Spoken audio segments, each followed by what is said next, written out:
Hey there, hi there, everybody. Hello, hello. Cooking Vessel says the winnings include the wager. So is it plus 50 net or plus 100 if you win the small wager compared to what you enter the event with? Plus 50. That feels right. I'll have to double check that. That feels right. Crypto, welcome to the new entry to the list of channel cuties right at the start of stream. Let's see some waffles, Twitch chat. Show them if you got them. In celebration of a new entry onto the list of those who have spent entirely too long here. Well, perhaps just the right amount of time here in this cozy place, hanging out with all of us. Heck yeah. Let's see, do I need any additional mods for this video? I don't think so, since we've taken to just running with info mode all the time.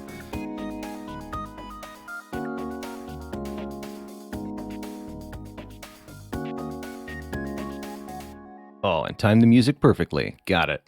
Ha!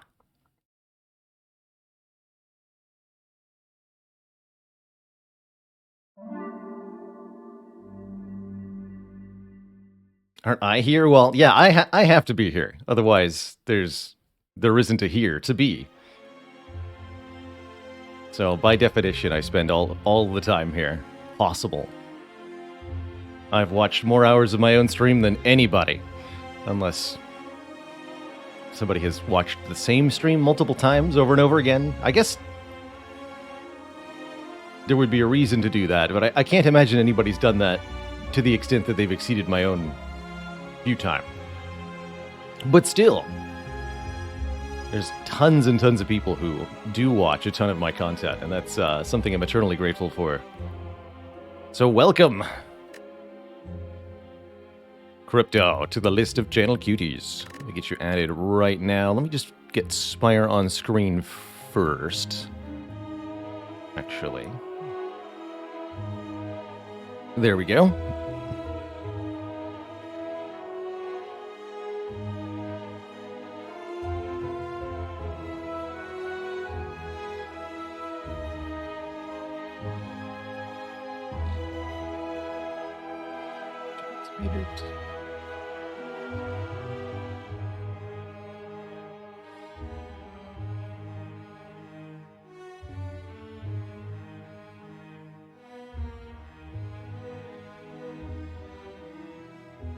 Hello and welcome, Pizza Saber. Hello.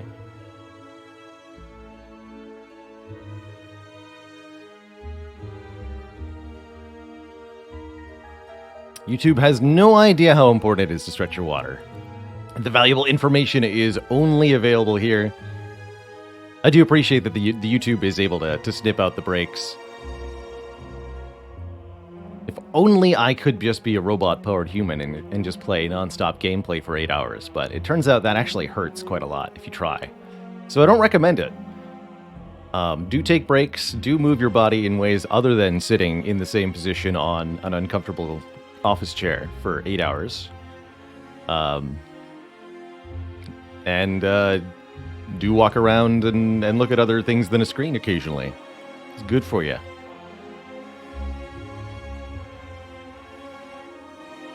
A biotech upgrade, got one last week and haven't slept since. Sounds nice, Teutonic Knight, but how's your electricity bill doing these days? You know? I hear the rates have gone up. Actually, I shouldn't joke about that. That might hit a little too close to home. How's it going, Knives Out? You and a kitty.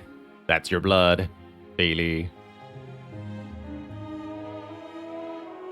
Kembadog says, watched a lot of streamer gameplay of Spire and never see Deep Breath gameplay. What can be done to make it more playable?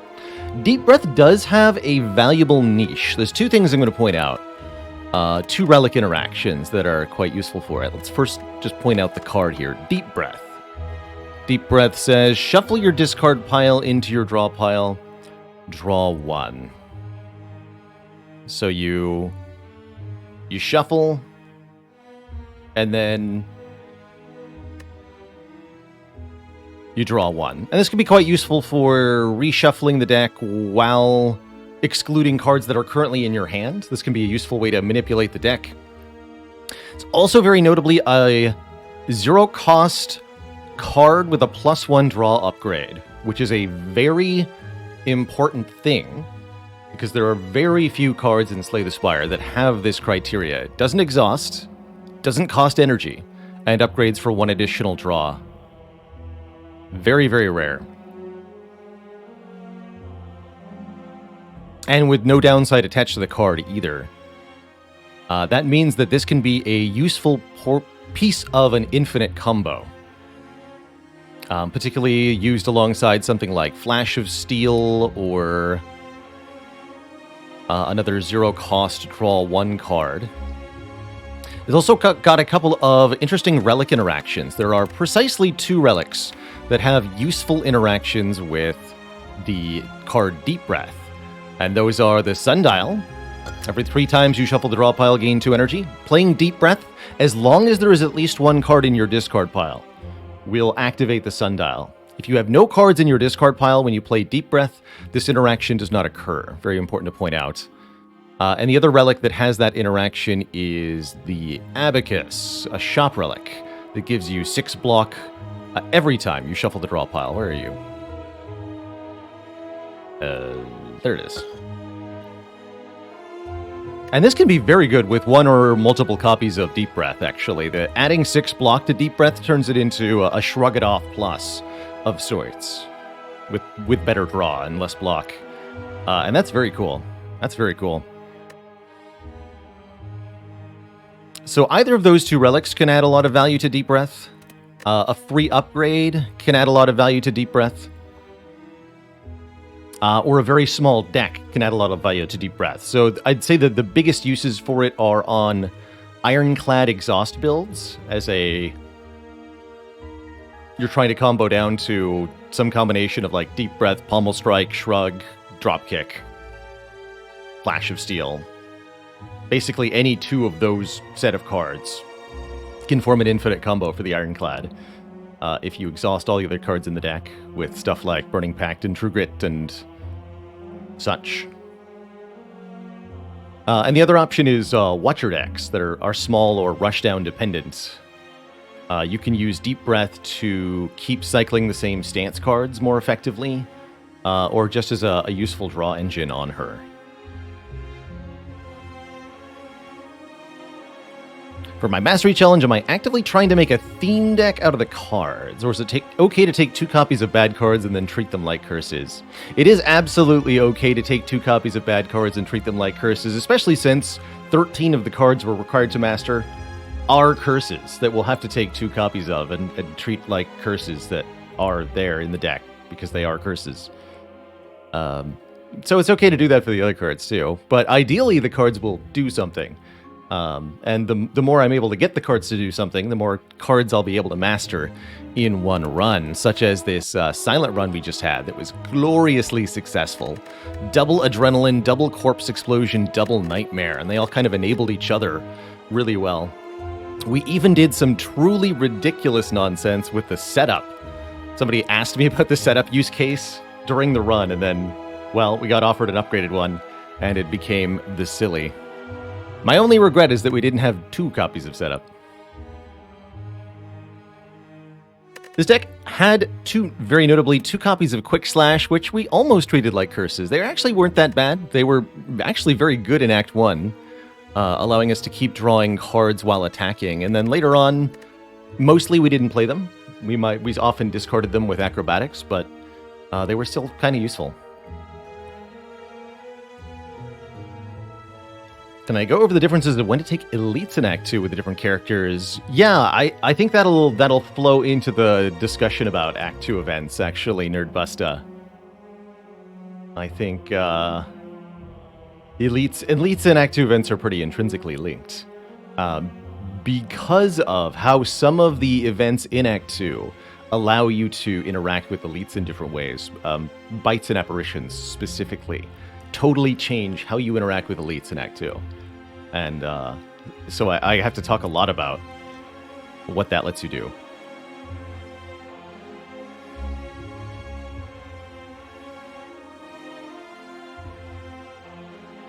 Buster says, I noticed with Defective I can't smash elites, I just dodge them. And I've been very successful. Yes, we've done that a few times on stream. It's tricky to make it work on A20, but it is a very reliable way to get to Act 4 very consistently, is to just dodge elites that you can't handle. And that can be either, for Defect, that can be either Act 1 or Act 2. Sometimes you want to dodge Act 3 elites, but I actually don't recommend it under most circumstances. Because if you're losing to Giant Head, for example, then you're also going to be losing to the Heart. So you have to solve that problem quickly.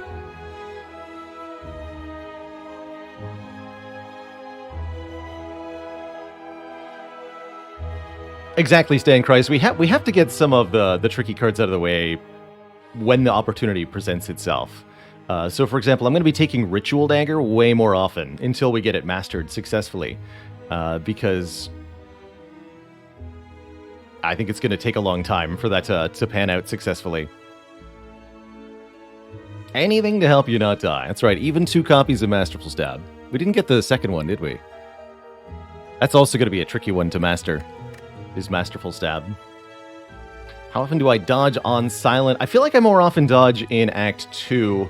Silent most often wants to dodge elites when she's trying to put together either a poison-centric build that can't kill enemies quickly, which makes you want to skip Gremlin Nob Act 1 or Slavers and Gremlin Leader Act 2.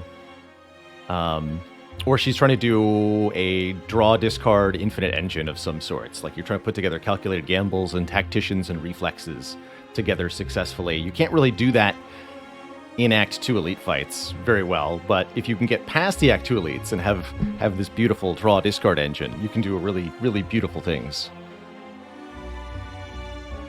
Can you mirror the Sender's Bane? Yes, and we already did.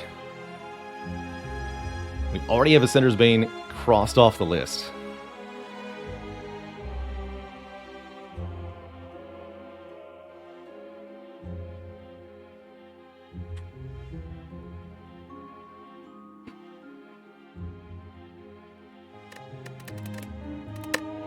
Okay. So I want to, for the what to do in Act 2 events video, I want to have I just want to start at the beginning of Act 2. And that means setting up a demo run of sorts. So what I'm just going to do here is play through. Trying to figure out if I want to do this on A20. I guess I did the original video on A20, didn't I? For Act 1 events, so I should probably just leave it the same to avoid any confusion. Deltnix, thanks for 4 months of support. Appreciate ya. So I'm going to do a demo Ironclad run. We're just going to play through Act 1 pretty quickly here, pick up a couple relics, and then I'll console command in some specific relics to interact with the events of Act 2 if we don't find them, and I suspect we won't in Act 1.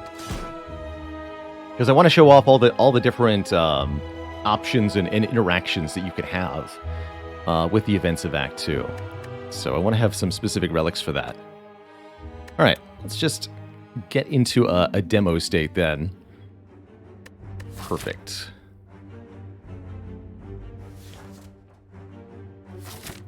Perfection. What's he done to deserve all these bizarre trips to the Spire? He's been the first character in Spire, so he's the playtest character, ultimately. He's the one that was climbing the Spire before it was even really a Spire.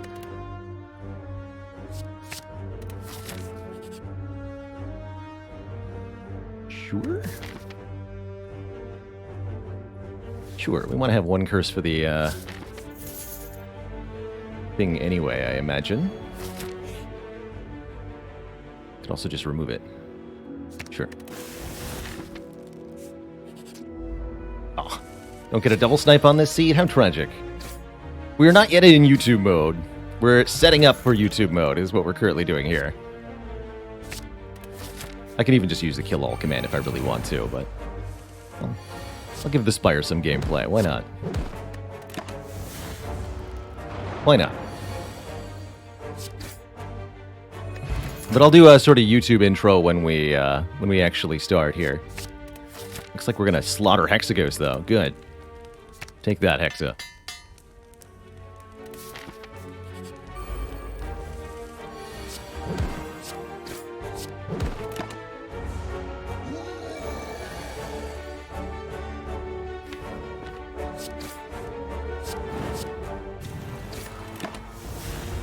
Speed gameplay.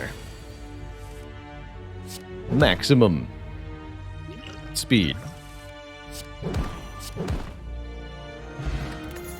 Not gonna take that kunai. Or that. Might as well take this though. No reason not to? Question mark. We just want a shorter trip through the act.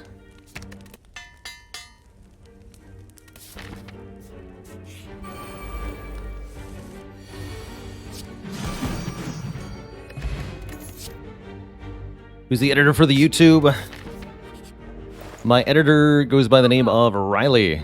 Does a lot of the editing / behind-the-scenes work on the YouTube. Our head moderator, Faley, here in chat also helps out with the YouTube here. It's a 3-person endeavor, getting the Balelord YouTube channels constantly updated. So double pummel strike. Do we need anything else here of particular note? Singing Bowl doesn't interact with the Act 2 events, right? No, let's have some money then. Why not take up Legend, though? Legend bonks hard. Scuba Squeeb, thanks for the 17 moons of support. Squeebin'.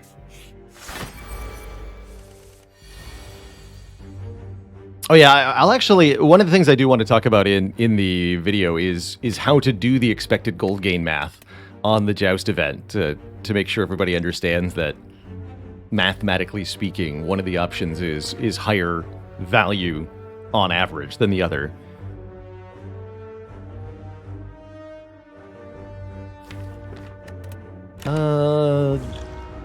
This will be easier with the liquid memories on the bash, on the bonk. Yeah, for sure.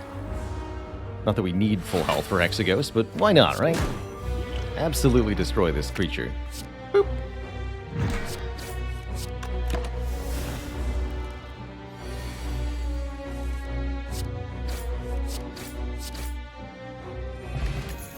Shuriken. Light's pretty spicy too. I mean, Shuriken just slaps so hard. Why not? Alright, and then before we get our Act 1 boss relic, I do want these relics to kind of look like they came from Act 1. As we're setting up for our tutorial vid here, I'm going to add some relics, simulated finds, so to speak, of things that interact with Act 2 events. The Blood Vial, the Ceramic Fish, the Molten Egg. What about Toxic Egg? We'll go without that one. Let's see. So that covers apparitions, bites. Specifically, the double value on the bites. Golden Idol, that's right. Thank you. Definitely want the Golden Idol, too.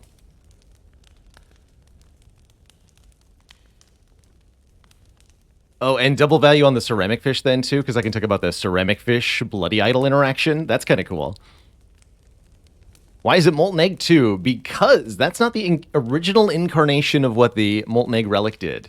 In the initial early access of Slay the Spire, the Egg Relics were some of the worst relics in the game because they said, when you pick up this relic, upgrade one card of the appropriate type of your choice. So Molten Egg was, when you take up Molten Egg, upgrade one of your attacks. Just one. You choose, though.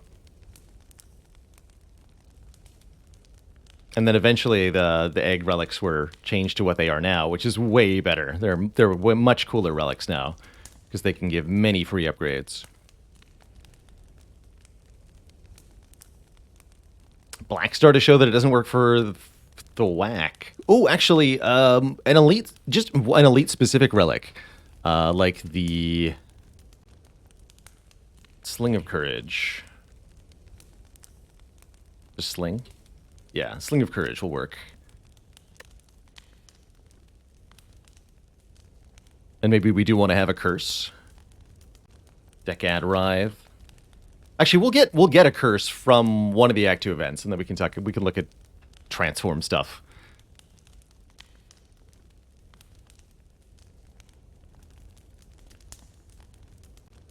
Darkstone Periapt? Yeah, sure.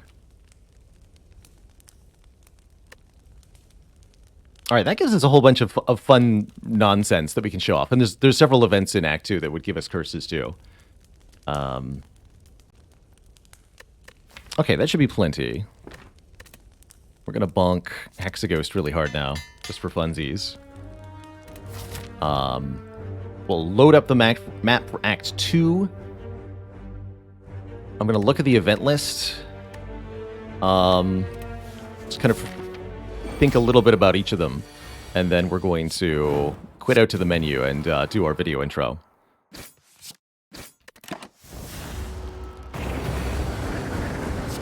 That's the plan here.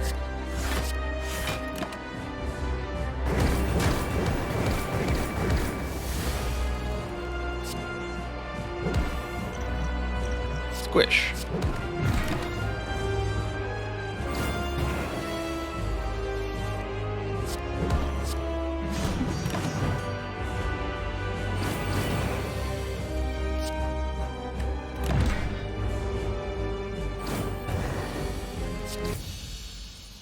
Have I ever used a debug? I don't think I have, actually. I don't think that I have.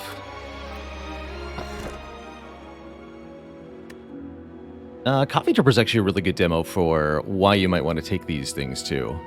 In a real run, I'd be taking Pyramid here, of course, and I would have picked that Reaper. But this is not a real run. This is what to do in Act 2 events. All right, let's just take a look at the full event list here. There are actually the most Act-specific events in Act 2. Let's see, we talked about the any Act events in the first video, I believe.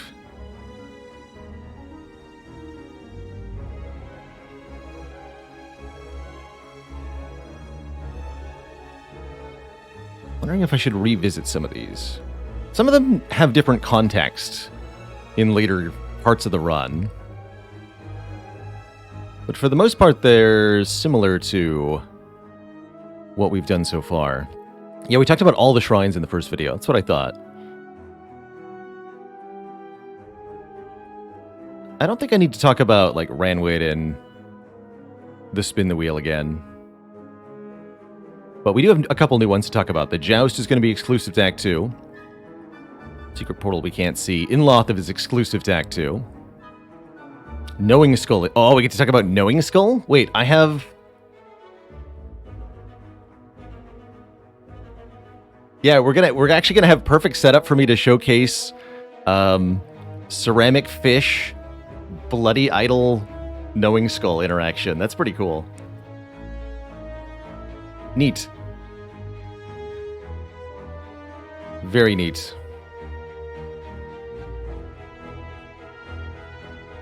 I might briefly mention them, or I'll refer to the first video part. But I don't think we need to do Bonfire Spirits again or anything like that. I'm also not convinced that Duplicator is an any Act event. Can this really appear in Act 1? I thought this was only Act 2 or 3. Let's see, does the spreadsheet have a different answer?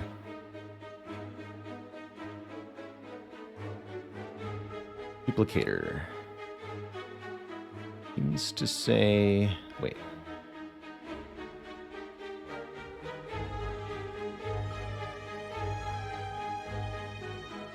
No. Spreadsheet does not list the Duplicator in Act 1. Interesting.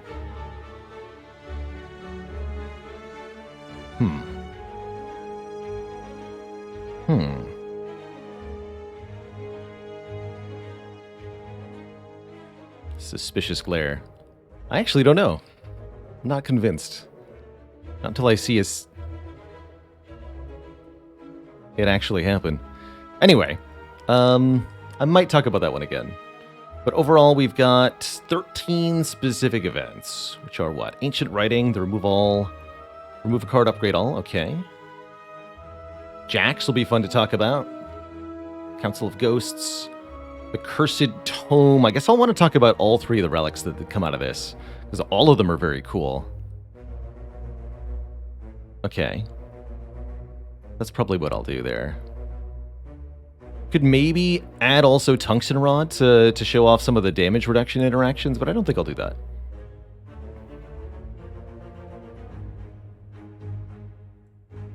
All right, the Red Mask Gang. We'll also get to talk about some of the specific fights. So we'll be doing the Red Mask Gang fight and the Colosseum fight. That's right, the Ritual Dagger. And we'll get to talk about Ritual Dagger too. Excellent. Excellent.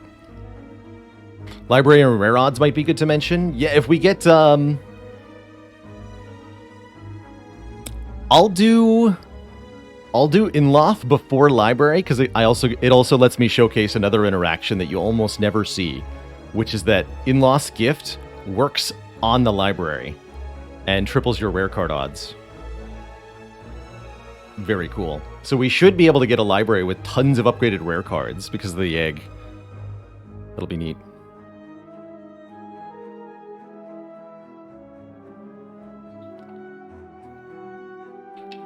It does, yes. It does.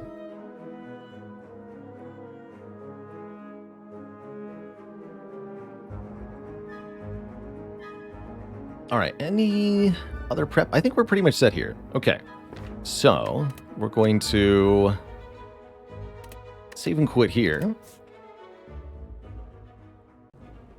I'm going to take a very quick bathroom break so that I don't have to interrupt my own video, even if it becomes an hour and a half long. And then we're going to do our What to Do in Act 2 events. So I'll be right back, everybody. Don't go nowhere, folks.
All right, Twitch chat, we're back.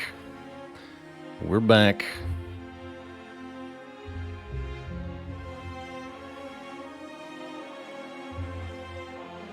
So I guess probably talking more about the concept of skipping elites. Urbusta says, I can't think of a situation where I'm dying to elites, but can make it past 2 out of 3 bosses and Act 4. In the context of A20 heart runs, I mostly agree. If you can't beat the elites, you're probably not going to beat the endgame gauntlet. But for players who aren't trying to do A20 heart runs, avoiding elites has a lot more value. If you only need to beat one Act 3 boss for victory, or even if you only need to beat one Act 3 boss to get into Act 4 and get a big heal, then your odds go up quite a lot when it comes to skipping elites, particularly Act 3 elites. For non-heart runs, I highly recommend skipping Act 3 elites in general, as they're really just not worth it, usually, compared to having more health for the boss gauntlet. But when it comes to A20 heart runs, you really got to get every relic you can, or you're not going to have enough. It's also possible to have a deck that fails to meet specific elite checks. Very notably, Raptomancer can slaughter Defect very easily when Defect has a deck that scales past all the bosses pretty effortlessly. They are ultimately different kinds of deck check, but there is a lot of overlap there. I'm gonna go back and do a video breaking down each combat, each non-boss combat in Slay the Spire, and talking about what kind of deck check each of them all are. That's a good idea for a different video. Like, what is the Blue Slaver in Act 1 testing versus what are the 3 lice testing versus what is Act 2 Avocado actually checking your deck for to get high. That'd be a neat one to do. A lore video on all the enemies in Slay the Spire. Where did the transient come from? Newsy says, I've run into some really bad Watcher versus Nemesis matchups where I draw Wrath on all the wrong turns. I've had similar catastrophes occur in the Gremlin Leader fights and the Transient fights, especially as I experiment a bit more with my Watcher deck building. Just one bad draw in either of those fights in a Wrath turn, and you're toast. Completely toast. Act 2 is checking whether you're a chump or a champ.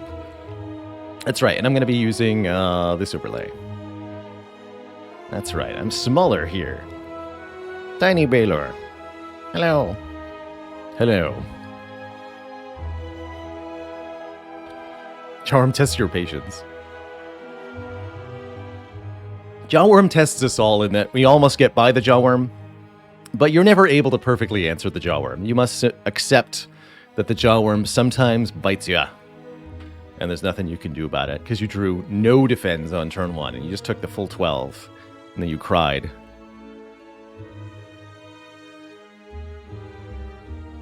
Yorkleiden said, had a very interesting interaction a few days ago, had the Blue Candle, Tungsten Rod, Necronomicon, and Charon's Ashes combo. That's one of my favorites. Killing everything in the game with a curse card.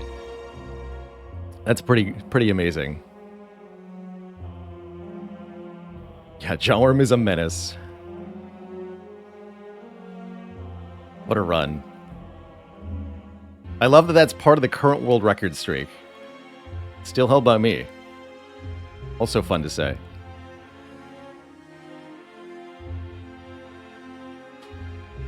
Okay. Let's get this video knocked out so that we can play some actual runs of Spire after. Hey? Let's go.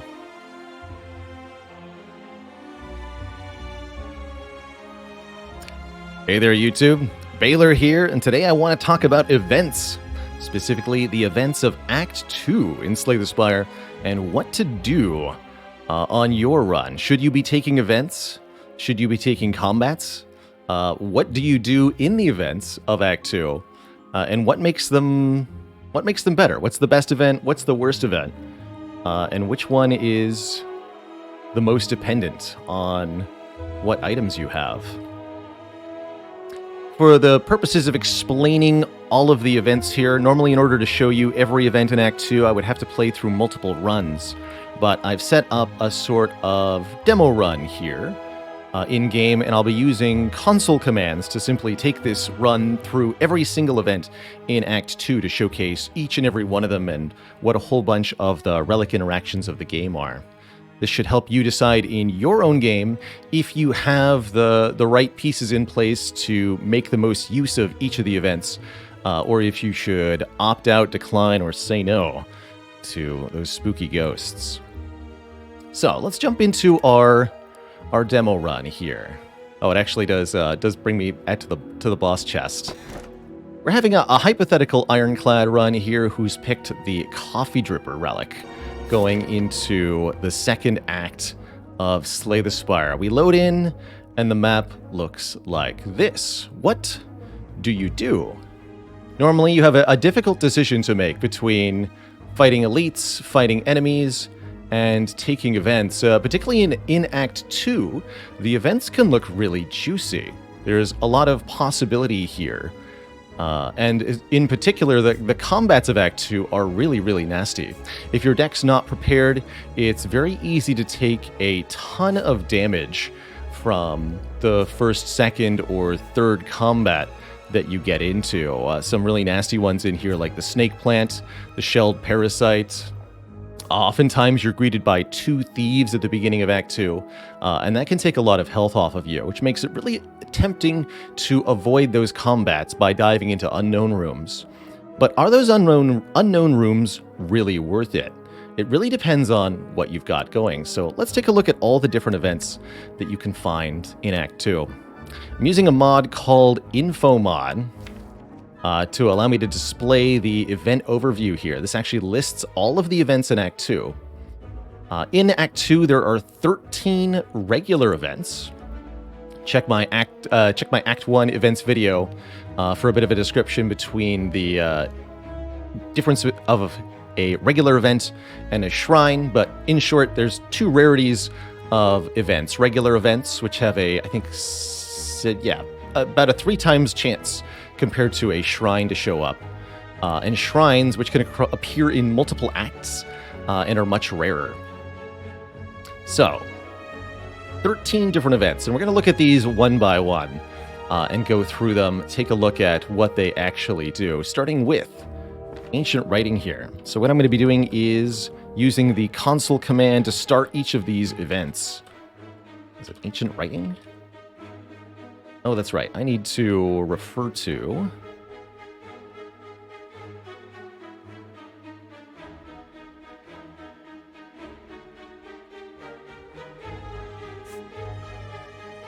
called Back to Basics. There we go.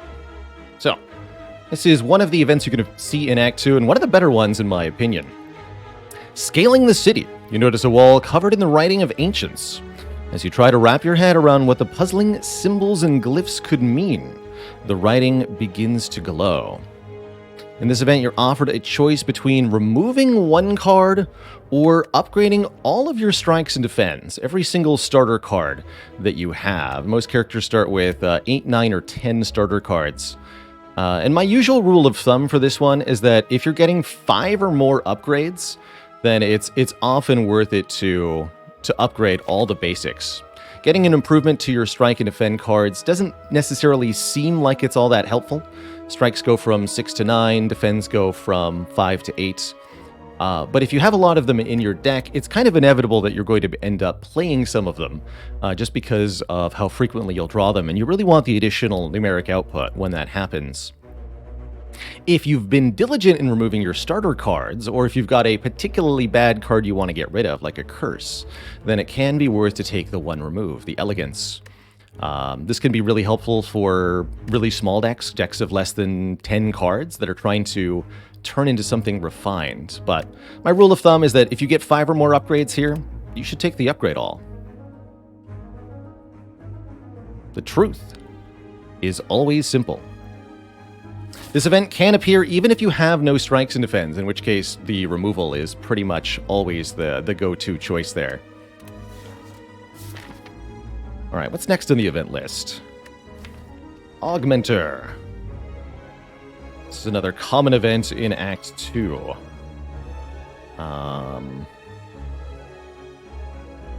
Drug dealer. Drug dealer is the actual... Alright. Drug dealer. You encounter a drug dealer with an eye patch and a devilish grin. Hey there, stranger. Interested in advancing drug deals? I can make you stronger than any training or blessing. You're going to need it if you're one of those heroes with a drug deal wish. What do you say? Note that none of your options are to refuse this man. You can test the Jax, you can become a test subject, or you can ingest mutagens, but no matter what, if you find this man, you are on board with his project. You are a willing participant. You just get to choose your own adventure, I suppose. Overall, this is actually one of the better events in Act 2.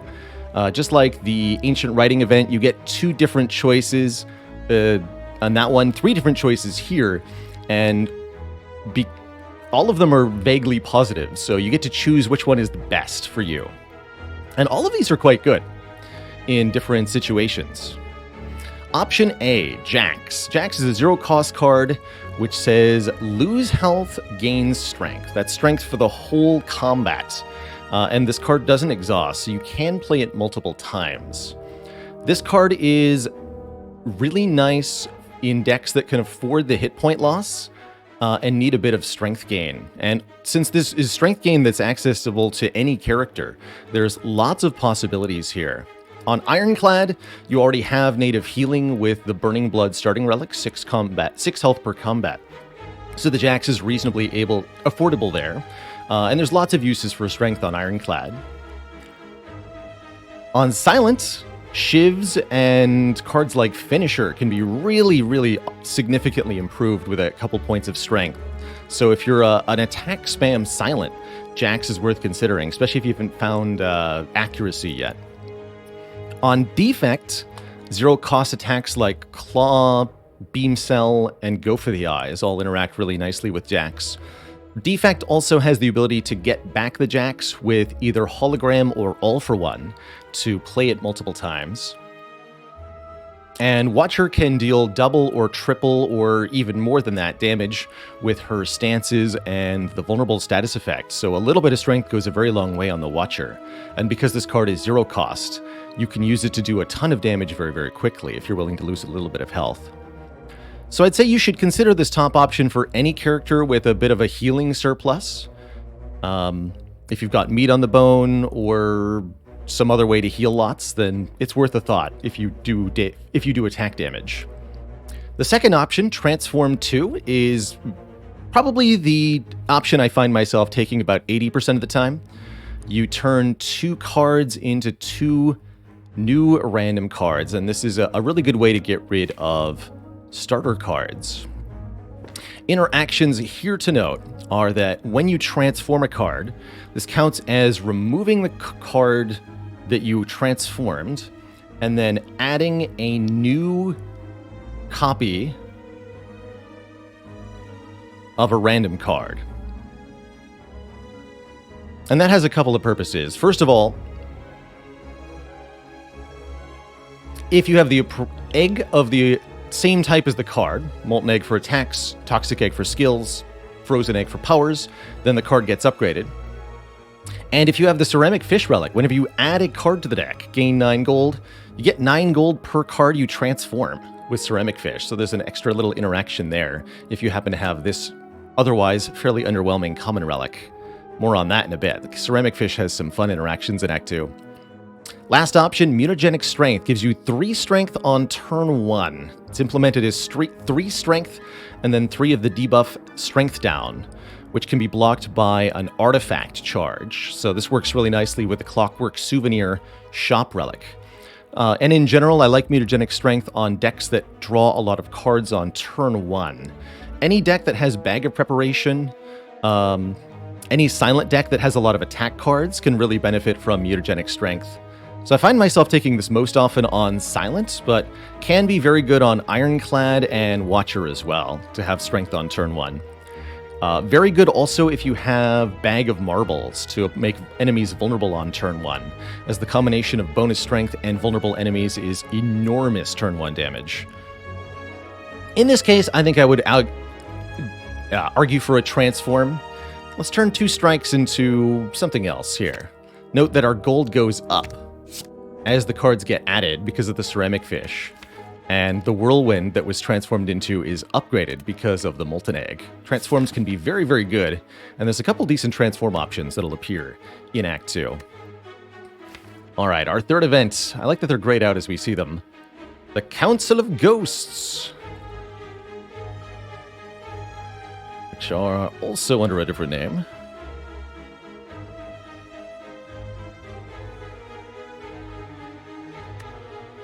Wait. Just ghosts. Event ghosts. As you continue your ascent, thick black smoke begins to billow out of the ground and walls around you, coalescing into 3 masked forms that start to speak. Another puppet of Niao, I think. Agreed, she always makes the funnest toys. You notice an oversized grin as the third addresses you. Ignore the others. Would you like a taste of our power? The Council of Ghosts offer you a extremely transformative deal. This is probably one of the most make or break events in the game. You can accept and receive apparitions. This is the number of apparitions you get will depend on your ascension level. Below ascension 15, you get 5 apparitions, but starting on ascension 15, unfavorable events, you'll only get 3. In exchange, you must give up half of your max HP to receive 3 of these apparition cards. It's a very costly deal, but note that the cards you get are some of the strongest cards in the game. 1 intangible means any damage you take for 1 turn is reduced down to 1. So essentially you're invincible for 1 turn, although you can still take small amounts of damage. You just need a very small amount of block to counteract any incoming damage, as it's reduced to 1. 3 apparitions is therefore 3 turns of invincibility. I think apparitions are best in decks that don't have a solid defense plan, but do have a lot of damage in them. Looking at the deck that this Ironclad has, our only block would be 4 measly defense, and there's a lot of attacks and damage stuff. So I think apparitions would befit this particular run really, really well, because they would create turns where the Ironclad is able to trade blows and deal lots of damage to foes very quickly. Apparitions get a lot better if you can get them upgraded when you get them. The Toxic Egg Relic will do this. The upgrade relic for skills specifically. Apparition pluses don't have the ethereal keyword, which means they won't exhaust in your hand if you choose not to play them. It's a really big downside about apparitions normally, is you have to play them as you draw them. You cannot keep them without discarding them or other shenanigans, unless they have an upgrade. Upgraded apparitions with the ability to retain them, super, super strong. So for example, Toxic Egg plus Runic Pyramid makes apparitions very, very, very ridiculous. Probably the best thing ever. You can indeed also scry them away as a way to keep them. And just like some of the other events in Act 2, if you have Ceramic Fish, you'll gain 9 gold per apparition if you choose to take them. Don't think this Ironclad will take them. We'll refuse the Council of Ghosts. Generally speaking, if you already have a good block plan, you've got good access to weaken, or you have powers that generate a lot of block, then I don't recommend taking the apparitions, because they are redundant with the defense you've already created. If you've put a lot of investment into block, it'll be made less effective when you take these apparitions. So hopefully that can provide some guidance. The last thing I'll say about apparitions is that they are a big difference maker in your ability to kill Act 2 elites. Fighting elites in Act 2 can be very, very difficult. You do need a lot of front-loaded damage capability to take them on. Let's mark them all in red. And normally taking something like 3 elites in Act 2 is only for the boldest, the bravest, certainly not for the faint of heart at all. However, if you have apparitions, it's much, much easier, in my opinion, to get through Act 2 elites without taking substantial amounts of damage, especially if you have, as aforementioned, a decent damage plan of your own. So, do take these if you have lots of damage output. Do take these if you need to fight elites in Act 2. Otherwise, strongly recommend refusing, especially recommend refusing more frequently the higher your max health. How disappointing. You will join us sooner or later. Ha ha ha ha ha ha. Shapes fade away, leaving only the unnerving laughter ringing in your ears. Ha. Ha. Next up, the Cursed Tome. This is one of my favorites. In an abandoned temple, you find a giant book open, riddled with cryptic writings. As you try to interpret the elaborate script, it begins to shift and morph into writing you are familiar with. So you have a choice here to either read or leave. You should be immediately aware that choosing to read is going to start causing your character damage. The game does not make this clear. It's one of the times that the events are not upfront about what they do. But ultimately, the top option, if you read the book, you have to pay health, eventually getting a book relic. The total health that you must pay is 21 health if you're on Ascension 15 or above, and 16 health, 5 less health, if you're on a lower Ascension level than that. So if you have enough health, I highly recommend reading the tome. There are 3 different book relics that you can get, and all of them are a little bit unique and interesting. The book seems to be about an ancient named Niao. This piques your interest, but you have a general feeling of malaise.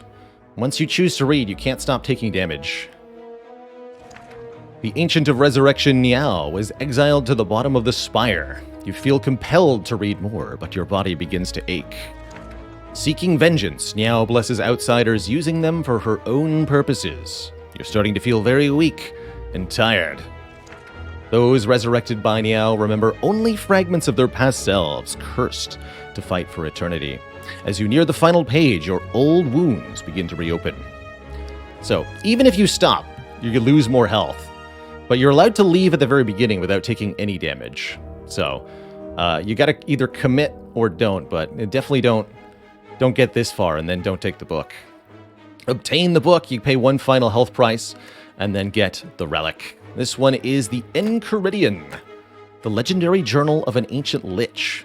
This creates a random zero-cost power from your character's class at the start of each combat. I think that's my favorite these days, just because it's simple, easy, and comes with no downside. The other 2 relics that you can get, let's just add those via console so that you can see them, are Nilri's Codex, this one here, crafted by the infamous Game Master himself, said to expand one's mind to galactic portions. And that's actually a pretty accurate description, because this is a relic with very high cognitive load, I'll call it. Every turn of every fight, you get to choose a card reward that then goes into the draw pile. So you can choose one of 3 cards to put into the draw pile. The cards generated are random cards from your character's class, unupgraded all. There's a few exceptions. Spire, generally speaking, can't randomly generate things that would give you a permanent bonus. So, for example, you cannot use Nilri's Codex to get self-repair on defect or alchemize on silent. However, there are some serious shenanigans that you can do with Nilri's Codex. It's just vaguely useful in and of itself. This can generate useful powers, like that are one-time use cards, or otherwise generate cards with the exhaust keyword that are one-time use, like Impervious on Ironclad. It can also generate Exhume on Ironclad, allowing you to return another exhausted card. And on Silent, it can make Nightmare, allowing you to duplicate another card. If you're creative enough, you can find ways to get things like multiple feeds out of one combat with this, or to create an unlimited number of potions on Silent. There's some serious nonsense that can be done if you're patient enough. But even if you don't want to try to break the game with this relic, it's just very useful to have the option to put new cards into the draw pile. In particular, this thing can create solutions to fights you otherwise have no answer to, and is especially useful, in my opinion, against the Act 2 boss, the Champ, because Champ is a fight that is very slow-paced. Champ will patiently wait for you to come up with something, which Nilri's Codex is happy to provide for you. The last relic you can get, I think, is the most interesting one. Relic and Necronomicon. Note that when you pick the Necronomicon, you are immediately cursed with a unique curse. Only a fool would try to harness this evil power. At night, your dreams are haunted by images of the book devouring your mind. The first attack played each turn that costs 2 or more is now played 2 times. This is only a useful relic if you have 2 or more cost attacks, but if you do, oh my, is it powerful. On Ironclad especially, this can be obscene here. We can double the bash, we can double the bludgeon, and if you pay 2 or more energy, Whirlwind also becomes a 2 or more cost card and will get doubled just at the same. That counts as 2 separate card plays, so it makes relics like the Shuriken activate twice. But note the Necronomicurse. Necronomicurse is a curse that you cannot get rid of, ever. It cannot be removed from your deck by any event or effect. You cannot even exhaust it. It'll come back to your hand immediately, so you'll always bear the weight of the Necronomicurse. Note that we did actually gain max health from having this relic, the Darkstone Periapt, and gold from the Ceramic Fish, because a curse was added to our deck. So that's kind of neat. But those are the 3 book relics that you can get from the Cursed Tome. All of them are quite powerful. Not every run can benefit from the Necronomicon, but every run can benefit from the other 2. So as long as you have the health to afford it, I strongly recommend taking the book. That's my advice for that event. Let's see, what's next in the event list here? The Forgotten Altar. Perfect. This is one of the nasty events in Act 2, and this is a big reason to potentially avoid an early Act 2 event. Not all of the Act 2 events are going to be good for you, generally speaking. And this one can be real trouble. In front of you sits an altar to a forgotten god. Atop the altar sits an ornate female statue with arms outstretched. She calls out to you, demanding sacrifice. This is an event where the Golden Idol relic from Act 1 can be used. If you don't have the Golden Idol, you'll only see these bottom 2 options. Sacrifice, you gain max health but lose a huge chunk of current health, or Desecrate, and just get cursed. And choosing between these 2 bottom options is not fun, let me tell you. So if you don't have the Golden Idol from Act 1, and most runs don't. I'd say only about 25% of runs get this offered to them, even if they're kind of diligent with Events Act 1. Then taking an early Act 2 event can cause you to lose a ton of health. And this can definitely be a death spiral for many runs that go into early Act 2. A potential reason to avoid events in the first place. Oftentimes, if you have to choose between these, I recommend the Sacrifice. Gaining max health. Note that the amount of health change that you experience is the sum of these 2 effects. So you gain 5 max health, heal for 5, and then lose 30. So net minus 25. And the healing does apply first in case you had, let's say, 27 health right now. This wouldn't kill us because we'd gain the max health first.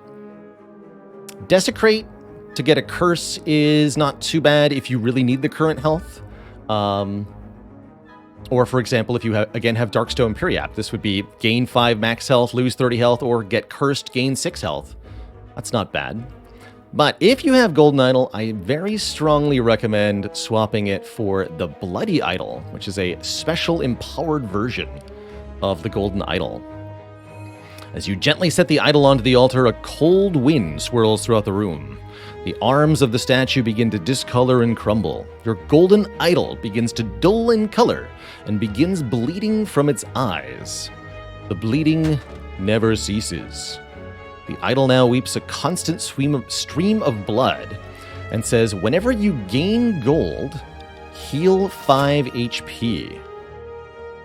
It's actually a couple of really interesting things that does. More on that in a moment. But generally speaking, Bloody Idol is one of the best healing relics you can get. It's really good, especially if you have the Coffee Dripper. Every single combat in Slay the Spire drops money, so I like to think of this as heal 5 health per combat. But there are other situations where you gain gold.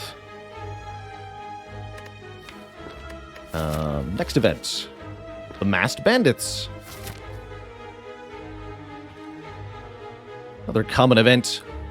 You encounter a group of bandits wearing large red masks. Hello. Pay up to pass. A reasonable fee of all your gold will do. You can either fight the Red Mask Gang for your life, or you can give them all of your gold. Every single penny you have.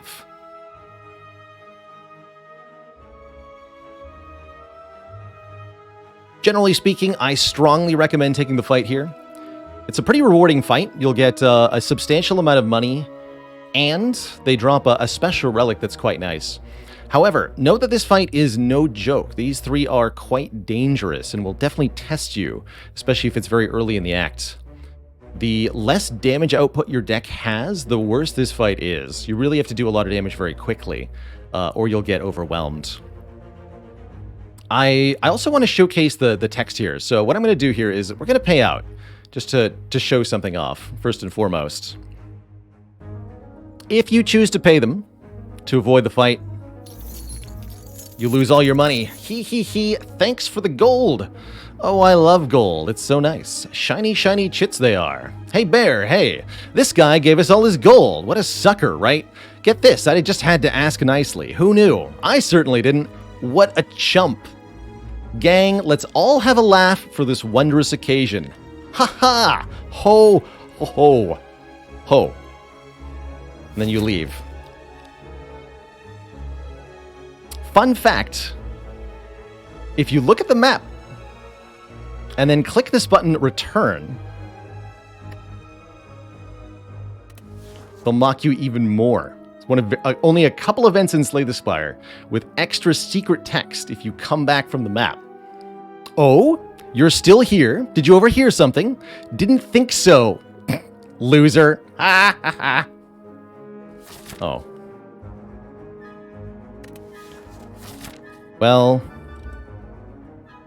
let's try that again.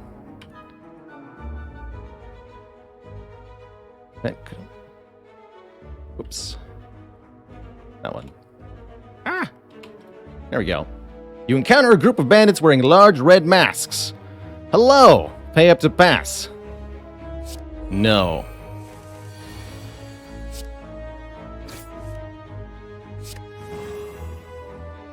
You pay up to pass. So this fight's actually quite a tricky one. On turn 1, Romeo says, grab 'em, Bear. Let's actually break down the AI of these three before I slaughter them mercilessly for calling me a loser. It's a triple threat fight. First up, Pointy. Pointy is very basic. Pointy always attacks for 6x2.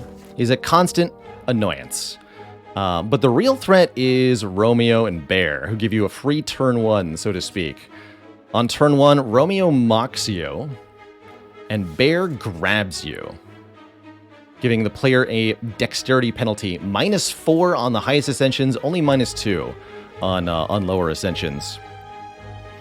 Turn 2 is where things get gnarly, because all three of them attack you for about the same amount of damage. 12 plus Weaken from Romeo. Bear does damage and blocks. And then on turn 3, Romeo will attack for 17, and Bear will attack for 20. Which means you're looking at a ton of damage headed your way if you can't kill them very quickly. Your ability to block is almost non-existent, so the only real way to solve the incoming damage is to deal damage yourself.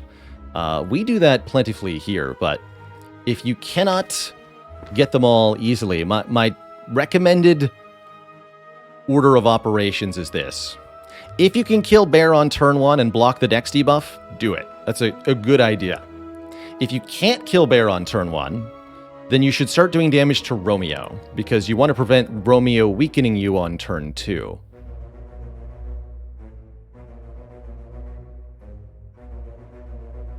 Then once Romeo's down, you should seek to kill Bear, and then probably Pointy last, because ultimately Pointy has the lowest damage output per turn of the three of them, especially for turn 3.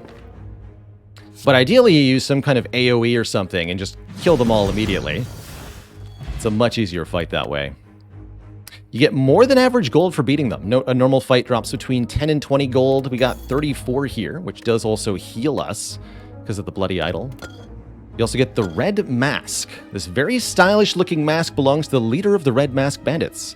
Technically, that makes you the leader now, as the Red Mask gang is no more. You've slaughtered them.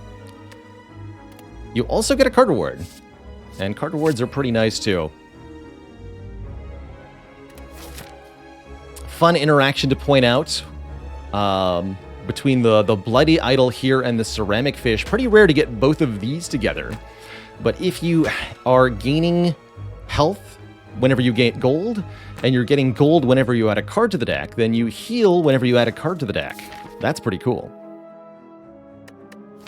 So that's the Red Mask gang. The Pleading Vagrant. Beggar?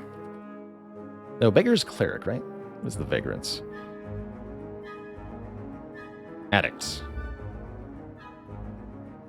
That's right, because he used to ask you for jacks, but he no longer does. This used to be a complement to the Augmenter event. You could actually bring the jacks to the Pleading Vagrant to get a relic. These days, the Pleading Vagrant's all about the money, though. While sneaking past a group of shrouded figures, one of them approaches you. Got anything for me, friend? Please, maybe some coin? I just need somewhere to stay. I have treasures I can trade. He seems delusional but harmless. The Pleading Vagrant has a relic. He's willing to trade that relic to you for 85 gold if you've got it. Very good deal. I almost always pay him for it if you have the money. You can also choose to rob him. Take the relic from him and get a curse instead. Not a bad deal if you have the Omamori relic that blocks curses. You can also gain max health with the Darkstone Periap. Note that we'll gain max health and current health. We should heal for 6 plus 5, taking a curse here, right? Yeah, it's a ton of heals. And we get a second Ceramic Fish? Wait a minute. That's cheating. Hold on. That's cheating.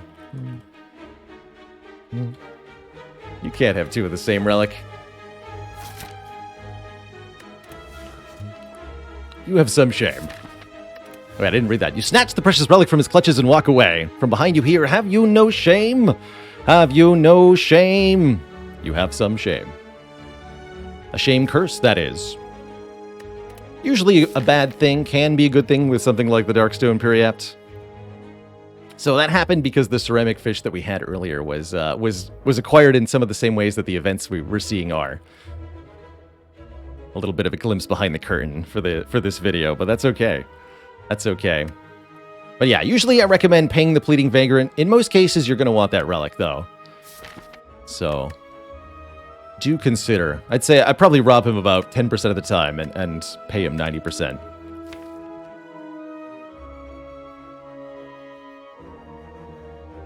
All right, if we're going in order, next is the library, but I do want to showcase some other interactions here. So I'm going to go slightly out of order. We'll be back to the library momentarily. Let's do the mausoleum. The mausoleum. Venturing through a series of tombs, you are faced with a large sarcophagus studded with gems in the center of a circular room. You cannot make out the writhing on the coffin, however, you do notice black fog seeping out from the sides. On high ascension, this is a curse for a relic. On lower ascensions, there's only a chance you gain the curse. It's a 50% chance to get Writhe Curse for relic. Like other curse for relic events, this is only really worth it if you have some incentive here. If you're getting bonus max health, or bonus strength, or if you have an Omamori that can prevent the curse. Otherwise, taking a curse and a relic is often a losing trade. Particularly of note, this is the Writhe Curse, which is always drawn in your opening hand. It's pretty nasty, and so most of the time I leave. But we'll crack it open here, get another curse. Gambling Chip is another reason to take the Writhe. Yes, Gambling Chip lets you discard your turn 1 draws. And if you can always discard the Writhe with the Gambling Chip, then it's not so bad a curse to have. and can be very tolerable. So gambling chip can also make taking this quite worth it. This is another one I skip most of the time. You push open the coffin, getting another duplicate relic. As you do, a black fog spews forth and covers the entire room. Inside, you find no body, but only a relic. You take it and move onwards, coughing violently. We'll take that duplicate egg, but that's what the event says. If you choose to take the relic, you cough on the black fog writhing around. Looks like the relics are on a loop. They're on a roll. All right, a few more. The Nest.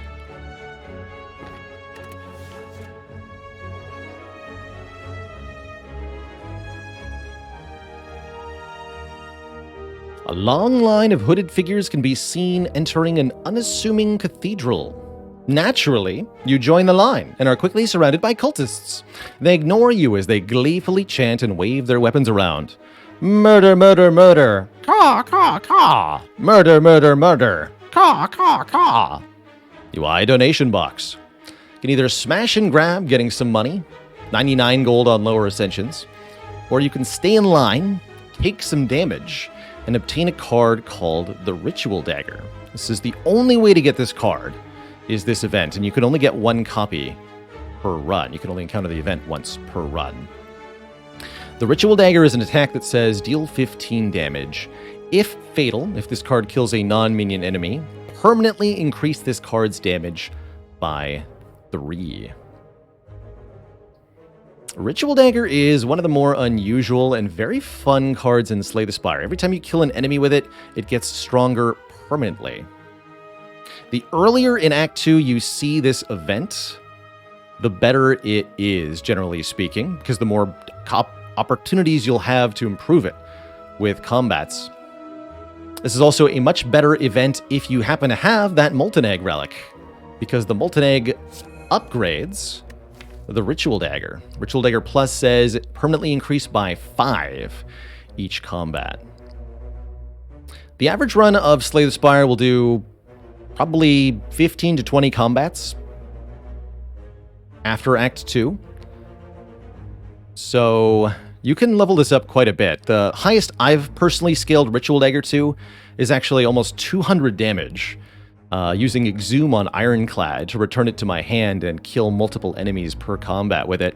It's not that difficult to get Ritual Dagger to do 100 damage, and I really like it for that reason, because it's so good at killing the late game elites of the game, either Reptomancer in Act 3 or Nemesis in Act 3 or the Spear and Shield in Act 4. All are very good targets for this Ritual Dagger to be killed very quickly.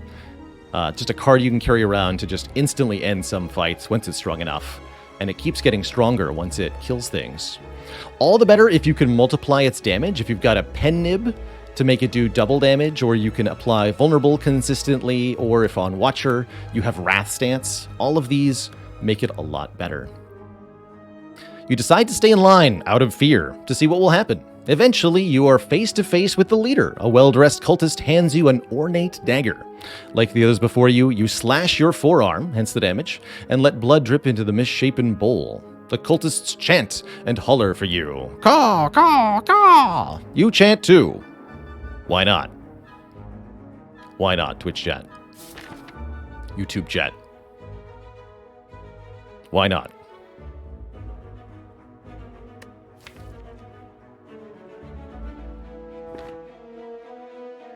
Vampires. This is one of my favorite events to see in Act 2. Navigating an unlit street, you come across several hooded figures in the midst of some dark ritual. As you approach, they turn to you in eerie unison. The tallest amongst them bares fanged teeth and extends a long, pale hand towards you. Join us, brother, and feel the warmth of the Spire. Usually you only have 2 options here. Remove all your strikes and receive 5 bite cards in exchange for 1/3 of your max health, 30 max HP on this run. Or refuse the vampire deal. There's a special offer if you have the Blood Vial relic. A vial containing the blood of a pure and elder vampire, says the Blood Vial. and it is the Elder Vampire of these vampires. Trading the Blood Vial allows you to get the bite cards without losing your max health, but when do you want the bites in the first place? Well, bites replace your strikes with slightly higher damage healing cards in exchange for usually a lot of your max health. The healing of 2 health doesn't seem like much, but it's actually quite useful. A little bit of diligence in combats allows bites to keep you topped up at full health. Even if your full health is only 40 or 50, that's more health than you'd probably have otherwise if you're at 30 health out of full and keep taking damage in Act 2. What I really like about bites is that they let you take multiple fights in succession, particularly in Act 2, without losing health, so that you can take on multiple elites while staying healthy, and even upgrade at fires between them. So where the real strength to bites for me personally is the ability to progress through combats and elites in Act 2 while still upgrading at rest sites. Bites are particularly useful in runs that are in desperate need of a way to heal themselves, like runs where you have a coffee dripper and you can't sleep at rest sites. The bites are a lot better. The more strike cards you have, the better the bites are to take a deal on, because you remove all of the strikes for free. Whether you have 1 or 5 strikes, you get 5 bites in return and lose all the strikes. So more strikes equals it's better to take bites. Bites are also attack cards, so if you have the Molten Egg, they'll be upgraded when you add them to your deck. And since you're adding cards to your deck, the Ceramic Fish gives you 9 gold per card. That means with this particular combination of relics on screen, the Molten Egg and the Ceramic Fish, we trade the Blood Vial to the vampires, we get 5 upgraded bites and 45 gold from the Ceramic Fish when that happens. And upgraded bites say deal 8 damage, heal for 3. This can be a really good way to keep your run going on any character. Silent, Watcher, Defect, Ironclad, it doesn't matter. Bites upgraded are very, very good to have. The pale figures gasp as you take out the Blood Vial. The Master's blood! The Master's blood! The Master's blood! They all chant fervently as the Tall One bows before you. Drink from his blood and become one with him. The chant growing louder, you consume the contents of the vial. Your vision immediately warps and fades to darkness. You wake up sometime later. An intense hunger passes through your belly. You must feed.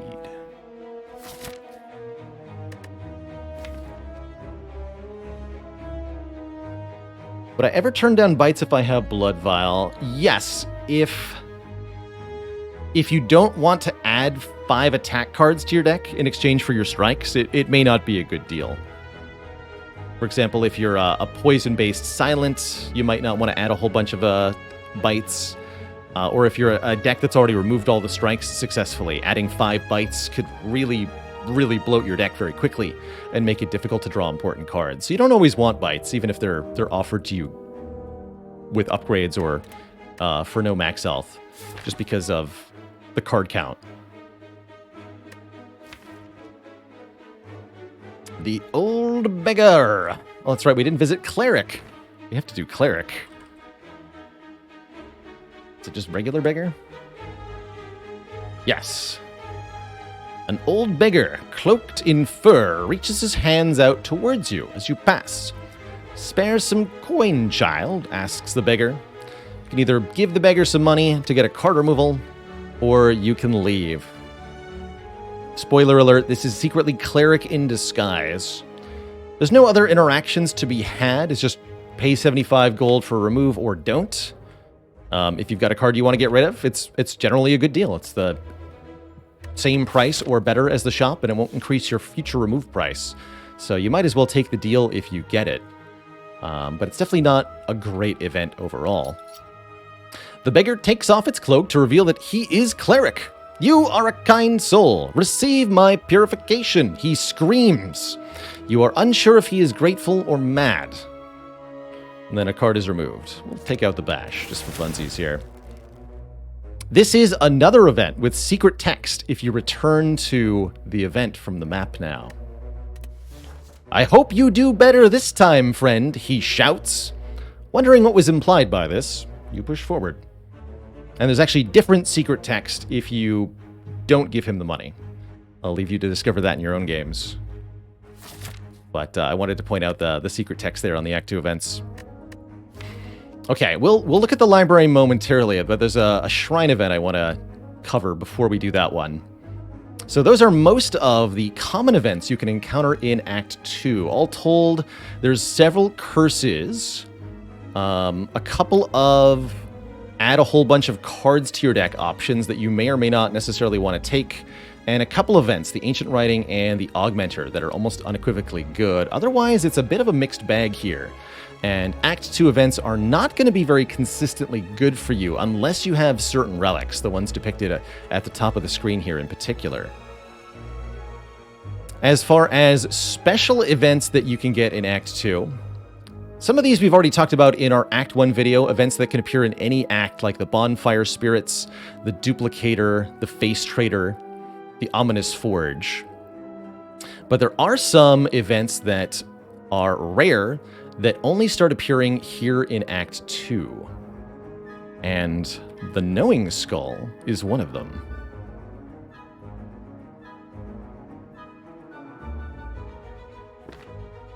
This event here. So this is seen pretty infrequently. I believe you have to have a certain health threshold for the Knowing Skull to appear. This is one of the weirdest but also best events you can find in Act 2. You find yourself in an old decorated chamber. In the center of the room, a large skull sits atop an ornate pedestal. As you approach, the skull bursts into flames and begins to face you. What is it you seek? What is it you offer?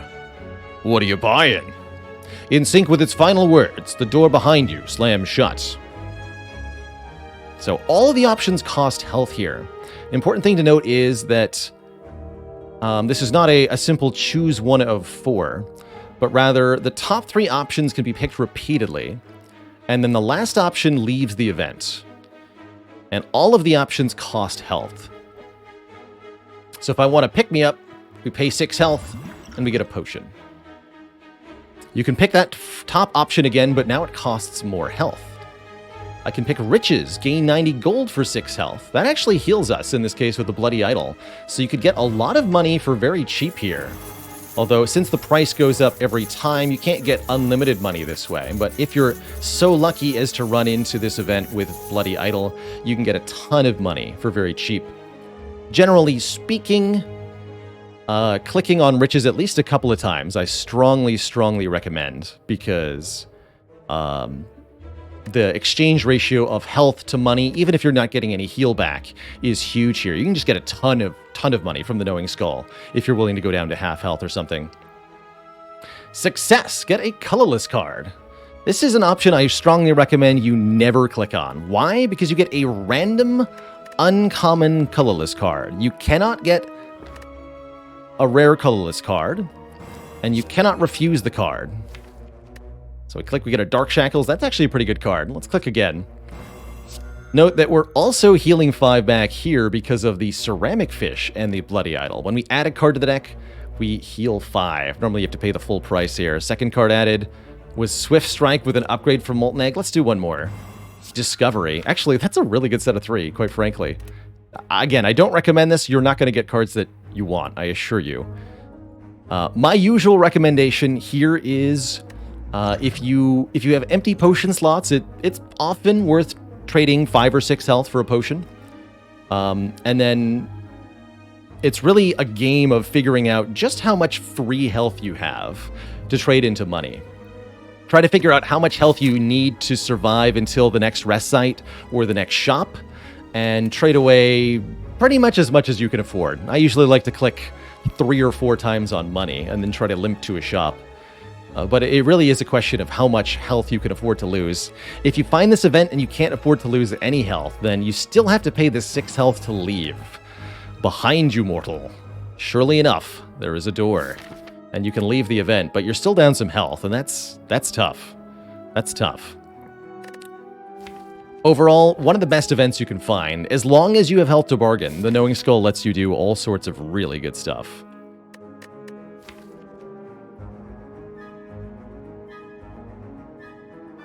Let's see. Designer Inspire starts appearing in Act 2. So let's talk about Designer Inspire. Now that we have money, we can take it to this fellow.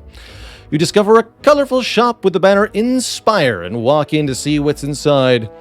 Nope, no way, nope, can't let you in. A man with ridiculous clothing appears at the entrance to bar you. This will not do. No, no, what is this style? Disgusting. Are you bleeding? Gross.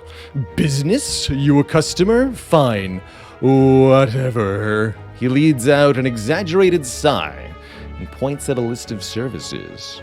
The services seem fine, but you would rather punch this smug man in his smug face.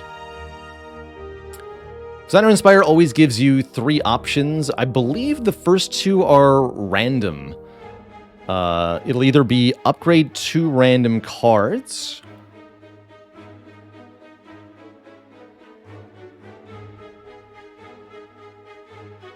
or upgrade 1 card of your choosing. The second choice is either remove 1 or transform 2 cards. And the last option is always remove a card and upgrade a random card. And generally speaking, as long as you've got money to spend, one of these options is almost always worth it.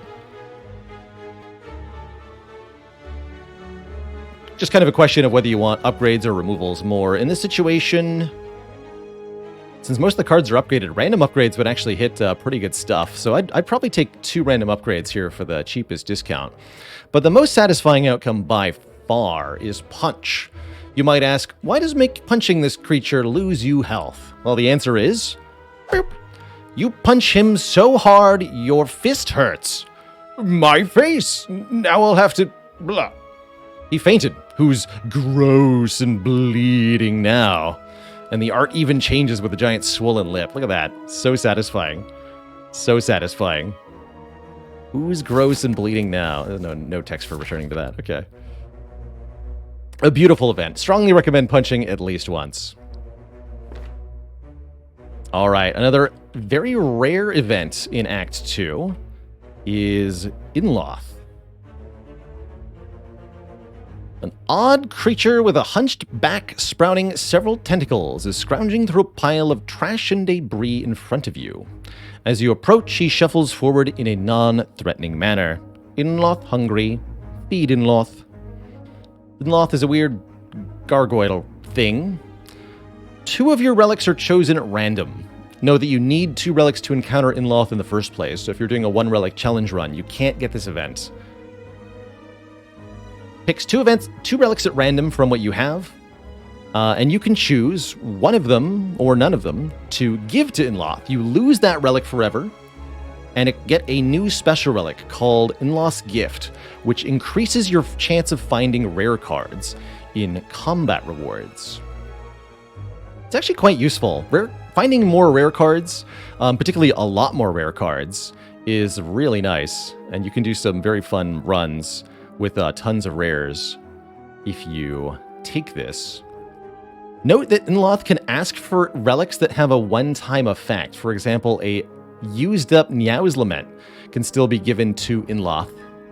Inloth can also ask for relics that have a one-time on-pickup effect, like the strawberry, the mango, and the pear, the potion belt, the old coin, and quite a few others. Relics that have the same... If the first 2 words of the relic's descriptions are on pickup, then you can lose the relic and have no downside. Warpaint and Whetstone also fall into this category.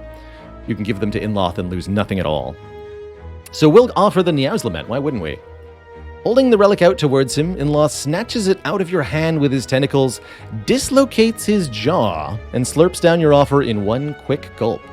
He gives you a large, toothy grin as more tentacles appear from behind his cloak, these ones brandishing an impossibly neat-looking box. He pushes it towards you until you take it. The strange gift from Inloth. Whenever you try and unwrap it, another wrapped box of the same size lies within. It's boxes all the way down. And Inloth's Gift improves your chance of finding rares in a lot of different situations. My understanding is that it also works on the Act 2 event, the Library. This is the last regular event we have to look at. Let's take a quick look at that one. the library. You come across an ornate building which appears abandoned. A plaque has been torn free from a wall on the floor. It reads, "The Library."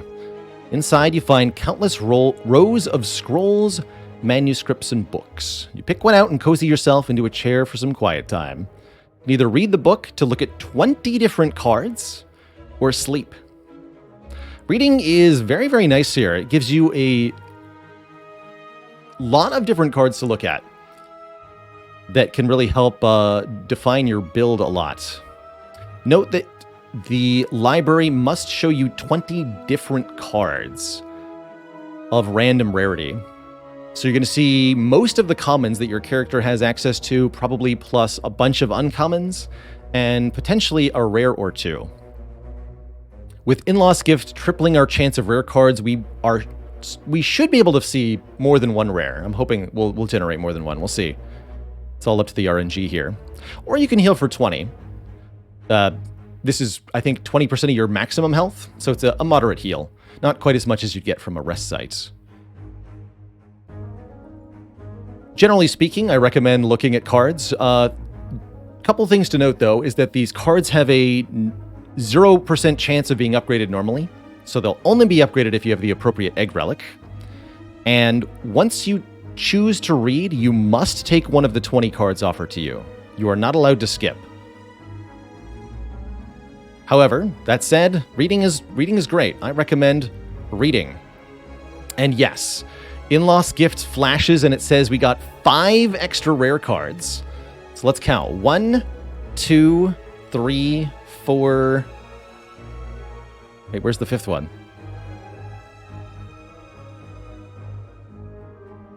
I'm going to guess the 5th one was a duplicate and got re-rolled again. That's my guess. So one of these other cards secretly rolled into either Corruption, Juggernaut, Reaper, or Immolate. But because there must be 20 different cards, we got a different card instead. That's my guess. Either way, I've never seen the library with 4 different rares. And I just wanted to prove to everybody here that this relic does work on this event. And look at that. That's pretty cool. Give me a Reaper Plus, please. The story is about an insect-controlling teenage girl who aspires to become a hero. The book is filled with creative uses of powers, combat strategies, and varying perspectives. Satisfying. There's, I think, 3 or 4 different little snippets you can get after choosing a card from the library. Each one is based on a different real story, too. So that's pretty cool. They're all little references to real-world authors. All right, what else can we find in Act 2? The Joust, of course.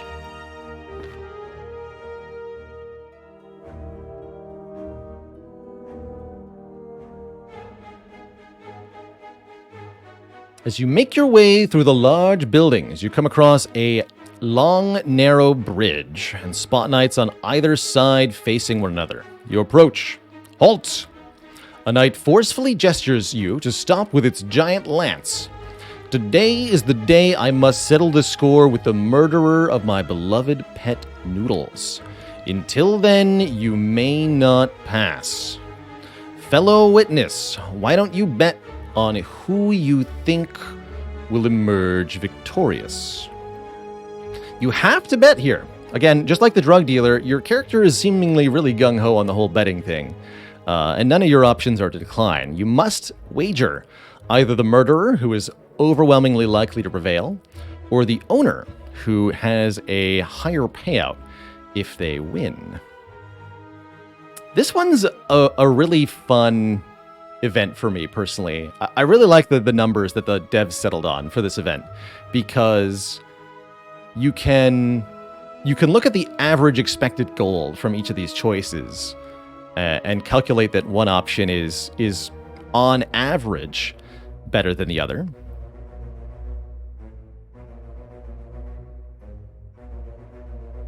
But that's not always the option you want to pick.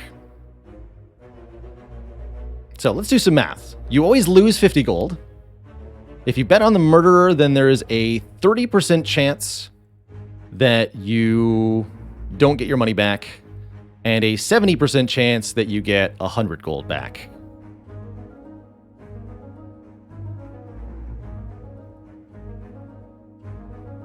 So the average expected goal to be what? Like 100 times 0.7 minus 50?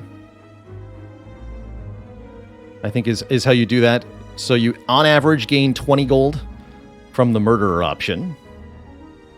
And then the owner would be 250 times 0.3 minus 50, which is an average of 25 gold gains.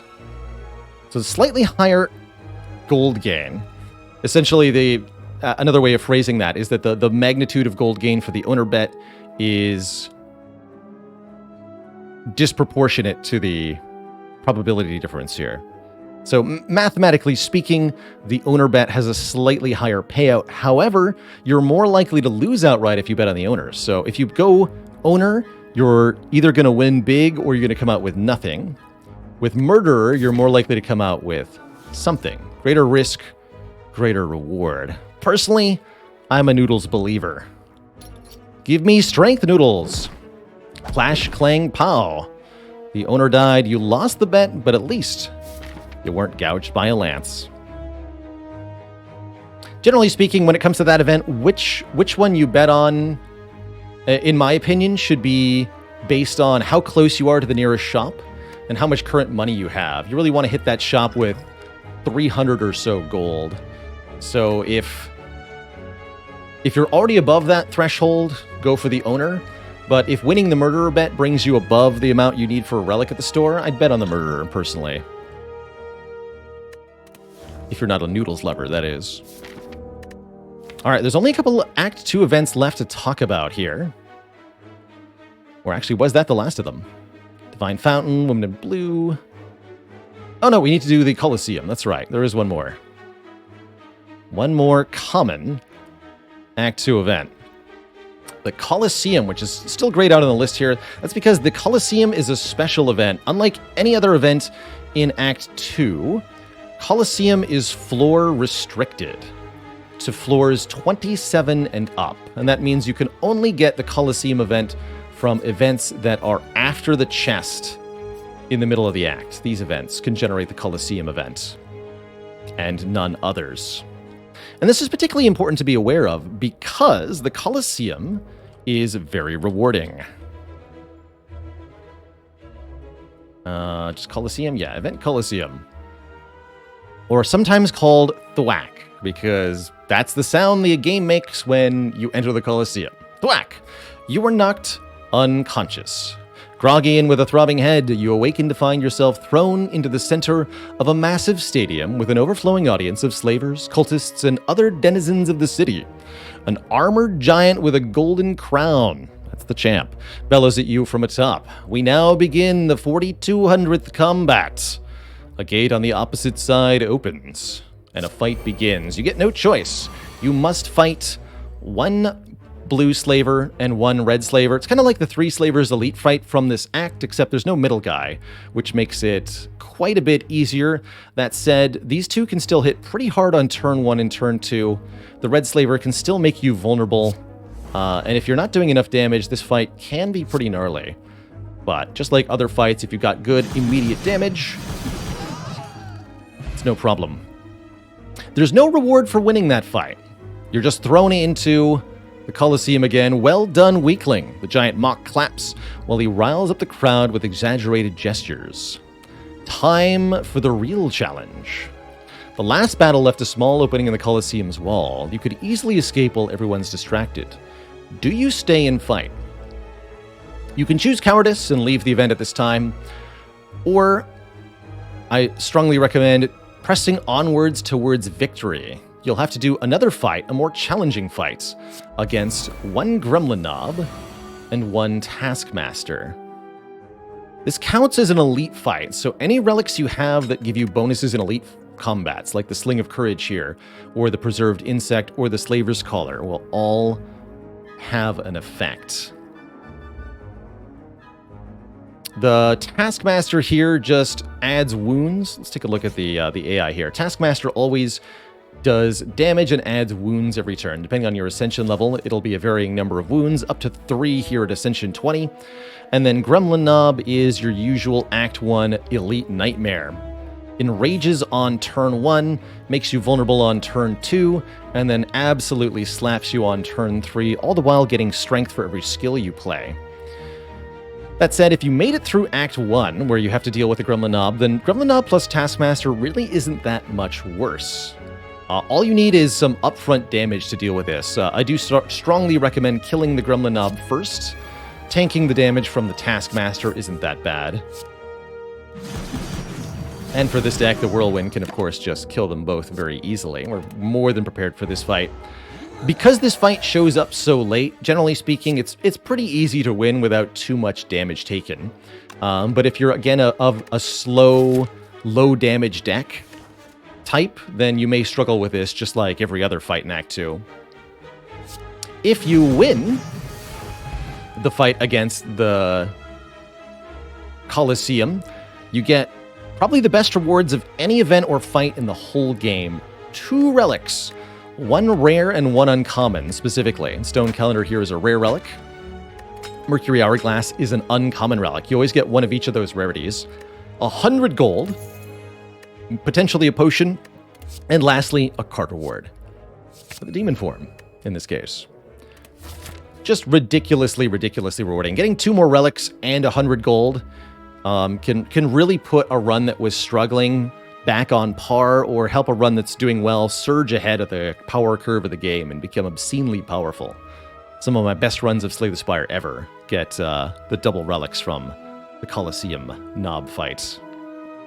A little bit of trivia. It used to be the case that instead of a Gremlin Knob and a Taskmaster, you actually fought 2 Gremlin Knobs in this Colosseum fight. It also wasn't floor restricted, so you could fight 2 Gremlin Knobs on this floor rather than on this floor, and that was a very big difference. Apparently a lot of players died to those terrible knobbers, and so it was changed for the full release of the game, but I still remember the terror of fighting 2 knobs at the same time. Alright, YouTube, that does cover all of the different events that you can encounter in Act 2. With all of these things considered, I think that it's, generally speaking, wise to avoid early events in Act 2 if you don't have the Golden Idol or some kind of curse protection. Meanwhile, going more events later in the act can be really rewarding because of the Colosseum fights. The library and the ancient writing and the bites can also be really, and the apparitions, of course, too, can also be some of the better events of the acts. Those are the things to look for, but beware curses, beware forced damage in Act 2 events. So hopefully that helps you with your decision-making, your pathing in Act 2 at home. That is where I'm going to conclude this video on the events of Act 2. I hope you found it exceedingly helpful for your own Act 2s in the Spire. Good luck out there in your own hunts. Until next time, this is Baylor signing off. If you like this video, please don't forget to drop it a like below and subscribe to the YouTube channel for more tutorial vids like this. Thank you so much for watching, and ta-ta for now. Toodaloo. All right, Twitch chat, that's our What to Do in Act 2 events video. That was fun to make. Some very fun trivia bits to show off, some very fun voice lines to act, and I feel like I got to talk about a lot of cool stuff and show off some neat interactions. What should you leave in the comments? You should leave your favorite Act 2 event and why in the comments.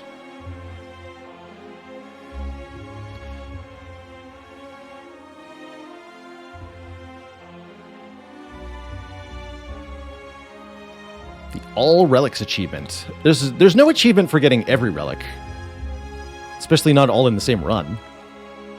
But you need to trade a relic to Inloth to unlock Inloth's gift in the compendium. Does Blackstar increase the rewards of the Colosseum? No. Good question. Neither Black Star nor Prayer Wheel work on any combat from any event.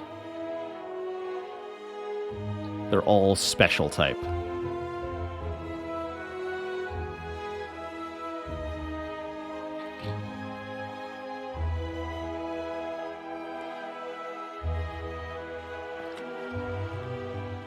The Hole-in-the-Wall event navigator is an any act event, so it can appear in Act 2.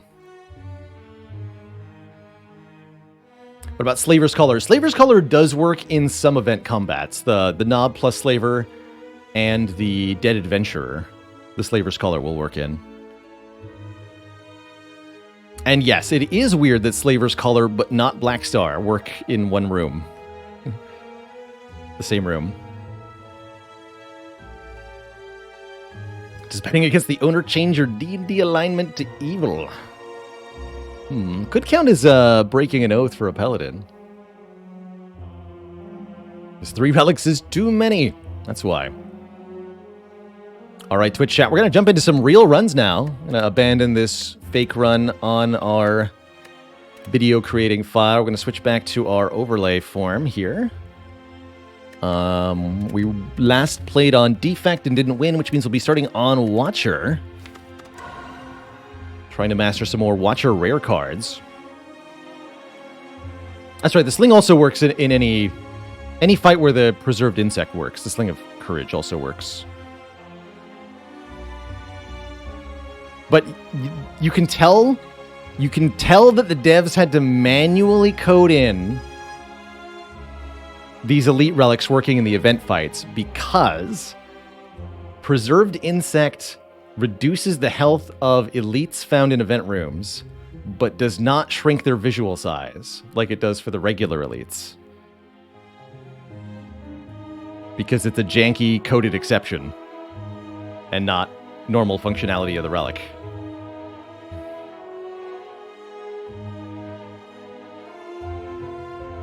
Yeah, isn't that interesting?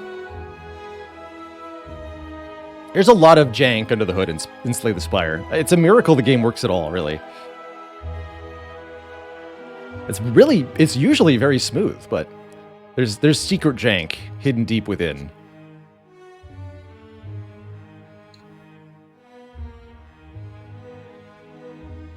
My favorite shrunken elite.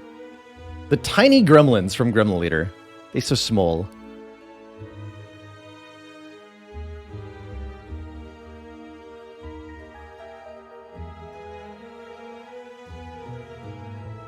Several chat members responding something to the effect of, I think you're misunderstanding how janky every game is.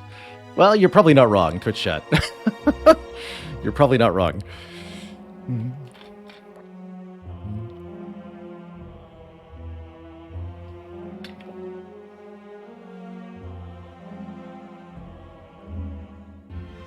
The Winter Warlock says, today I had a card from my previous run drawn in your second fight without it being added whatsoever. Yes, I've heard of this particular glitch. There's a way to, like, store a card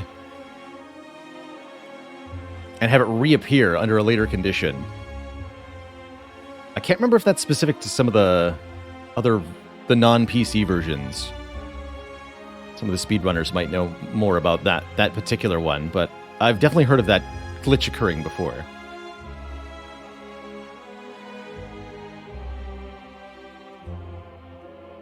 Oh yeah, something like if you have gambling chip, and then you click on 3 of the cards to discard, or however many cards to discard, and then before you actually finalize what's being discarded, you abandon the run or something, or save and quit. There's a couple ways to do that.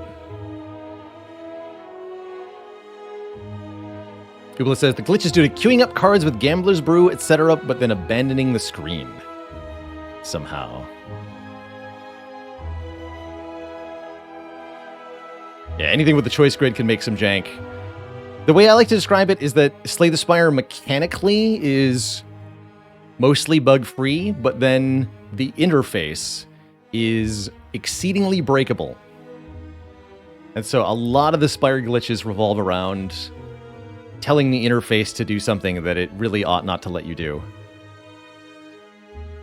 This is true of a lot of programs also, like a lot of early Windows security loopholes are kind of like this, like entering things into a login prompt that you shouldn't be able to do, and then just bypassing the login screen entirely, for example, because the login prompt threw an exception.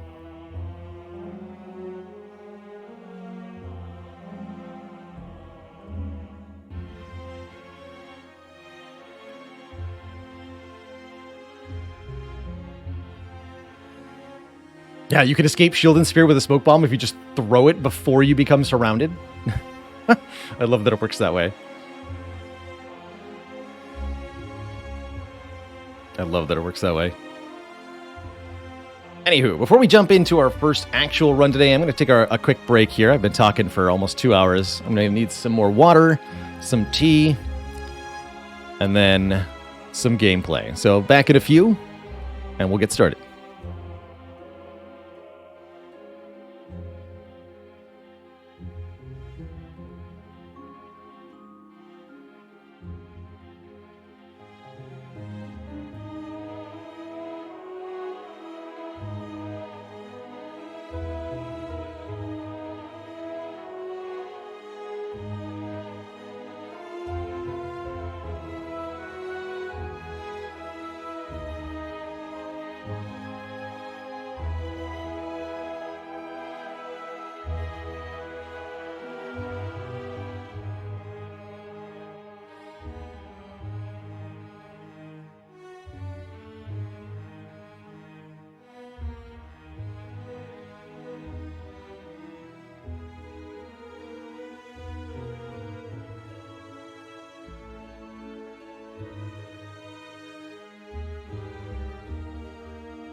Okay, Twitch chat, we are back. Thank you so much for all that patience.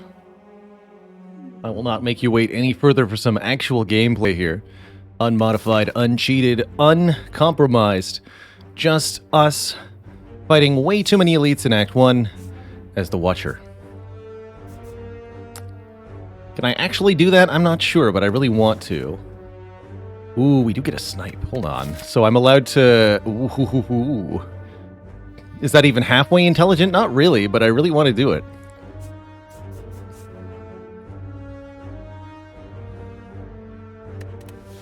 Let's take 1 hit point enemies. Could also transform 2 defends and maybe get something really good. But heck it, how many events are we allowed to roll back to back here? Twitch chat believes.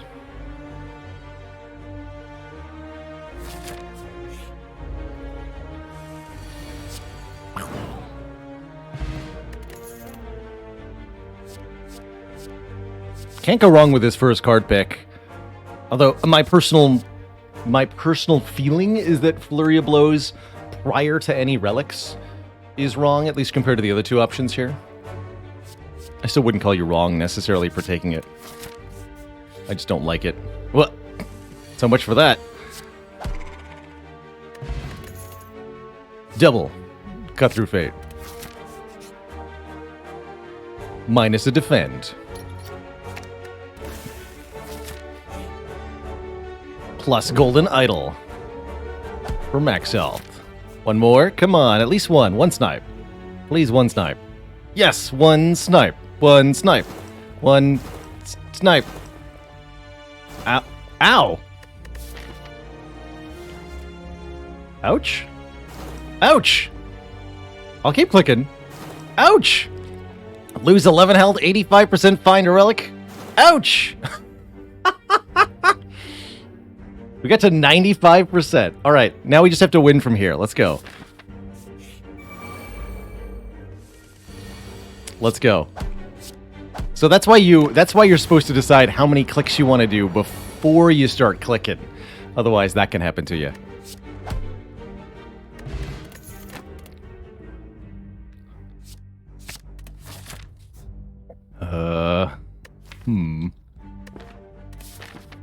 This is easy pool? Alright, I'll take it.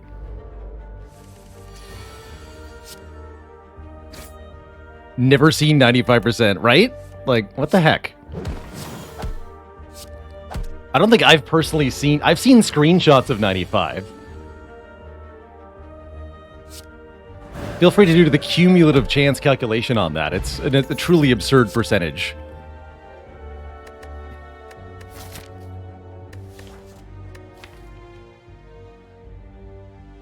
Can I kill Lagavulin if I take B-Bash? Probably.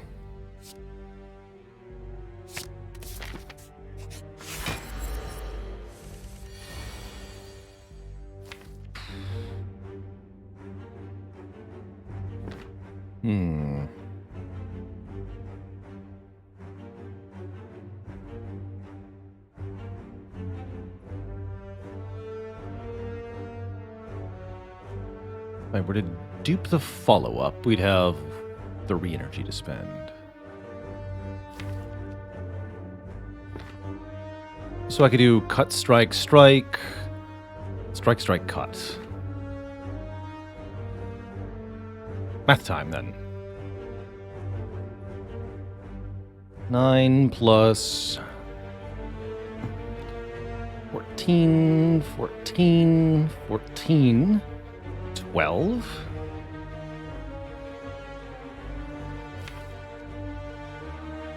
12, 12, 14. It's only 101. Okay. So we can't kill immediately here. That's not good. That's not good. It's bad.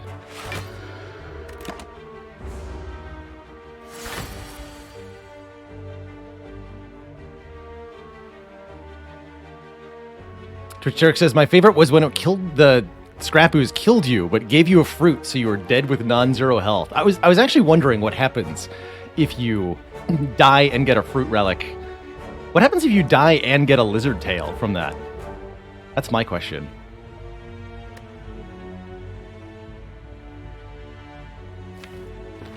That's what I want to know.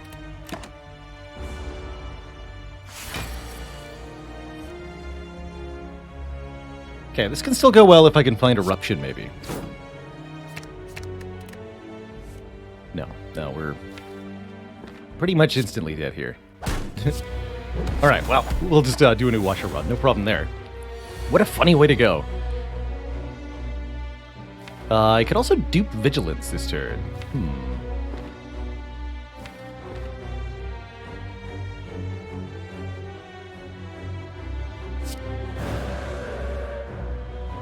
And then we live on 1 health.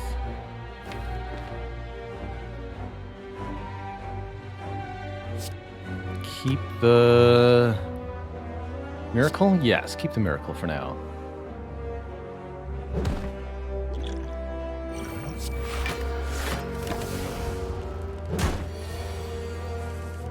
Alright, that's as far as we get.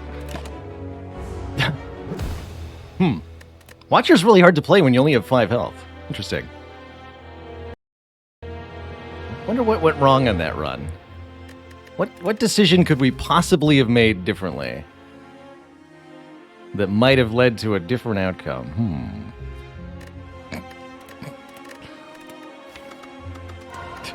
Who knows?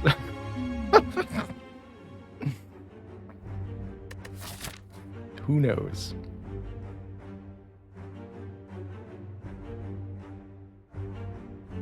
Okay, this act looks a lot more reasonable in its layout. Let's do 3 late elites. I call them late elites, and anytime they're after the chest.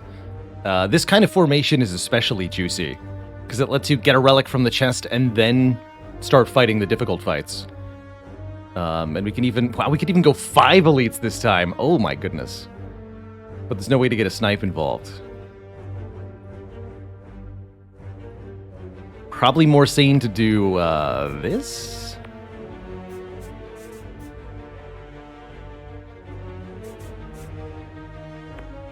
Instead of this?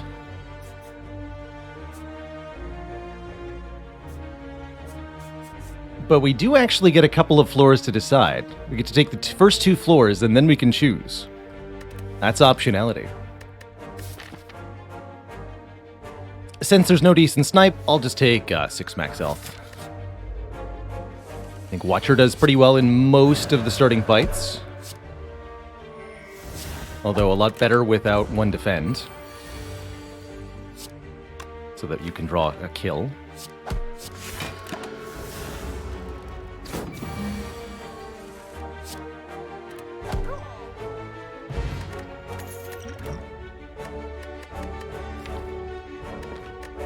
Early Sands of Time is definitely a very good card for going many elites.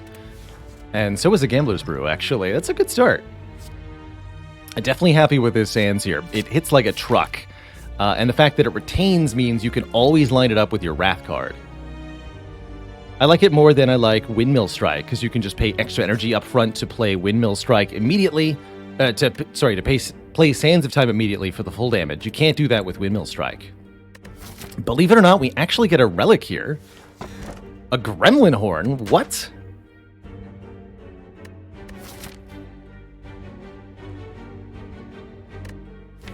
Gremlin Horn Sands. All right, let's go Red Path, I guess. Why not?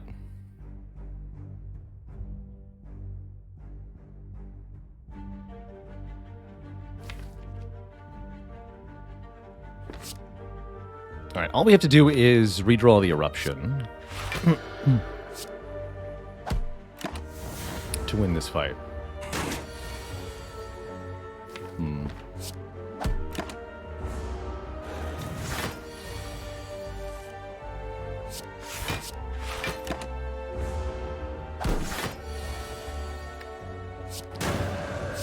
Oop.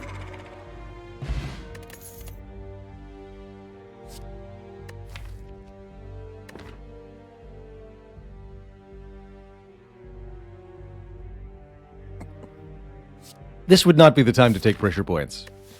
Inner Peace to have another way to exit Wrath is a good idea. And it can also be used as card draw with Vigilance. I quite like that.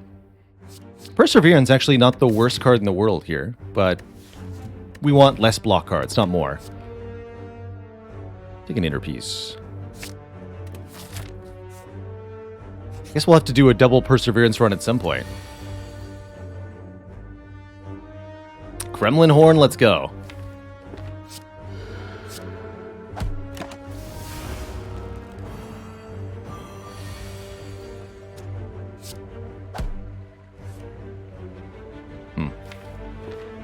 This is actually kind of bad. Oh well.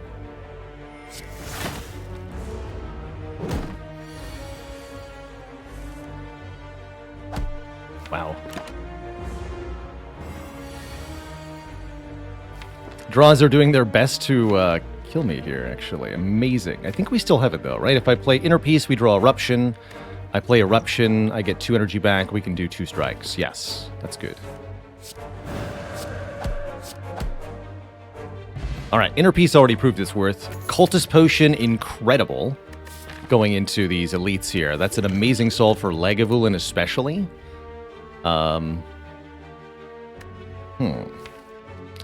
Pro tip, don't take Signature Move with Sands of Time.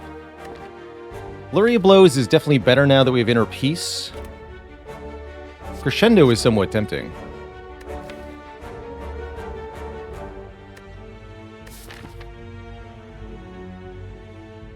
Especially with a second Calm card. Having an extra Wrath entry is good. One that can upgrade to 0 cost is particularly nice. And that is going to really enable some nice stuff like Inner Peace, then Crescendo, then instantly double damage Sands of Time, no matter what it costs.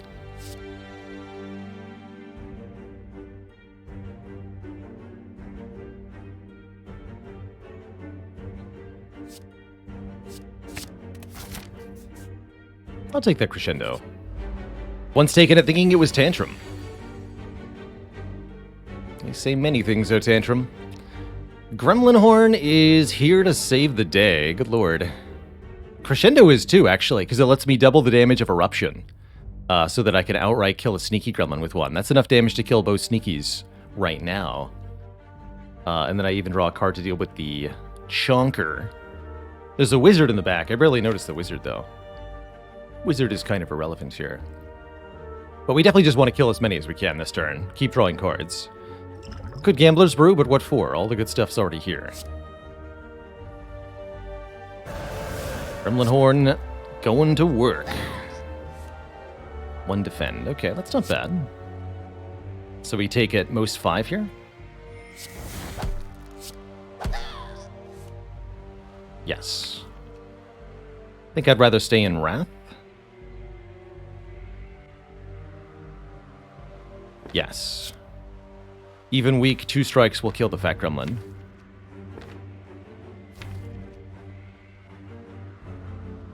Yeah, we should be fine.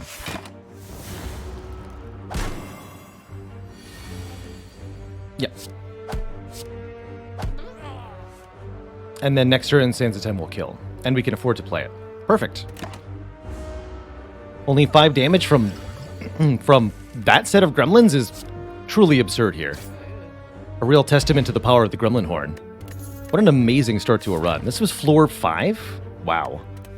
Ridiculous. Just ridiculous. I can definitely get behind a Foresight for this kind of deck. It actually helps our early elite fights quite a lot, because we can scry away useless defends or get out of Wraths more easily. I like that quite a lot. This is one of my favorite powers on Watcher.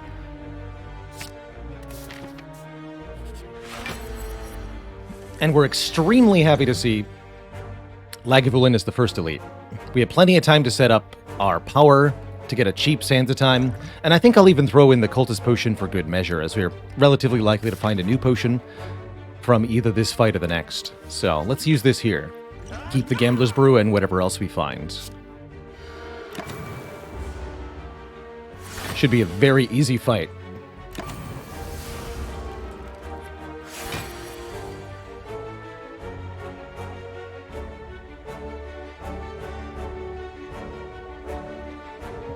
Do I play the sands and look to redraw it? I don't know.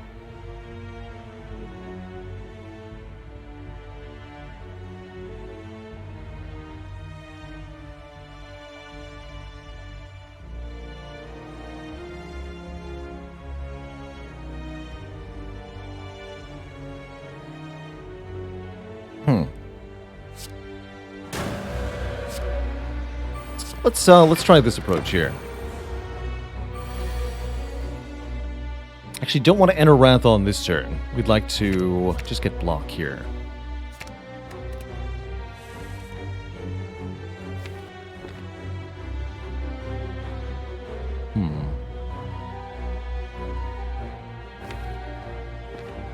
Block this turn, block next turn. Kill when we're ready.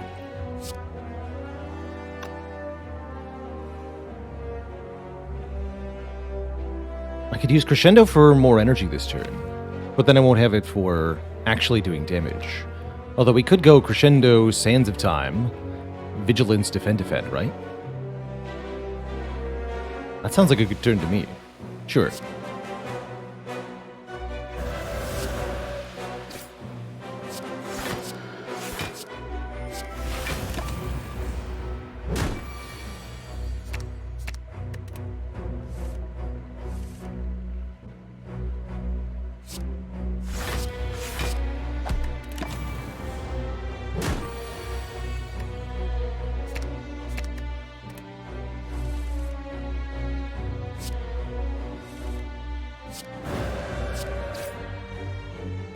A little bit more damage than I would have liked, but great rewards here. Boat Thingy will block on turn 1. Establishment. Interesting. Huh. Establishment makes Sands of Times get cheaper twice as fast, and makes Crescendo cheaper too. Normally a card that I don't like very much.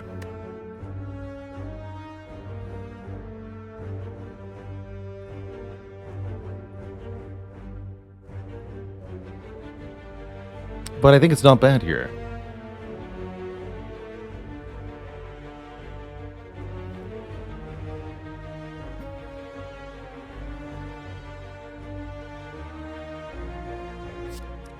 And you can't have a run with 2 copies of Establishment if you don't take 1. Let's do it. Let's do it. Establishment also upgrades to be an 8, and the boat thingy covers that actually quite nicely. Yeah, I think it's good. Genuinely decent. Not amazing, but decent.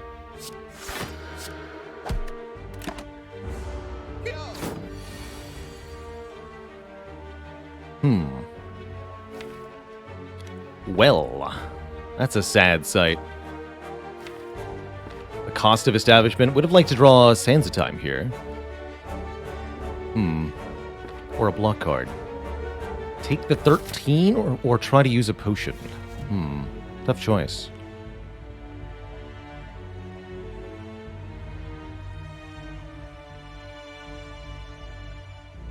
Epona, thanks for 46 months of support. Cozy's place on Twitch.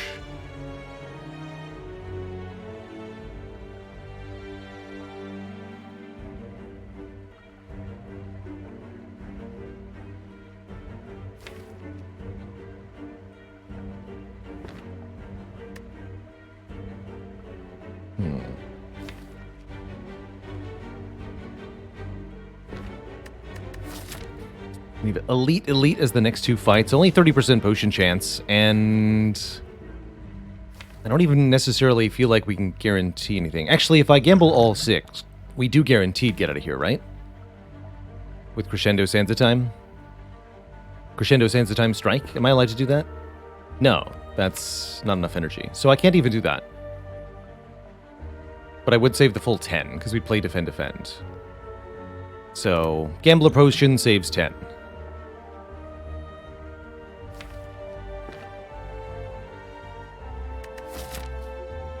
I don't think that's actually enough to justify using it here. Tilt House, thanks for the Prime sub. Welcome to the Cozy Sub Club. Heck yeah.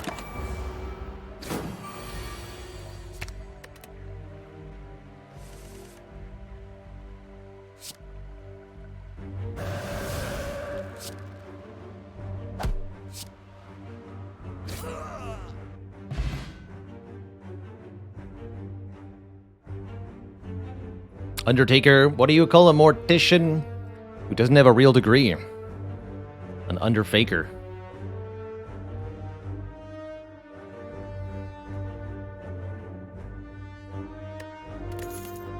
Yeah, if we kept Miracle, we get double Sands a time? Let's go.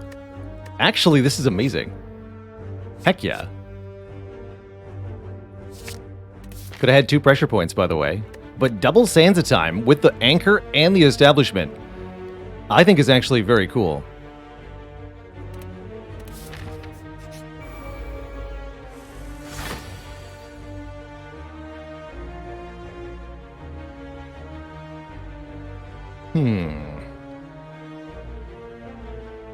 Not a bad turn 1. We'd prefer to see one of the Sands a time this turn, but Wrath is pretty good. Considering using the Power Potion here. Quite a few good hits. And this is a super-powered Gremlin Knob. Let's do it.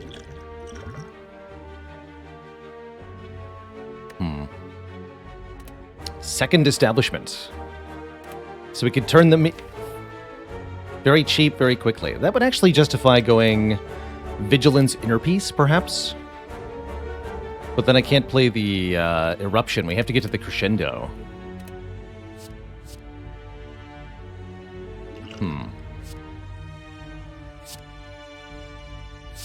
Alright, let's see what happens here. Okay, we do find Crescendo, so I'm okay just playing Establishment here. And I think keeping the Miracle. We want to take the damage next turn, and 2 turns from now we want to kill with Crescendo, Sands of Time, Sands of Time. So we're looking to take 8 damage and win the fight.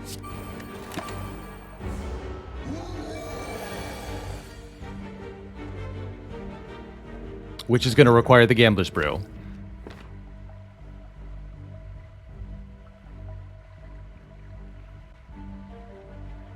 Terrifying draw. Thanks, Gambler's Brew. Glad we didn't pay 10 health for you. Give you up for 10 health, rather. Otherwise, sadness. Great sadness. I still need to draw another damage card, right? Not that much point in doing damage. 1 strike would be enough, but the regen cancels it, so it won't be enough. Could keep Foresight. Let's see. They'll be double discounted, so 2 cost each. With Crescendo Miracle, I'll have 6 energy, actually, so don't keep Establishment, do keep Foresight. That's the way to do this. And then we actually get to play both of these defends and take even less damage. Now we get to scry 3 and draw. All we have to do is find any 1 damage hit, and we win.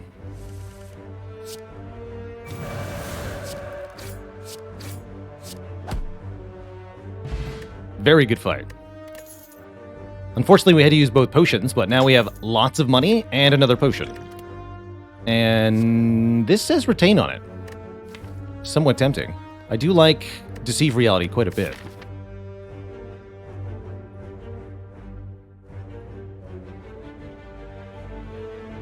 Didn't realize how many cards there were in Slay the Spire. There's a lot of cards.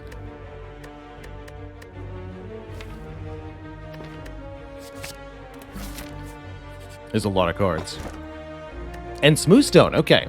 That makes the Deceive Reality a lot better, too. If both halves of it give +1 block. Still 3 more elites to go this act, don't forget. We gotta keep going. Lagavulin Mark II should be way easier. I think we'll have no problem this time. We've learned so much. Hello? Good cards, are you there? Still haven't removed anything, though. It's a bit of a...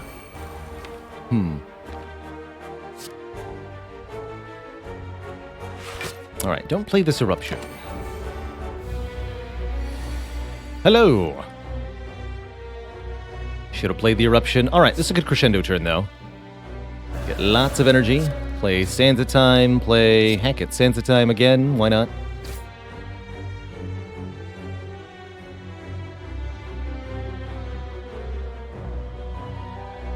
We want to, what? Safety, Vigilance, Foresight?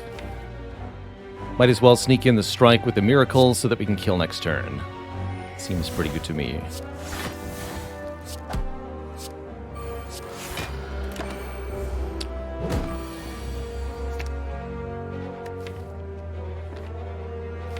Eruption and 1 strike is a kill, so let's just discard all of this to try to find the Eruption. Yeah, there we go. Easy. That's quite a one-sided fight. Get the blue candle. Maybe we'll get some curses? Maybe we won't. I don't know.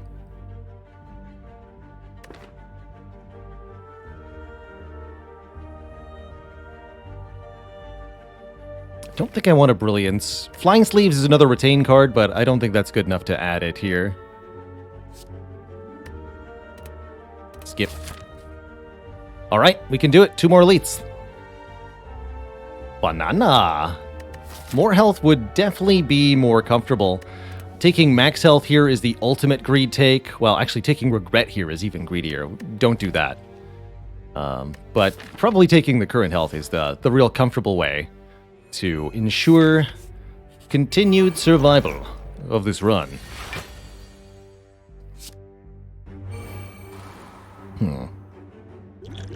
Not the worst Swift Potion here. Could play Vigilance, but it's really not doing much for us.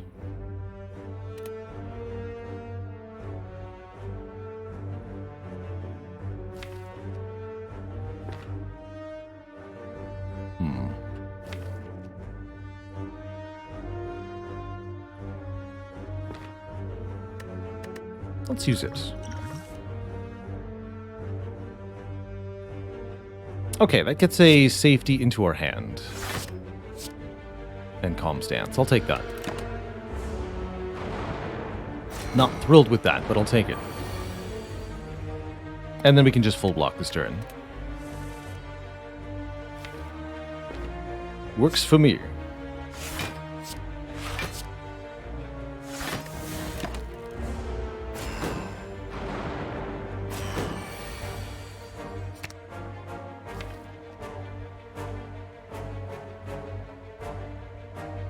Yeah, we're gonna reshuffle anyway.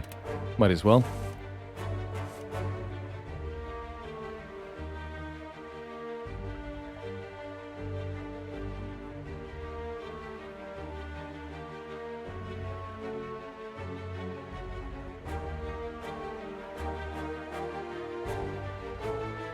So something like this. Eruption here. Sands of Time here. Kill the middle one.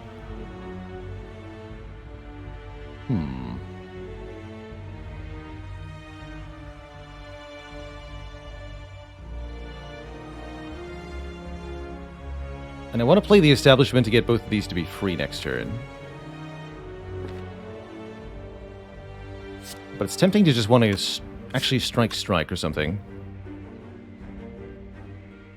Try to kill them both. We could even use the dupe pot to kill this one if we needed to, but that's a ridiculous notion. No need for that.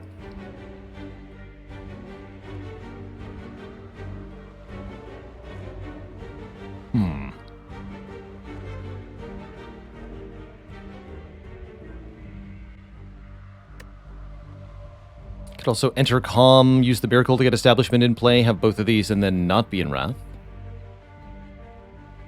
Although I'd rather just kill one and then enter Calm, if that's the line I'm going to take. Hard to settle on full aggro or full defense here.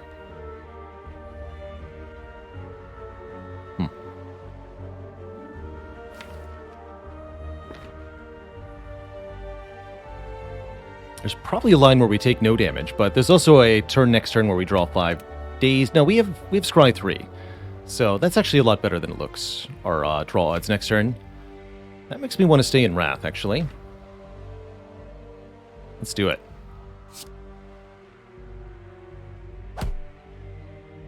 Need that thing to be in Sands of Time kill range.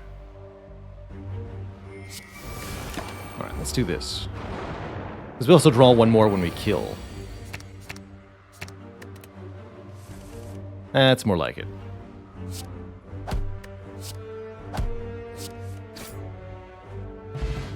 Bag of marbles? Oh boy, the turn ones are going to get brutal. Perseverance, not in this deck, I don't think. Not even with +1 decks. Sorry, Perseverance. This sure has been a very rewarding path, and we're not even done. Pretty absurd.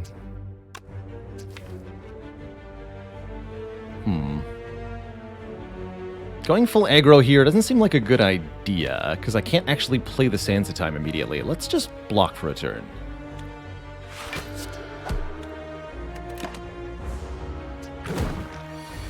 Yeah, two very opposite runs, eh?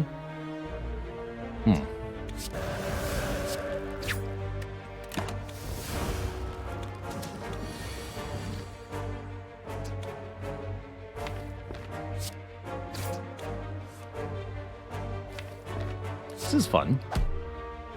Draw those cards. Seems good.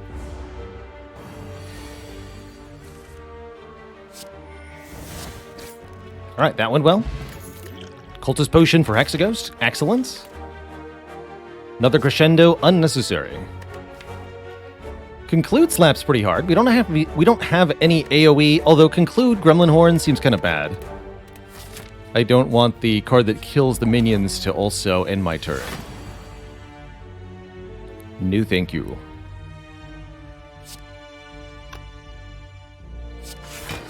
What else can we draw? Perfect. Double Sands of Time, Crescendo on turn 1. Excellent. Excellent. Probably have the same style knob fight here. We go Establishment to make the Sands of Time and Crescendo essentially free next turn. We have a guaranteed kill with that stuff, so I'm allowed to play Defend again. I don't even need to play the Foresight. I only have one Defend. Excuse me, Defend Foresight then. Or Defend Strike. Doesn't really matter. Take only 5 in this knob fight. Excellent work.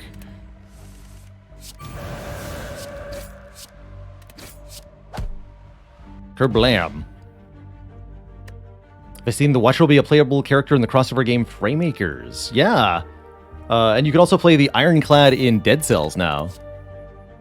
Ooh, Meditate or Inner Peace? Wait, Meditate with Establishment. Oh, heck yes.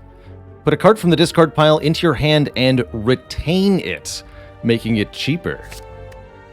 Second dupe pot, also ridiculous. How's our potion chance at 10%? We got so many potions in sack, too. Ridiculous. Just ridiculous.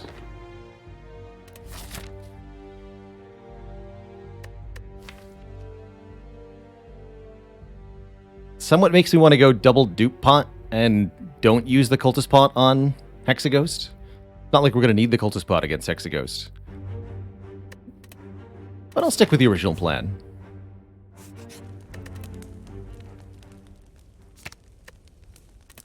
And we're going to upgrade the Meditate. Being able to get 2 cards, both discounted, very big deal. Very big deal.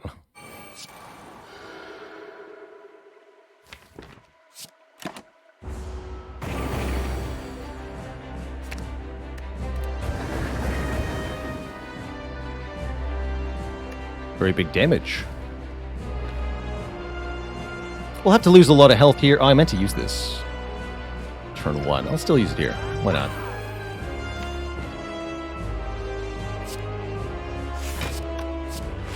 Could miracle for some more health. Might as well. Everything's going to be free in the end here.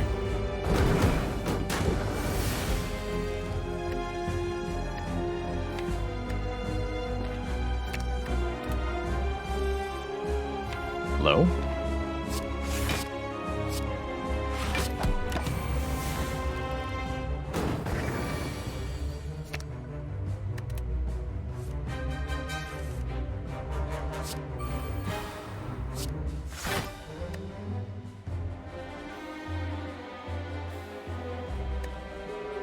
That meant to be deceive safety, actually. Dang. This is a not terrible time to enter Wrath. But we'd much rather wait until next turn. Yeah, I kind of borked that a little bit. Let's just have 2 free safeties then. Take the hit. For later. Now we can go full aggro.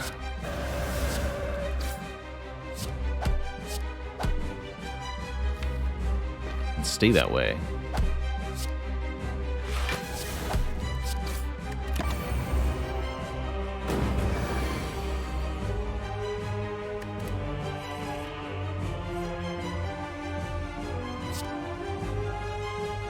Go Eruption, Inner Peace, meditate them both back into my hand. Yes. Should probably discarded one of those. Oh well. And now we're back in Wrath. This should be a kill, right? 50, 22? Yeah, you're dead. GG.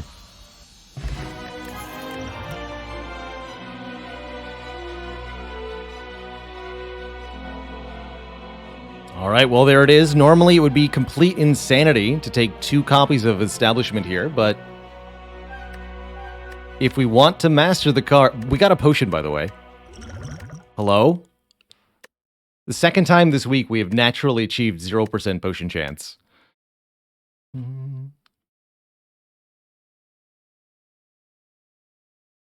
What is going on?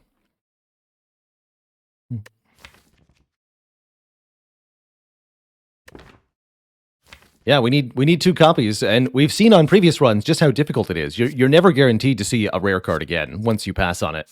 So we'll take it now. And the whole rest of this run should be dedicated to making this work somehow. Whatever the cost. A 0% potion chance into taking the Sozu. I like it. Sozu, Dome, or Hammer. Honestly, probably want a Hammer here. Although I don't like losing out on upgrades, I don't totally dislike it in this context. Especially since we already got the Meditate upgraded. That lets us continue to visit shops and elites for the good stuff. We can always find an Apotheosis or a Lesson Learned. Anyway. These are pretty decent late game potions.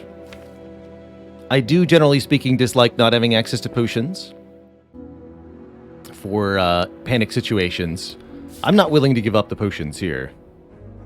Do both establishments stack? Yes, although very few cards can actually benefit from 2 establishments. Remember yesterday when the earliest shops in Act 2 were like all behind elites? I'm grateful that didn't happen here. Nice and easy early stores. We can go to 2 of them, spend tons of cash, get very strong.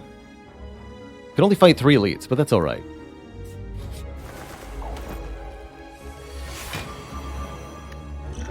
The Faded Thorns potion for the birds. It's too perfect not to use. I'll do it. I'll do it.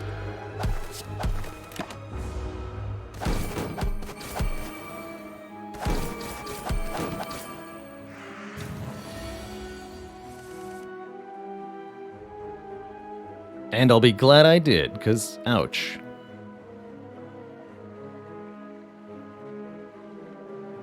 Yeah, we're still taking damage. Dang. Can't KO any of them in a meaningful way here.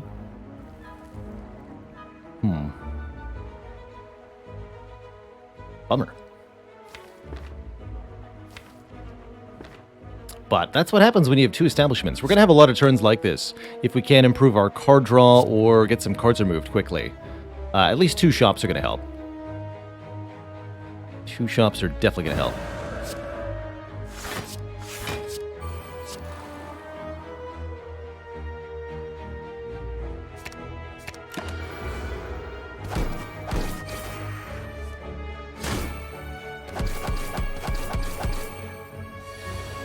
Ow.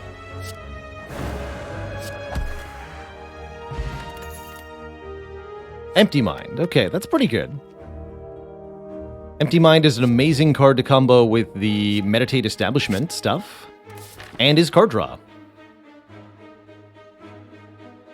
Get Runic Dome from a boss swap on Watcher. If you're a newer player, what's your plan of action? One option is to consult the wiki as you play and just kind of learn the game fight by fight alongside.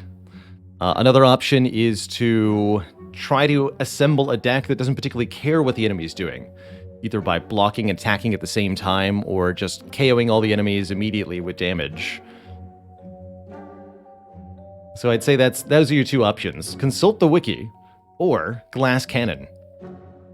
Both can work really well. Wow, yeah, Ornithopter and White Beast statue together here. Sozu stocks plummeting.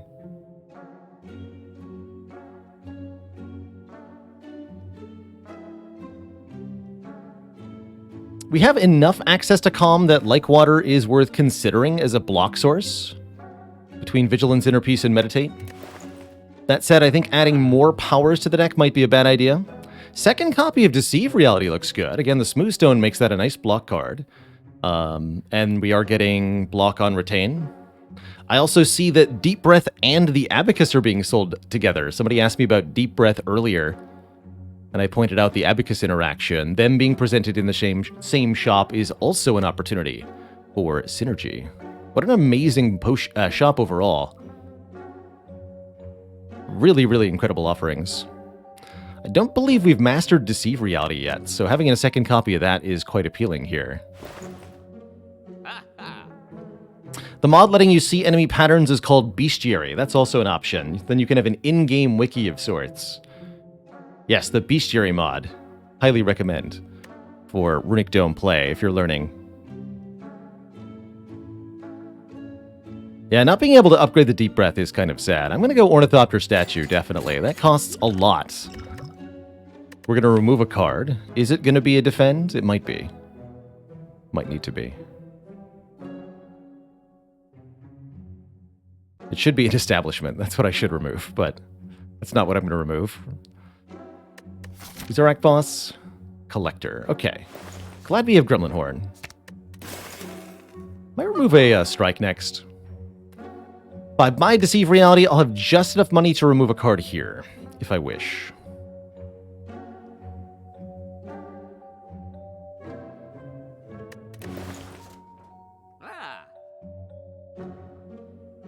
Let's do it. We skip the second store. We can also just do that. It's a question of how badly we want that removal. Sometimes the answer is lots badly. We lots badly want the remove.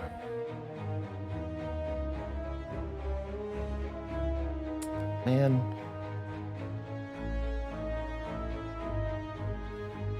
Actually, wait, no, he's vulnerable, right? Oh. We do this, right? Inner Peace. Peace. Crescendo. Duplication Potion. Delete. So we heal 5, no damage to that stinky parasite. Yes, Sanctity, because card draw, and it gets +1 block. Talk to the Hand, not so good when we're slapping once for 20 damage or 40 damage, rather than many times for small damage. Can Lesson Learned be found in a store? Yes, although unless it was on sale, we wouldn't be able to afford it here.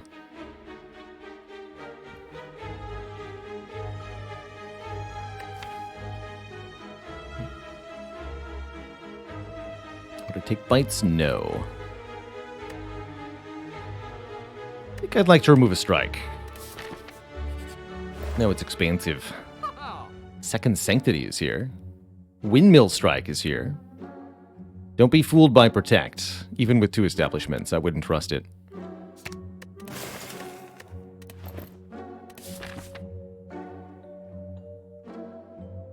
So 2 elites. No, we want 3 elites. 3 elites, please.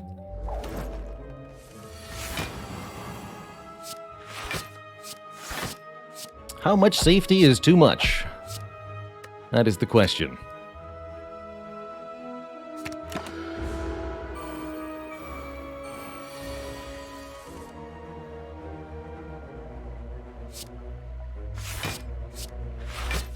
How do you do, fellow cultists? Let's see, we're now officially retaining too many cards.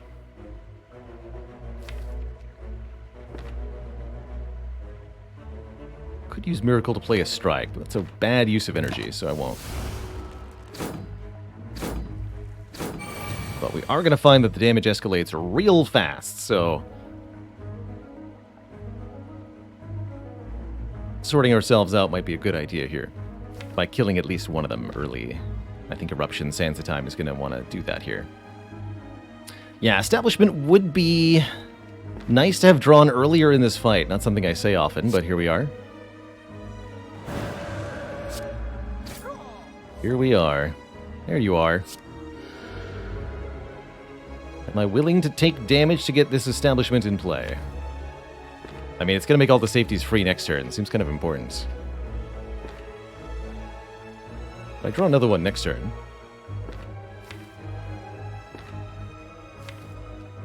Now, let's try to be greedy here.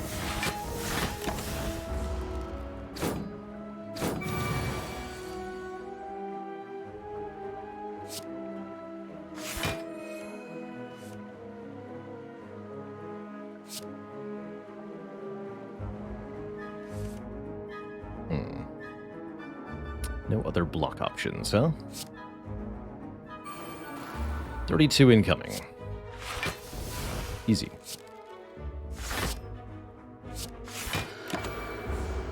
There we go. Okay.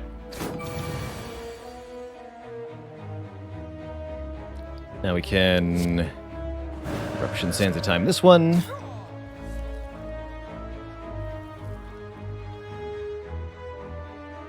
Can't kill this one. I can do some hot nonsense. Like Establishment, Deceive Reality, Meditate. Get Vigilance and Eruption both instantly become 0 cost? Double Establishment's kind of cool, actually. I don't actually know that we need that energy, but it's really cool that we have it. I like that.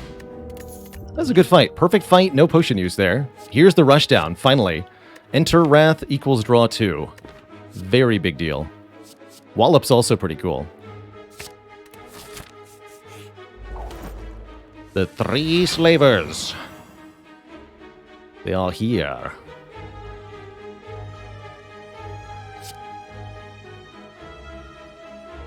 Might be using the Stance Potion this turn. I'm going to Miracle Sanctity first.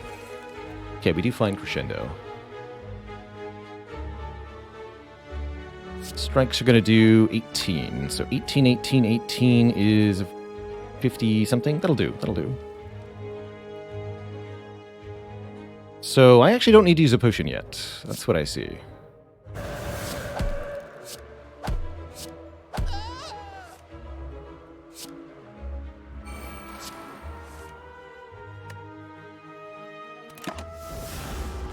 But I should, because we're going to get one at the end of the fight guaranteed.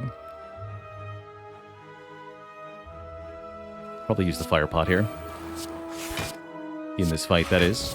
Not here as in this turn. I meant to play the Deceive and not that Defend. Whoops. Not a huge deal. Well, yes it is, actually.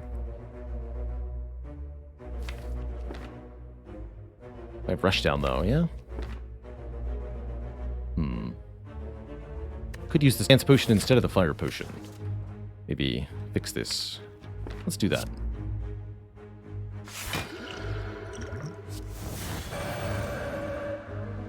So that'll only do 30. I can't kill the front lad. But I am allowed to go Defend, Meditate. Won't actually prevent this damage, though, huh? Tragic.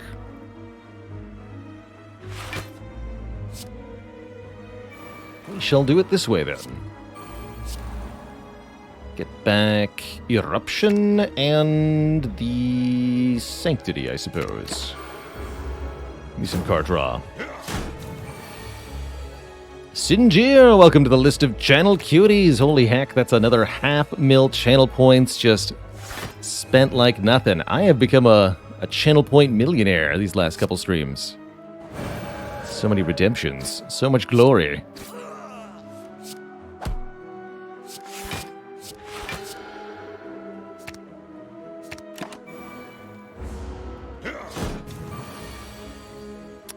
Jaco says, I once pointed out that Ascender's Bane was the worst Ascension penalty. Do I still feel that way? Yes, 100%. 100%. Do I feel that way at the moment? Let's play these again, once each.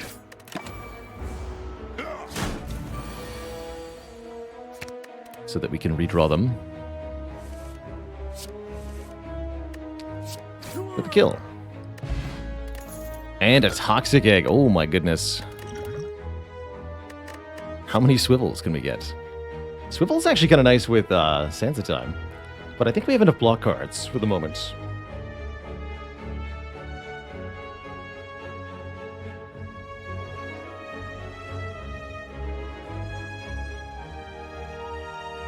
$973. You're on the list. Welcome.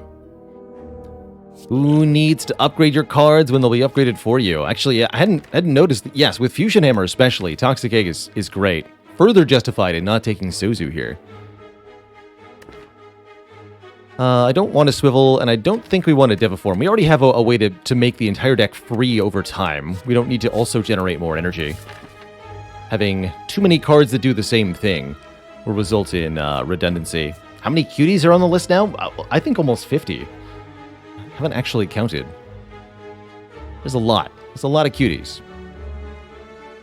Alright, any path that hits 2 elites has to go through this rest site. That's right, okay. So I'm not taking these cards, and we're going here, where we're forced to either sleep or recall. We'll rest, go to full health here. And I think we're strong enough. Let's take an event before the next elite. I don't really want to take another fight, do I? No, not really. Remove a card or upgrade all the remaining strikes and defends. Earlier today I said that the break-even threshold was about 5 upgrades. This deck I really do prefer more removals, so I'm going to keep removing. But that's pretty close. Hourglass does 3 damage per turn to every enemy. Doesn't seem like a lot, but I think it's actually going to matter quite a bit for getting past certain health thresholds on minions in the coming fights. So I'm actually going to take it here, even though I don't think it's that good, necessarily.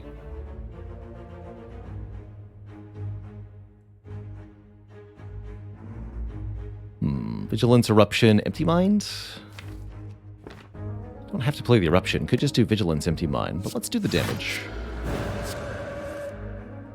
Yeah, that feels right.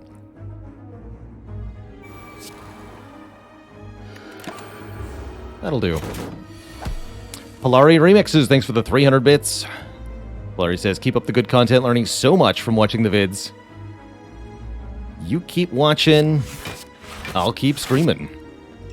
Sound good? And we have Establishment in play, yes. 2 copies, no less. So give me Eruption and Inner Peace then. Make them both free.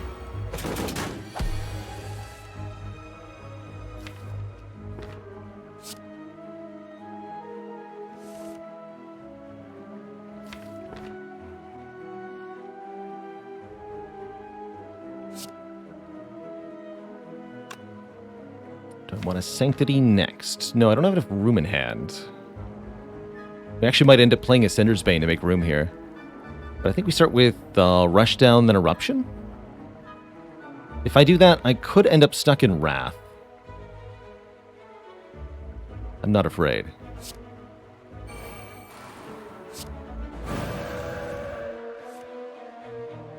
And then what? Safety, Sanctity?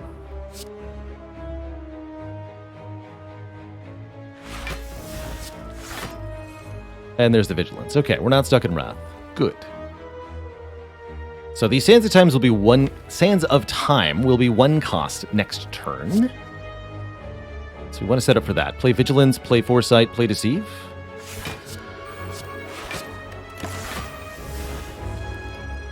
The discount.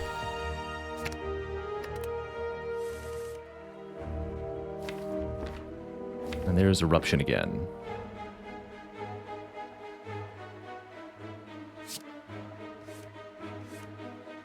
My hand is full.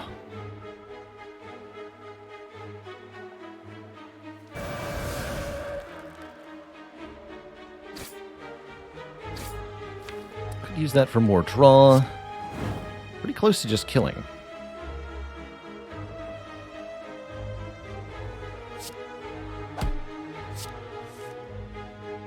Not quite, huh? Not quite. Okay. Well, we can easily block the rest of this turn, I believe. Deceive. Safety. That's a full block, so we can meditate. Get back both Sands here. Prince of Persia, the Sands is of Time. Dreamcatcher, actually pretty good. With Fusion Hammer, we now get a card reward at rest sites, which can contain upgraded skills with the Toxic Egg. That's pretty sweet. Empty Body, not bad, not bad.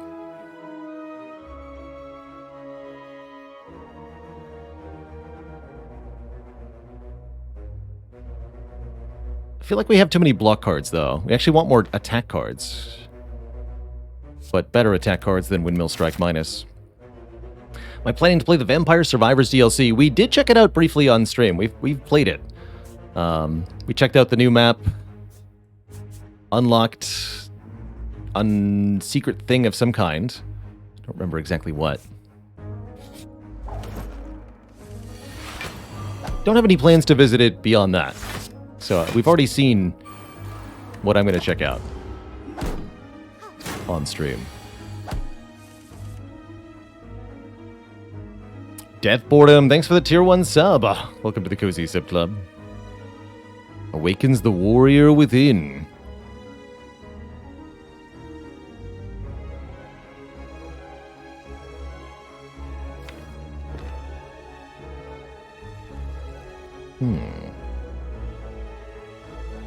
Do gain... Draw 2 from Wrath. So let's go Vigilance Crescendo. Sanctity. Establishment. Defend. Meditate. Get back Sanctity and Vigilance. At a discount. She attacks his turn. Not the Centurion. Works for me. Oh, whoops. Still works for me. Play the other establishment. Play this. Alright, now we can kill stuff. We are set up, as they say.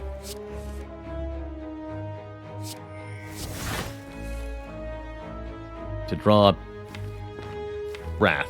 Whatever, we can still play these for their normal price and effect.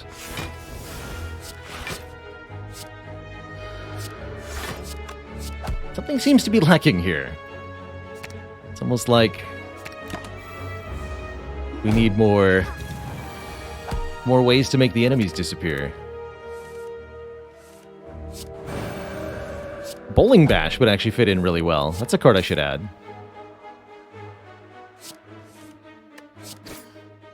If we see it. Also should have used the potion there. Instead, we're offered another Sanctity Plus, which is very tempting, or a Tantrum. Tantrum could serve quite well, too. It's unupgraded, but it's good with Rushdown. Just doesn't do that much damage, but the fact that we can make the Tantrum 0 cost by meditating it, and then have a 0 cost card that puts itself back into the draw pile, that seems pretty good, pretty abusable.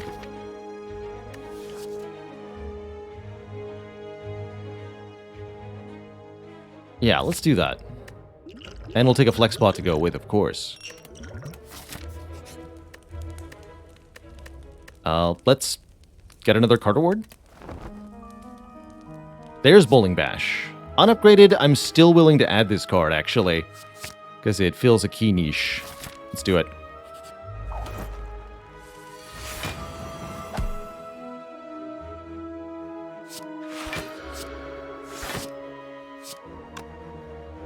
$33 incoming. Just full block him. Just do it.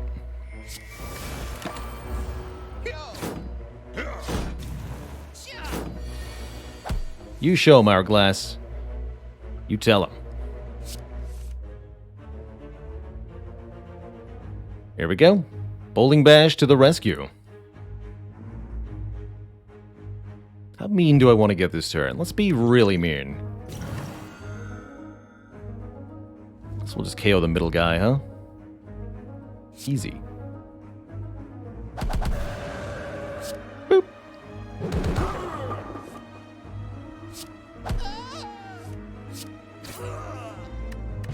Good talk. Empty Body Plus is back. We now have a Nunchaku, a little bit more energy for us. Go nicely with the attacks, especially if we make the attacks free. The weirdest Watcher build you've ever seen, right? I'm curious to see how well it'll continue to work. I have high hopes for this. Getting Establishment mastered, it would be primo. Should have punched him. Can upgrade a card, though. That's very valuable. Or keep removing stuff. Could upgrade Tantrum.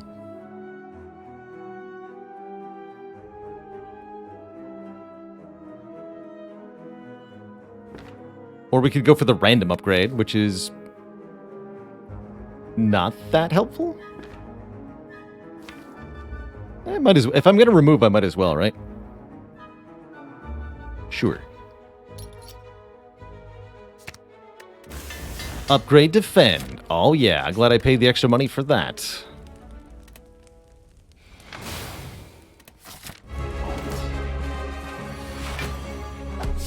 Great choice. Jesus, with Potton now.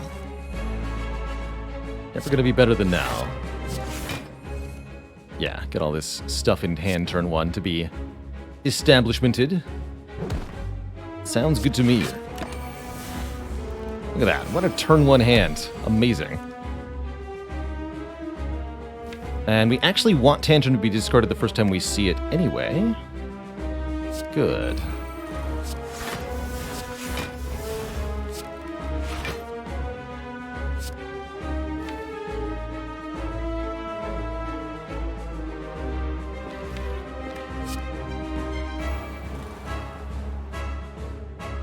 Don't play that either. Okay.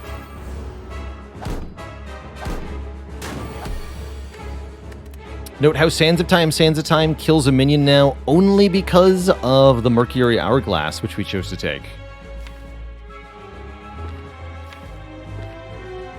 Let's see, I am going to want to kill one of them, right? And we end the turn with Meditate, so let's only discard one card then. Discard the inner piece. I'm going to draw Eruption with double Sands of Time. Or I could just go Crescendo, kill them each with one. But I want to be able to meditate the Tantrum for shenanigans here. I don't actually need to. We could draw more cards or something if we wanted to. But I want to. And believe. Choose to believe. So we go Rush Down, Defend, Strike, Meditate, selecting Tantrum, and let's go Inner Peace 2. Take some damage here, but now shenanigans ensue. Which is that Tantrum draws 2 cards and puts its 0-cost self into the draw pile. Seems to be a little absurd.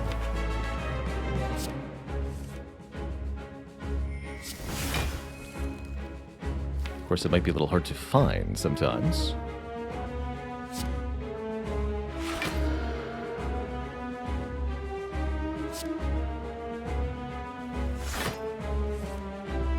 There you are.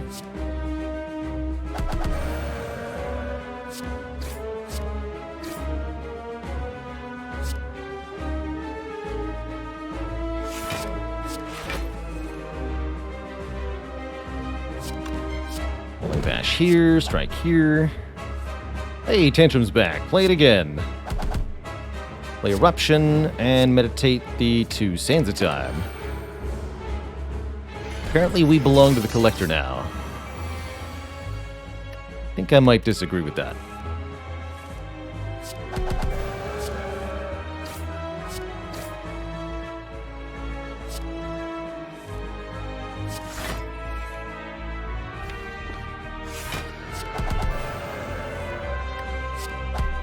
GG.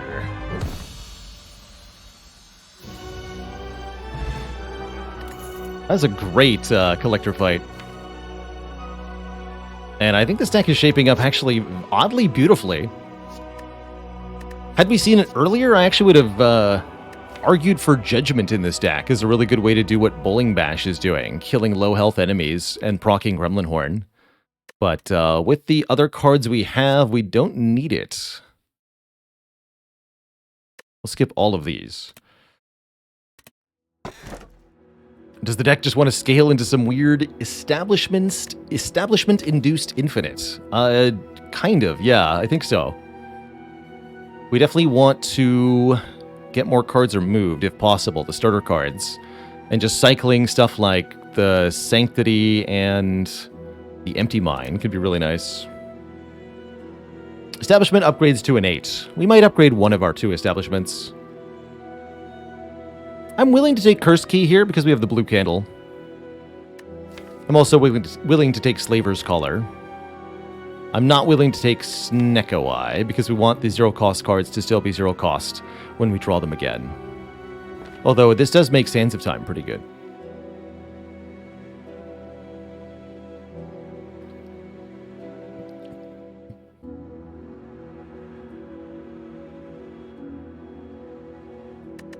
I guess it's a question of how badly we're going to need the energy in the hallway fights. Probably not that badly. Let's just go color here. The new downside option. One of my favorite picks for going to 5 energy per turn. You don't really need more than 4 in the hallway fights, but in the elites you really do want 5. The elites and the bosses, especially. Max of 3 elites. Okay. We don't have very much money. There are a lot of shops available, which makes me want to go to early events. Try to find perhaps the Mind Bloom event. Letting us get 2 normalities in exchange for a lot of money.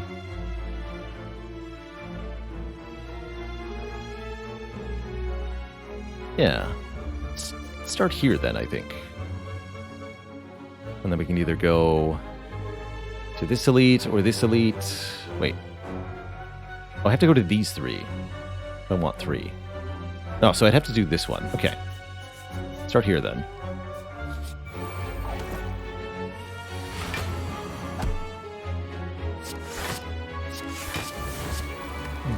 And that's why I don't like upgrading establishments, because sometimes you just draw them turn 1 anyway. And then what does it matter? What does it matter?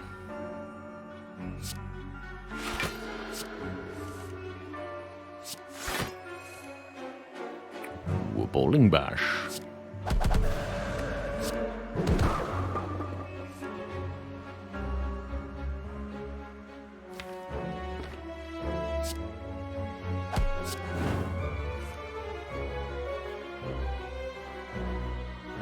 Okay, we just need block for next turn. Give me the Deceive and the Vigilance.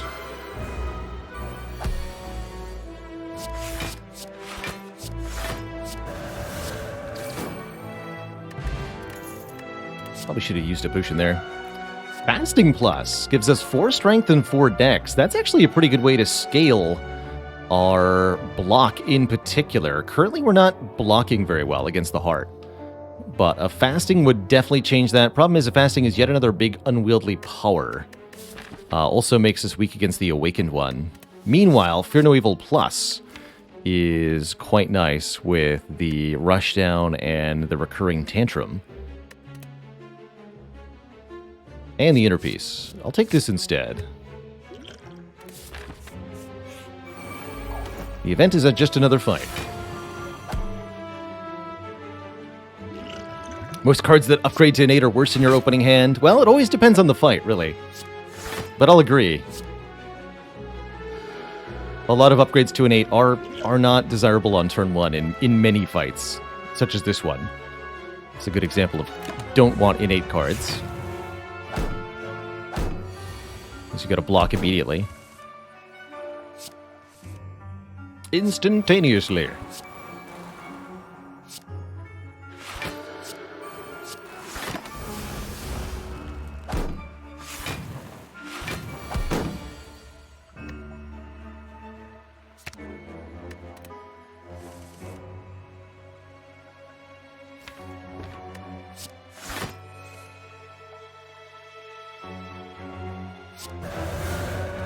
This will do 42.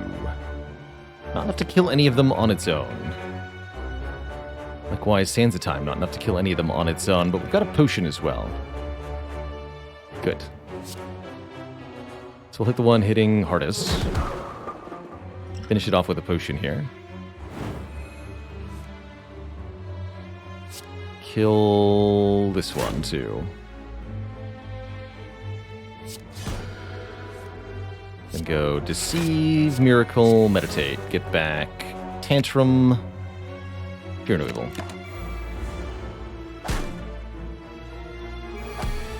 Easy.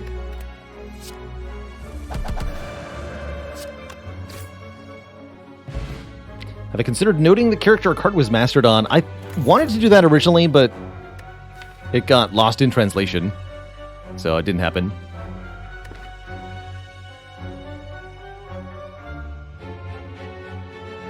And now that we've started notating not doing that, it's not worth going back and trying to figure it out. Although, actually, since we're working on an automated system for mastering, I imagine that will be a function we can have in the future once we switch over the spreadsheet or something, since it can be logged. Oh, the run. We even have the link to the run? Bailerbot, you genius. Just wondering if I want this Evaluate Plus.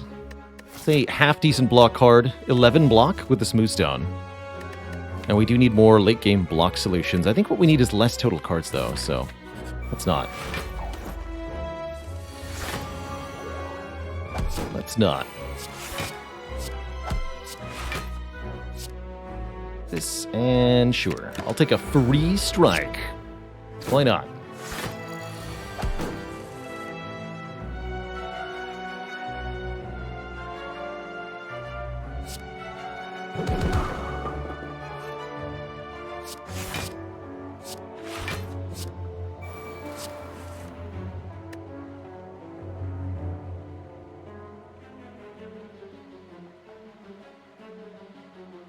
We have Rush Down?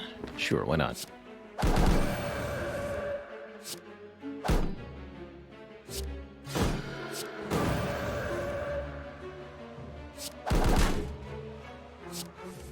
Beautiful. Simply beautiful.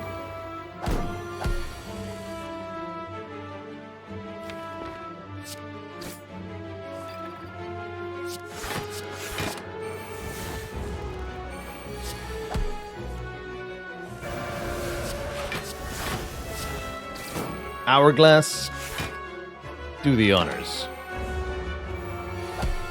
Good work. This Deceive Reality is upgraded, as is this Pressure Points. Actually, Pressure Points could be a hilarious way to do a lot of damage, but I think the Sands of Time will be plenty. Do we need the third Deceive? I doubt it. Do we want to prostrate for Divinity? I also doubt it. Okay, we'll skip all this. We'll skip it all. Lose the Blessing of the Forge, since most of the important stuff is already upgraded. Do we go to a shop and remove a card? It's 125. Do that in Act 4 anyway. In order to fight 3 elites, I have to go through the shop. Is that correct? Yes. Well, then the answer is yes. We go to the shop, we remove a card. I don't love Protect Plus, but it's actually not terrible here. Gonna be 0 cost block 16. It's not bad. Deep Breath Plus. Could have had double Deep Breath with the Abacus on this run. The run we could have had. Dunk a Strike and be gone. Lose 20 gold, obtain a relic. What a deal. I'll take a red mask for 1 week to all enemies on turn 1. Combined with the boat thingy, it's comprehensive protection when you need it most. Seems like a painful card to master, doesn't it? Don't it?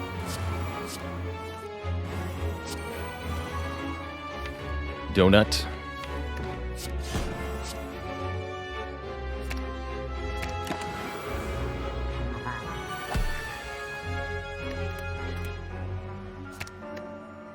Let's get the Sanctity for this turn.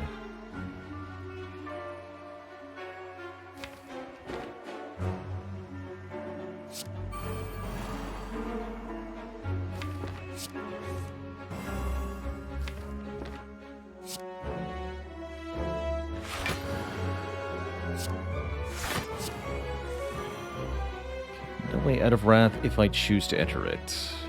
Although I do draw 2, right? I do. So we reshuffle these cards into the draw pile. I'm down. Not Tantrum, though.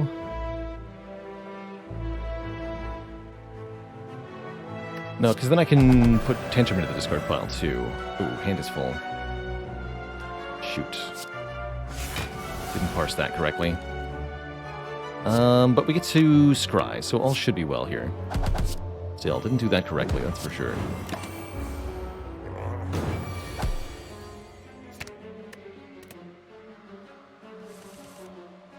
Oh, we shouldn't have played it the second time either. Dang it. At least we got Empty Minds. This has worked out.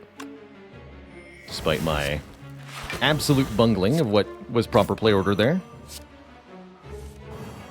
Let's try that again.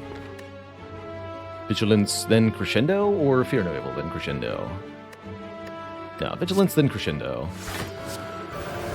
Then Fear No Evil, Inner Peace, Tantrum. Alright, lots of cards in hand, lots of energy. That's the Stance magic. Just play way more cards in one turn than should be reasonably allowed, and you too will find success.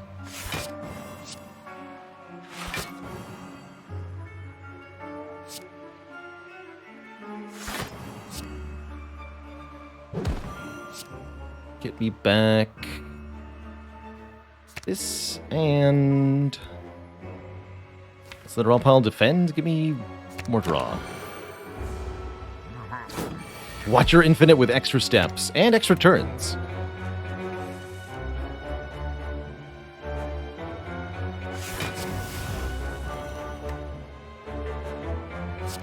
And extra cards that we really don't need to have. And serious hand clog issues. But aside from all that, what have the Romans ever done for us? Okay, Ancient T-Set, probably not going to do a whole lot for us. Wallop might be important, though, for our late-game blocking. Unupgraded, it's pretty sad. I'm going to try not taking it. Dex Potion could also be important for the late game, but I think we need current potions for the moment.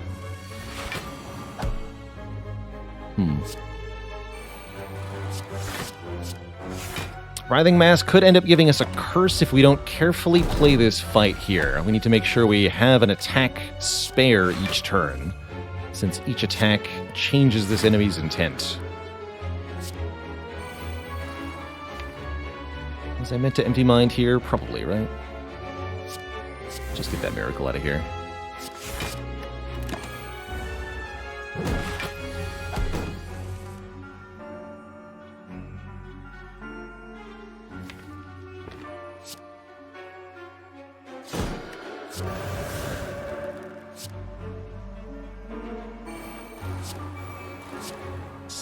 Safety, defend, meditate.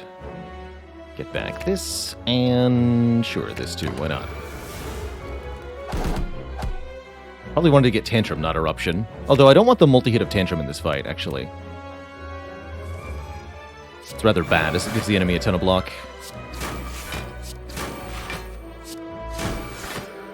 Alright, you can stop there. Stinky Mass.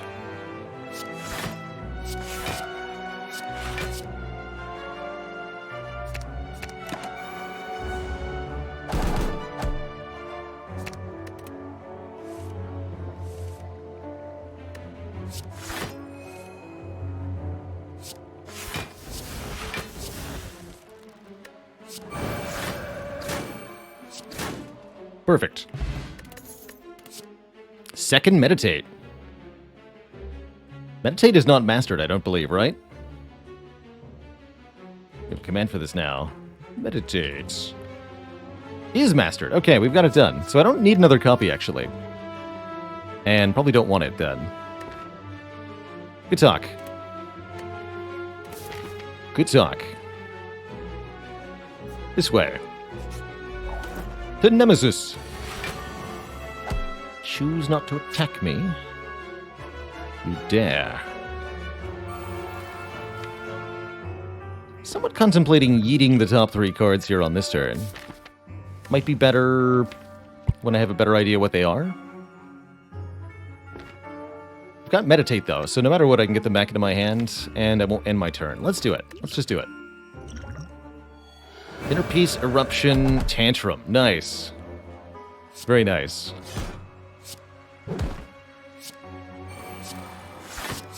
Give me back Inner Peace, Deceive, then.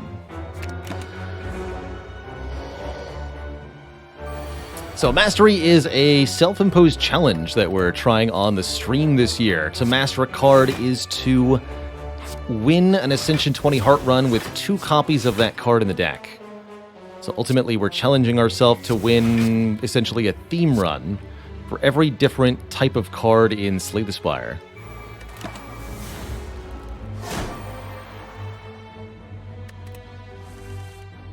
Pretty fun so far. Having a good time.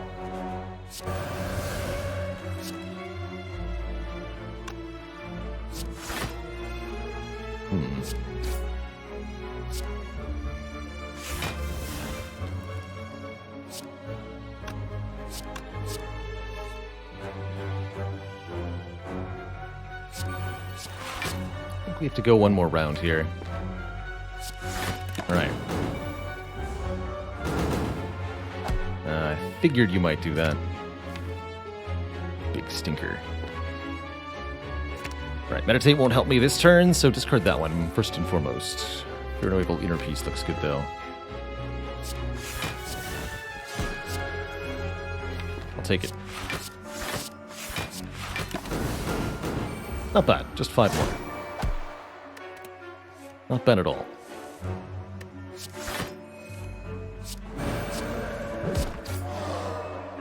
Gonna master all the curses? That's the intention.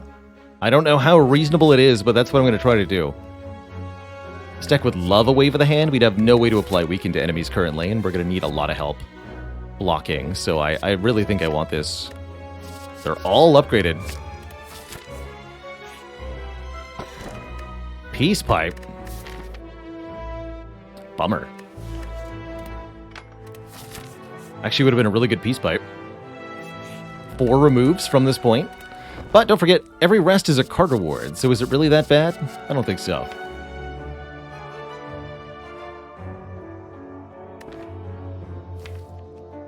Already got double Crescendo done. Don't really want a second Foresight. Let's take some more events. Glowing Tesseract, very good with Toxic Egg. Show me 3. Wow. Master of Strategy plus? Panacea plus, interesting. Secret Technique plus. Metamorphosis plus, wait.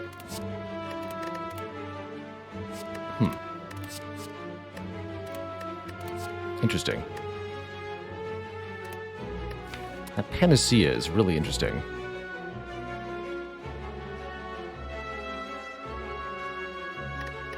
Yeah, no duplicates here, unfortunately. We'll get a lot of the colorless cards done through this event, ultimately. I really like the secret technique, especially if we're taking Panacea Plus here. Panacea lets us keep permanent bonuses from flex or speed potions. I'm hoping we get one speed potion. We have a heart solution. But I worry if that might be too many nonsense cards. We could also take 2 Madness Pluses, which is completely unnecessary because we're already making cards free. They call me Strider, thanks for the Prime sub. Welcome to the Cozy Sub Club. Heck yeah. The card draw. The card draw.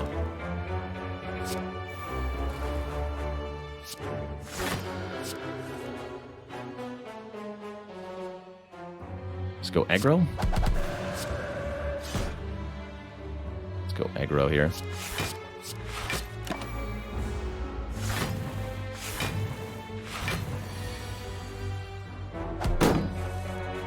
Donk. Maybe I shouldn't have gone aggro, though. Have you considered that? Maybe that was a bad idea? What was a bad idea? Who knew? Who knew?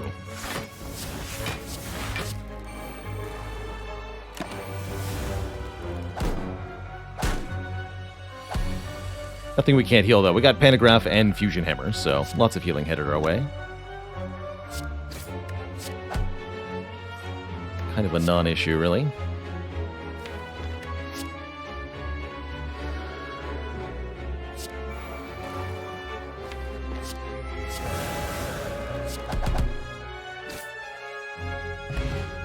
Should use one of those. The flex pot's too good, though. Horn Influence. I think we skip all those. David the Grey, thanks for the 2 months and the Prime sub. The minimalist relic posters, I saw a couple of those. Looked pretty cool. Alright, we'll use one of the flex potions in this fight. This is a good turn to use it. We don't have Rushdown. Is that correct? That's correct. So is this a good turn to use it? I don't think so, actually.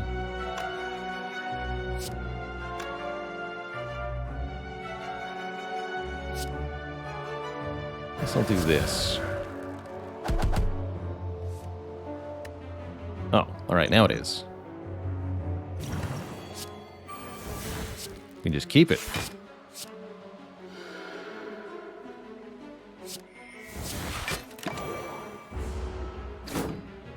B. Pilgrim, thanks for the Prime sub. Fictitious Corgi.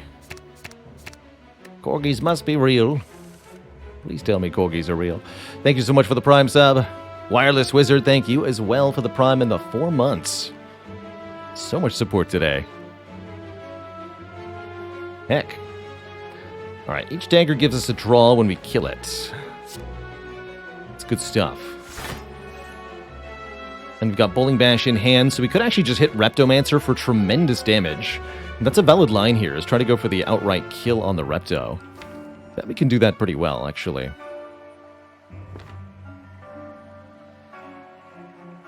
Well, let's start with the Tantrum on one of the dagger. No, because that would kill the dagger then. It's going to do 24 times 4. So it's going to be 100 damage to the Bowling Bash alone. Yeah, let's just hit her. Hit the boss. Do the damage.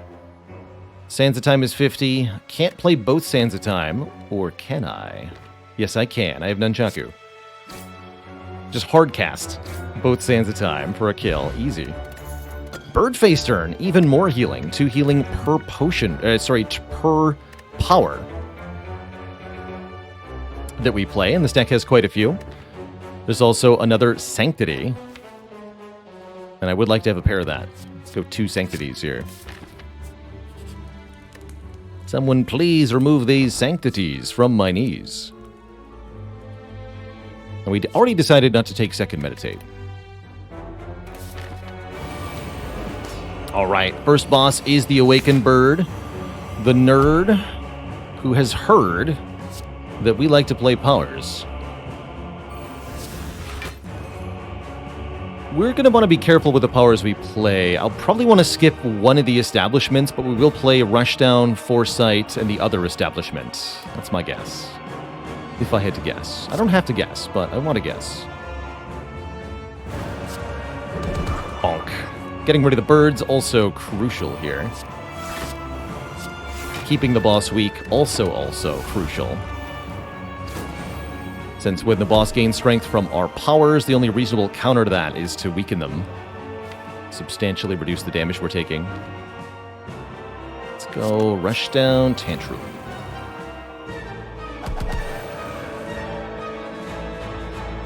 Pretty good, pretty good. Let's just take a lot of card draw this turn. Yeah, perfect.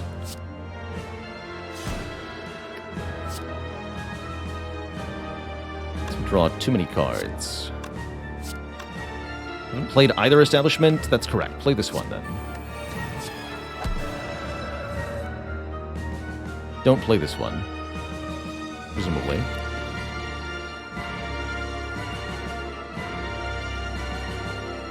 We do want to go, what? Defend Inner Peace, Empty Mind, or even just Inner Peace, Empty Mind. Get more cards into my hand here. Get a Sansa time. That'll start discounting soon. Now we want to block. Defend. Deceive. Defend is enough. We can play the Foresight and the Meditate. Perfect. Take 1 damage, which is well within acceptable amounts.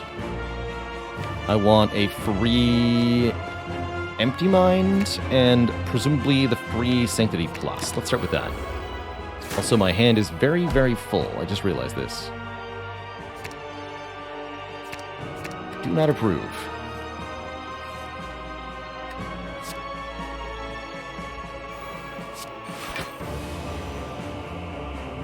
Rantal Plan, thanks for the Prime sub as well. Kicking off that sub train. Can you master multiple cards in a run? Yes. Yes, we can.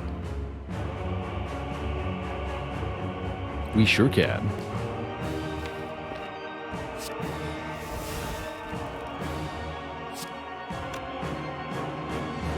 Alright, we need to get rid of this for hand space reasons. These we're going to retain for now. Want them to be free.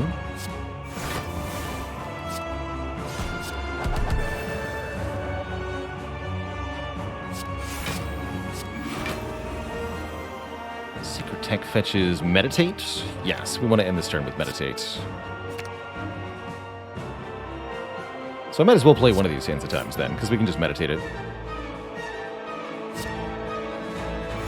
Too many cards in my hands. That's for sure. Yeah, actually just lose one of those. Too many safeties. Give me this. Give me this.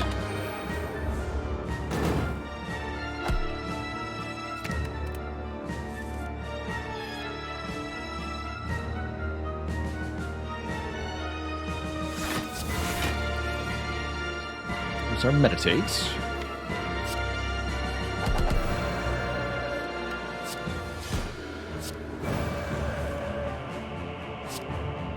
Play this. Play this.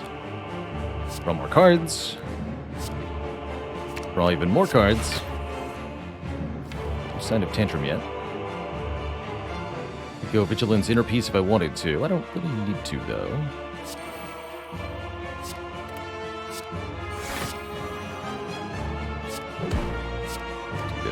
Make this free. Well, cheaper anyway. Make this cheaper. And the more discounts we propagate through the deck, the more efficient your turns become overall. It's really quite something once it kicks in.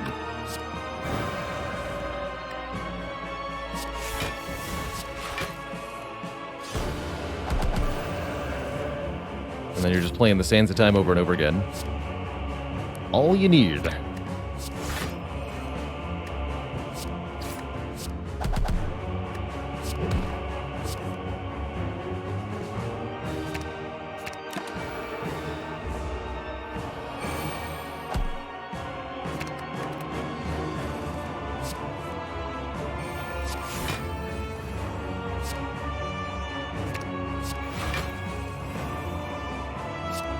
Wrath.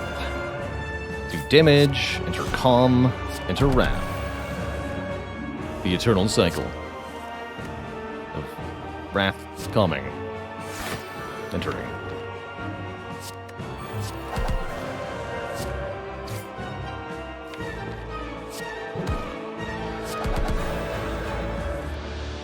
Shame we've only got the one rush down. Ooh, actually got stuck in Wrath here. Terrifying. Foolish. It's not my intention.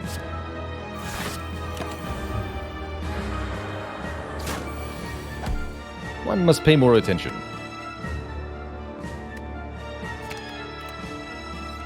Got any tips for a fire-breathing / evolve deck?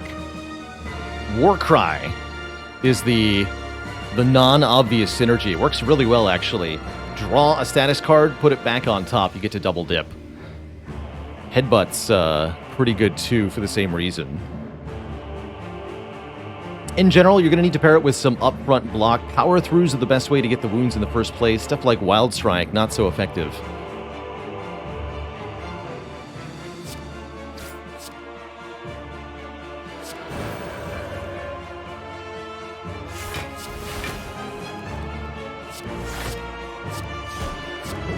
Order. Alright, just get the good stuff back now.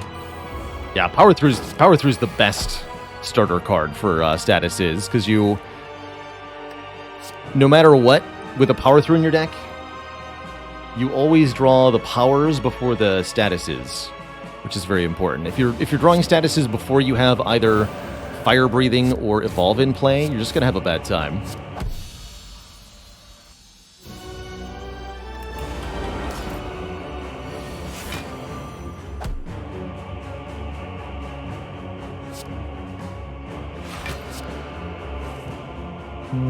Maybe I wanted a different order there? I'm not sure. Hennessy is really nice to stop this stupidness. But I have no block this turn, so Wave of the Hand won't do anything. We do get to play both establishments turn 1. Good talk.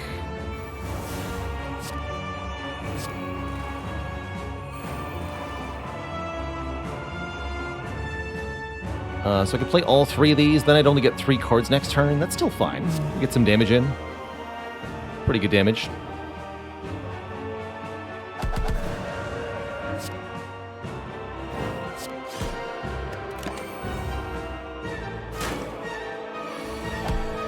So no drawdown was applied because of the artifact, and then this artifact will prevent vulnerable from being applied.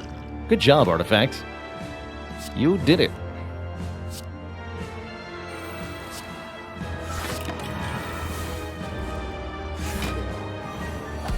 That's really helpful, actually. I didn't expect that to do so much work in this fight, the Panacea. But here we are. Good stuff. Okay, Secret Tech only gets the Sanctity, but simply getting the other Sands of Time into my hand is important. Problem is, then I can't meditate anything useful. I guess we could also enter Wrath to draw 2. And also get more energy. That works pretty well.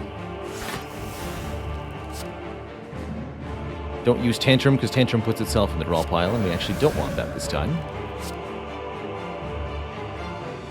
We do want to scry. I don't think I really care about this defend. I just want to meditate now. What are we meditating? We are meditating probably Wave of the Hand and Sanctity Plus. That's my guess. I can also play this for 5 block. Let's do that. 5 is better than 4. Did you know?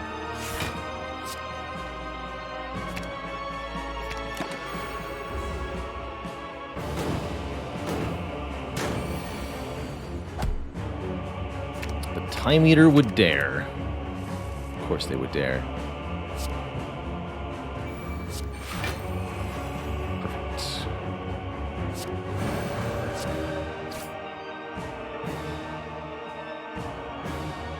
Gonna need some block for next turn. Probably want to play Deceive Reality Meditate here. Yeah, that's fine. Get back the Sanctity and the Sands, or the Deceive? Go back to Deceive. We're going to need to block a lot here. It's going to be a very difficult turn. 40 damage and we're frail? Tough. Tough with no block powers, right? No Mental Fortress, no Fasting, no Like Water. We just have to block the hard way every time. It's easier said than done, unfortunately. And that's with Weaken, good lord.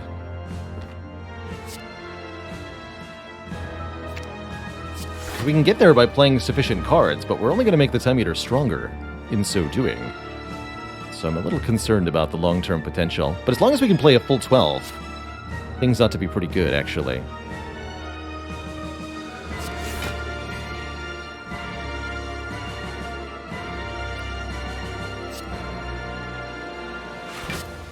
Go Deceive, Slime, Defend.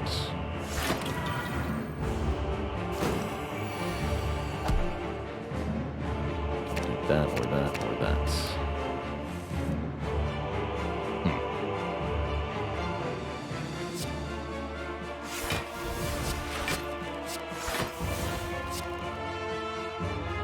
Alright, Tantrum will be free now. Inner Peace will be free now.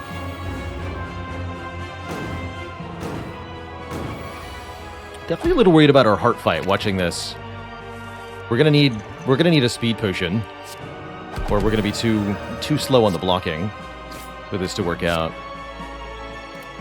We don't need the Wave of the Hand because you're gonna go below half health here, are you? Are you?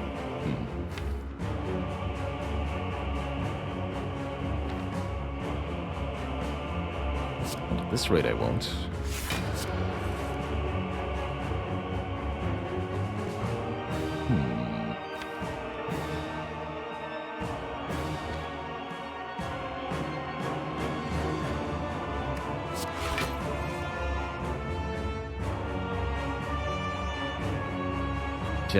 Dang it.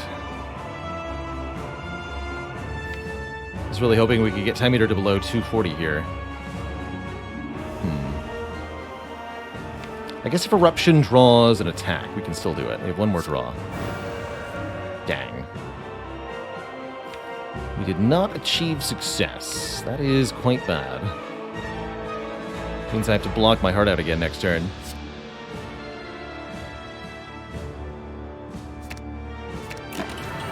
Oh, and we only got one card for Meditate. Oof.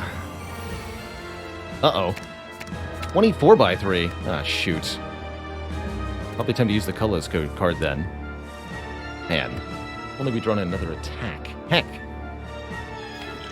That is a lot of damage. What do you got? I was hoping we'd see Dark Shackles, but that's not the case. Oh, man.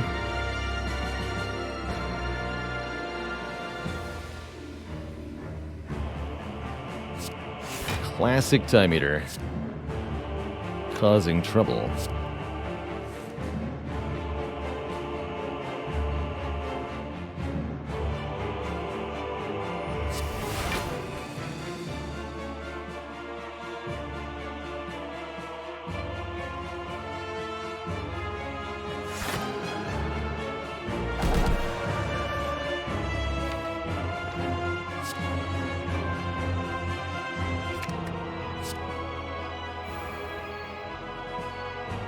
We got Go Deceive. Safety Meditate is our best block? Yeah.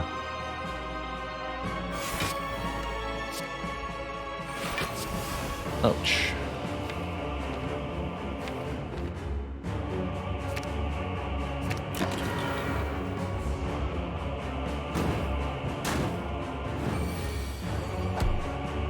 Okay, that cannot be allowed to happen again.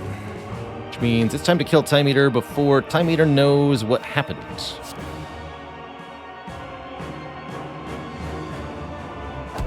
Something like this.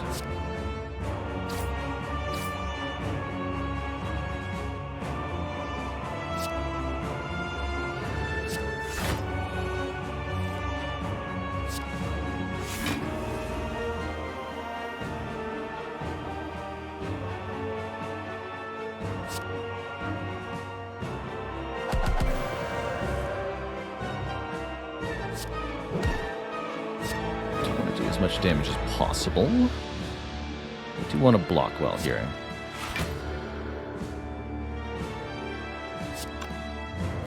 Rotate back the eruption. And quite frankly, the bowling bash, yes. Should be able to get the kill next turn.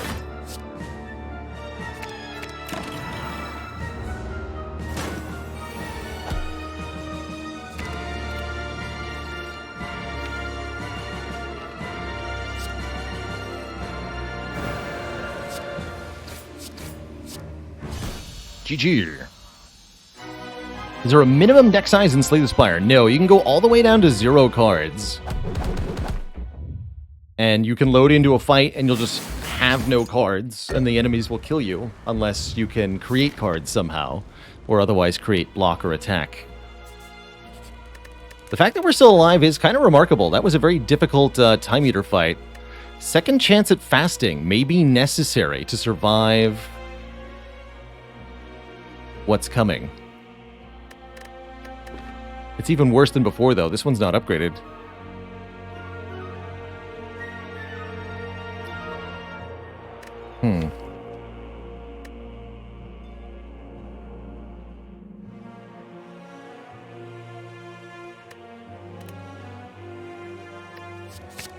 I'll take it. I think we might need it. I don't see a whole lot of other options at the moment. Oh, and it works with our Ancient Potion, too. Impatience. Problem is hand size, actually. I think Liquid Memories is probably our best potion, even better than the Ancient Potion.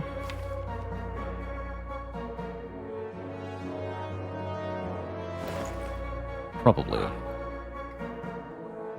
Although we could do Ancient Potion, use the Flex Potion in the Elites, the Ancient Potion in the Hearts. But I think the Memory Spot is the better potion here.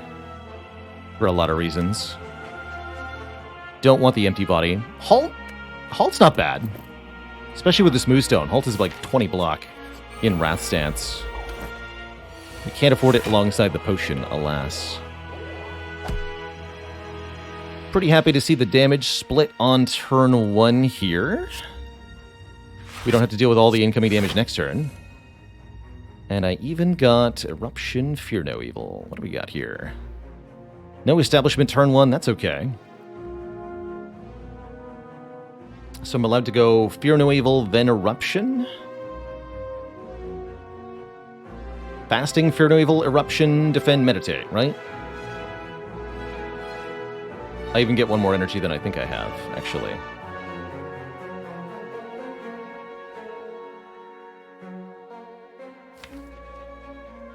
And that would let me fetch back both the Eruption and the Fear No Evil for next turn. That's pretty good. They won't be discounted, but that's okay. And we'll have the 3 Strength, 3 Dex, which is going to help us get the kill faster in this fight. Okay. I'm not sure it's smart to take the energy penalty, but I'm going to do it here. Do I want to focus damage on the shield? No, we want to kill the spear ASAP.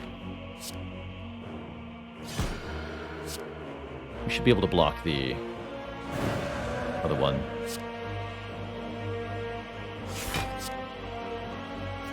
Could also get Sanctity instead of one of these two.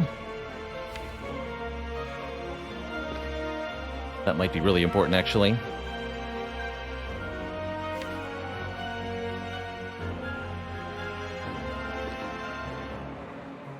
Let's do Sanctity for No Evil. Rather than the Wrath card here. Yeah, because now we can Secret Tech for Crescendo if you want to be in Wrath. Do I? Not sure, actually. We can get Establishment in play.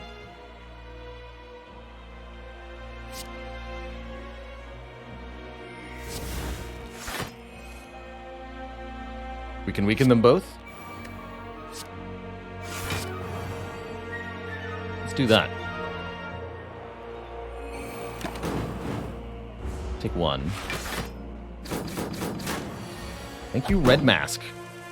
We paid 20 gold for. Okay, here we go. This is starting to head in the right direction.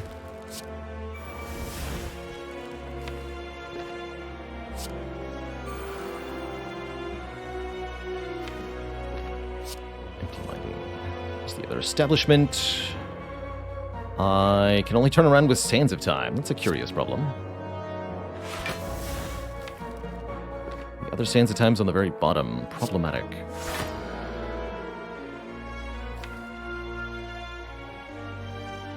I do want both of those cards next turn, so I'm not going to play the Foresight, I suppose. Do Establishment Sands of Time, or even just Establishment Defend, actually. We don't even care that we don't turn around. Let's do that. Maybe should have played... Actually, wait. We're full blocking already. Let's play the Foresight, even if we're not going to use it. I was just thinking I'm going to regret not putting that power in play. Also, there's Burns on top, so I do want to play it. To get rid of them. Smart. Very smart. This is not the turn I was looking to have. I think we just continue to hold, actually. Wait one more turn here. We block this turn with Deceive Safety. Turn around with Bowling Bash. Next turn, I can crescendo Sands of Time, Sands of Time. I also probably want to use the Flex Potion now, right? Get the plus strength. Maybe we needed that for Heart, but we're getting a new potion, so I'd rather use something here.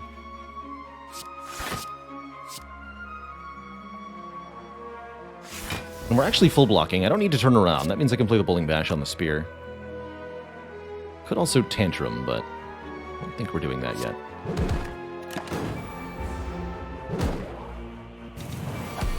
Okay, here we go. Now it's time. Finally time to get aggro.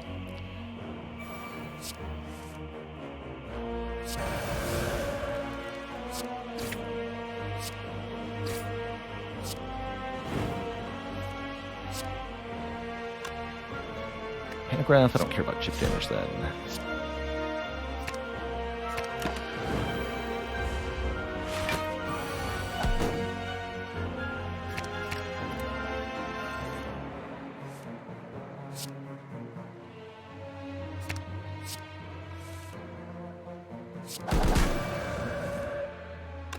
Do I care much about the Happy Flower in this fight? It's going to be a pretty difficult Heart fight, so some amount of caring is a good idea. Let's do that. Although I think it might actually be more important on turn 2 than on turn 1, that we have additional energy. So let's try to set it to 1, although that requires me to get through 99 block this turn. Not impossible, just easier said than done. Sure. Get a Pen Nib, Beer Potion, and a Wish Plus. That's a way to gain permanent strength. Simmering Fury is also kind of interesting. Wish is expensive, but not unplayable. Interesting choices. I think the fasting will probably be enough, damage-wise, for Heart. Let's not. Alright, us versus the Corrupt Heart. How is this going to go? I don't know. I think this is definitely a good sign that we drew the Master strategy on turn 1. Definitely a good sign that we got Wave of the Hand on turn 1. Let's see what happens here.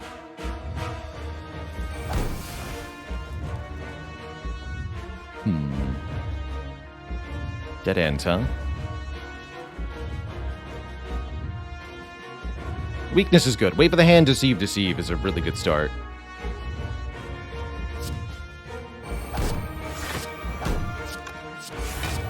And then I guess we play Rushdown Inner Peace. I could maybe play this Fear No Evil for 16 damage if I feel like it's important.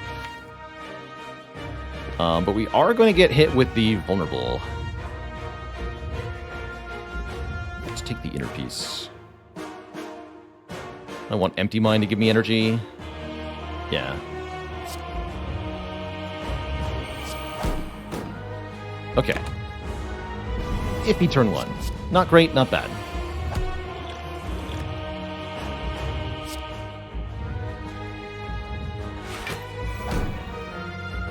Pretty underwhelming turn 2.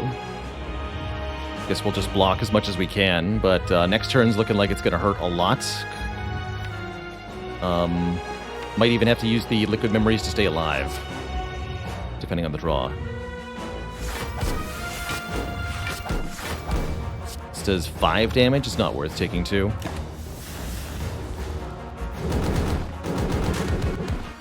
Actually, no, we're still alive, currently. Not a promising start, though. Definitely not.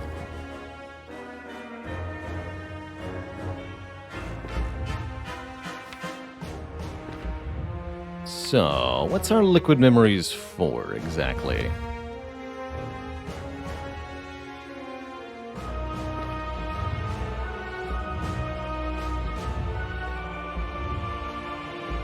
Do we want to use it now?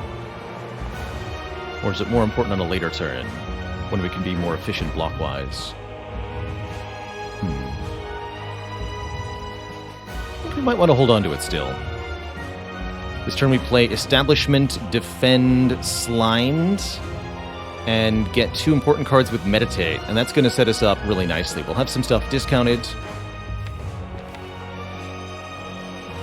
Next turn we're not being attacked, so I can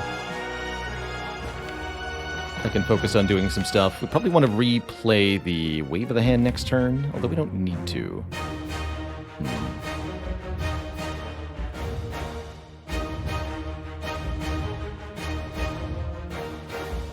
I'll probably throw the Fear Potion next turn as well. Okay. Get me Sanctity Plus and get me Eruption? Actually, just get me both Sanctities for free. Seems like an important start here.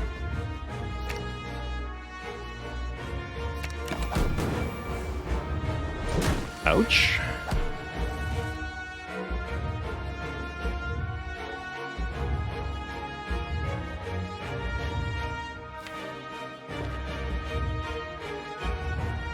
Sack a little bit here, too. What is Liquid Memories getting used on? Good question.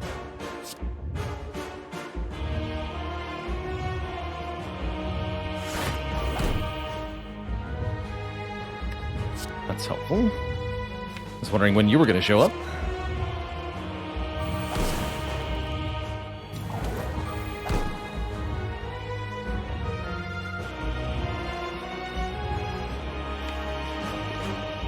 Do some damage.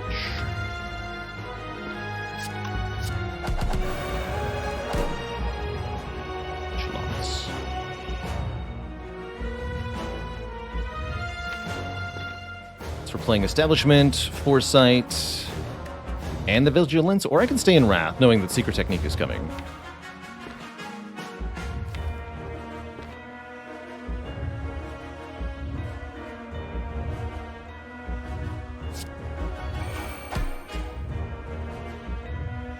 This is definitely getting played. Although having Calm at the start of next turn is going to be helpful too. Let's use this Miracle.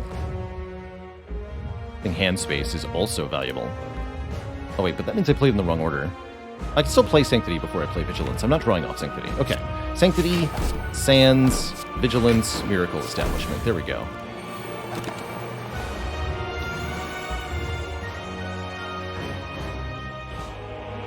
And these cards are excellent. I don't actually need Tantrum.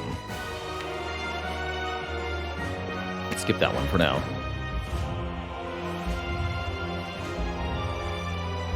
We want to reapply Weaken, which makes me want the Wave of the Hand here. I think I'll take some Beat of Death to go Secret Technique, Wave of the Hand, Sanctity here.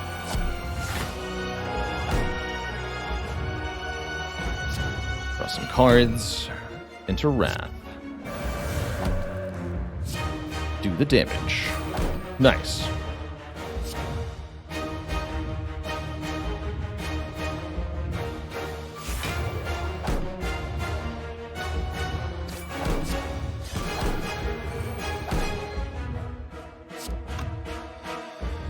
Okay, actually staying alive with the block, trickier than anticipated sometimes. This might be our Liquid Memories, actually. This is one of the more difficult turns we have to deal with. The Meditate's going to further propagate discounts, so we're less likely to need the Liquid Memories in the future. But I want the Liquid Memories anyway. The Sanctity to try to draw the other Sanctity? Or we could just double Vigilance. This is 45 incoming. These block for 10 each. So 36, 46. It's not even quite a full block. Also, I won't be able to meditate if I play this Vigilance. So Liquid Memories Deceive Safety is decent. Liquid Memories Sanctity Defend is decent. Let's do the Sanctity Defend thing. Don't love how this turn ended up. Here we are. Next turn is easier to block, at least.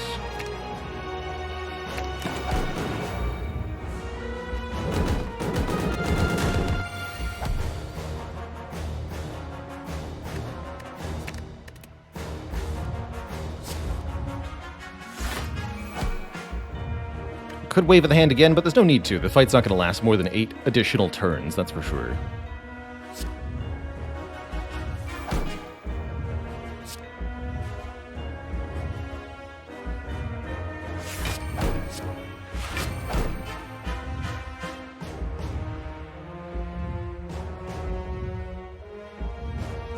What, Tantrum?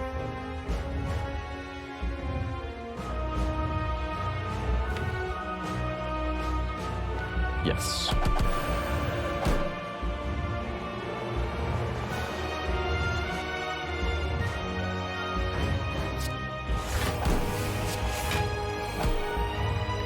Sneak and support damage here.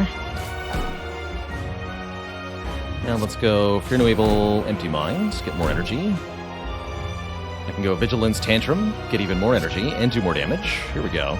It's also going to prime the Pendib, which then refunds 1 energy, which is Sands of Time, but I don't want to do it now because the damage cap is almost reached. So we want to use that next turn, which means we want to meditate now.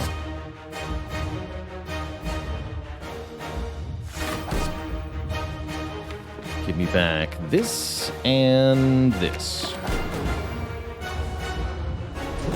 All right, this seems to be going okay. Not great, but okay. Also have to use the Pendib to get in Wrath, or I could just hit Pendib Sands of Time before entering Wrath, but why would I do that? Also, our Vulnerable is gone. Even worse. Oh well.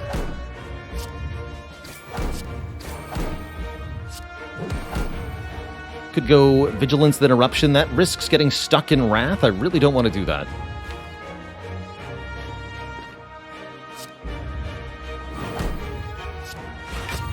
Next turn's also looking a little scary here.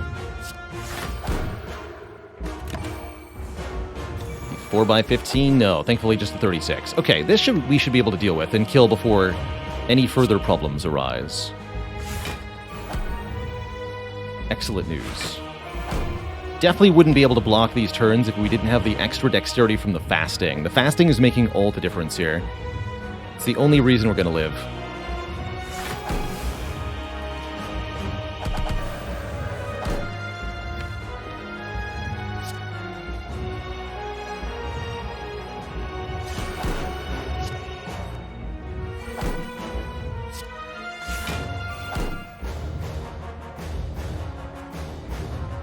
Boy, are we gonna live.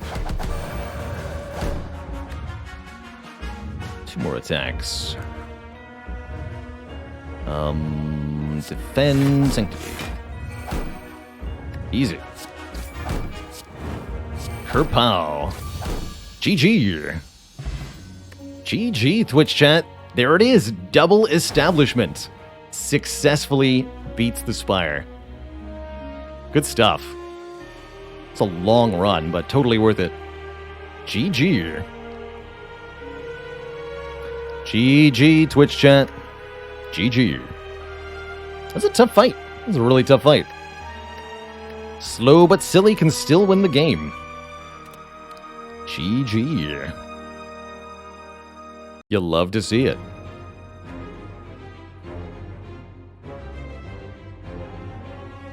Meow, what, Twitch chat? Has it been done? The Spire conquered with 2 copies of many cards.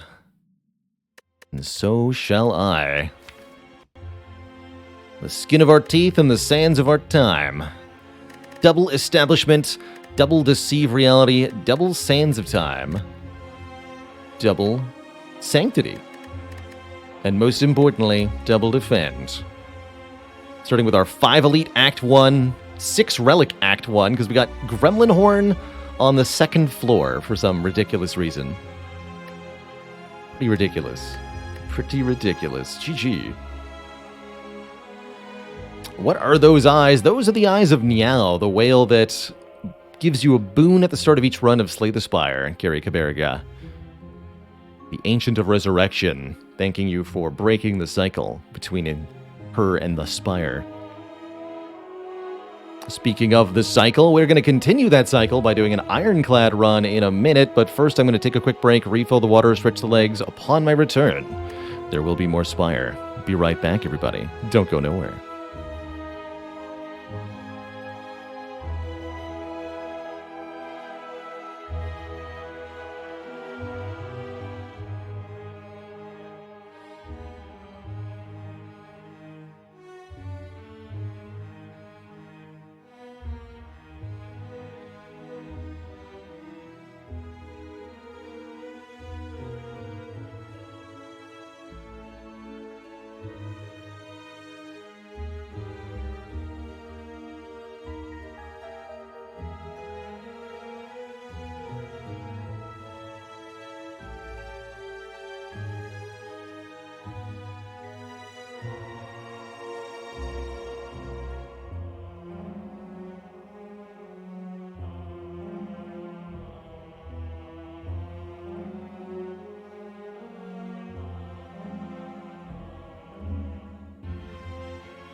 Twitch chat, we are back.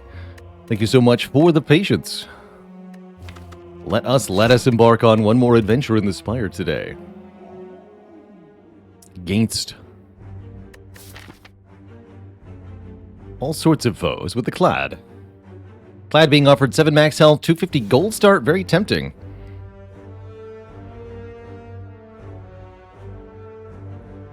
Other options pretty underwhelming. Heck it. Probably means go here. Can get 3 elites after this shop. Could even go Burning Elite if we felt really capable. This shop, not very good. This shop, too late. Yeah, this shop then. We either get 2 events or 3 events on the way. Let's make it 2. I need some actual cards, please. Free food. Ooh, maybe it's not free. Ow. Riddick Pyramid Bullet Time Choke. That sounds like a fun one, Death Draw. Easy way to do lots of damage.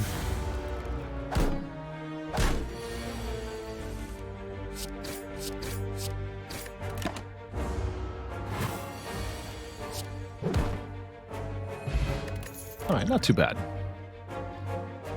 Pommel Strike or Headbutt. Both are very good first pick. I think I prefer the Pommel Strike, generally speaking.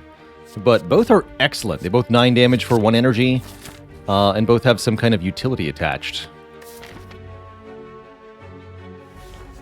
I doubt this is going to be a good idea, but I'll thank the snake. This will all be worth it.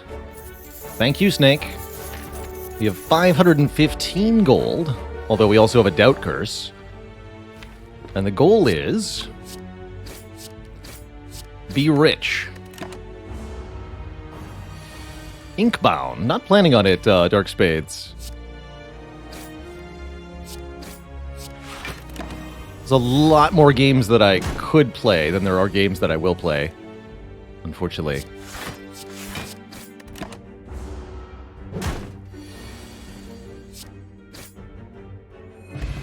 We will be playing Slice and Dice on Saturday, though. That I'm very excited to show off. Guardian. Makes Second Wind a lot less good than usual, huh? I still like Second Wind as a card conceptually. I'm going to grab it here.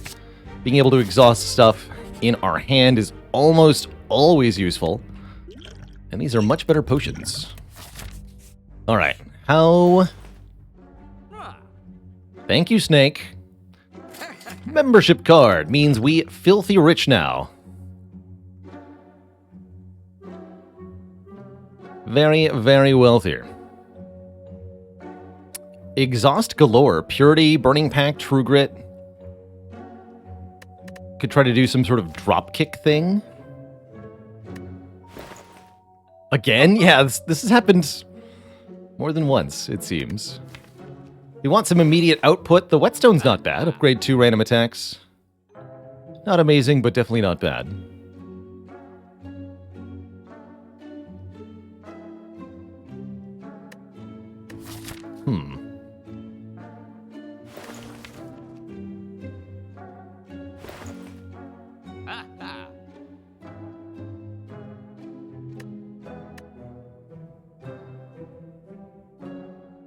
Am I willing to buy the dropkick?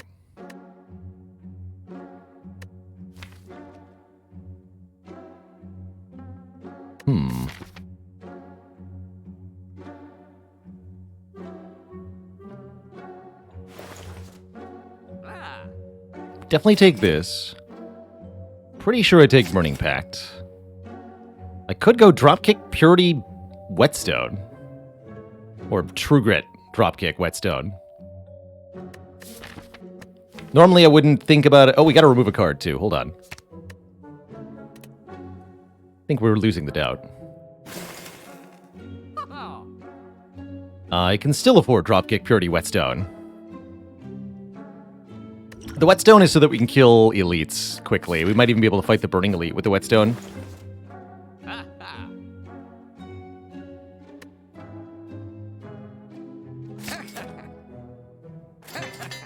Fair enough. Heck it, let's take a Purity. Purity over the True Grit. We'll do it. The Gremlin Knob with infinite health. What do you do, Twitch chat? What do you do?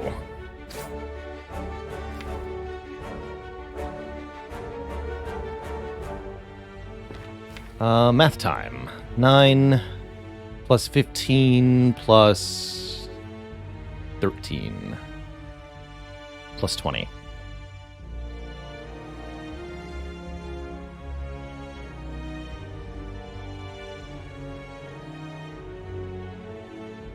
If I use the potion, that's a kill. Okay. So I can play defend here.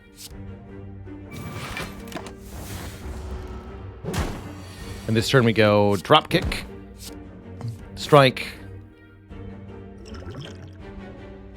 fire potion, kill. Should have kept the curse. Foolish. Foolish Twitch chat. Duvu Doll is here to give us strength for every curse in the deck. I mean, it's still 2 points of strength. That's pretty good. Battle Trance also looks excellent to get more cards into our hand that we can then do stuff with, like Purity or whatever.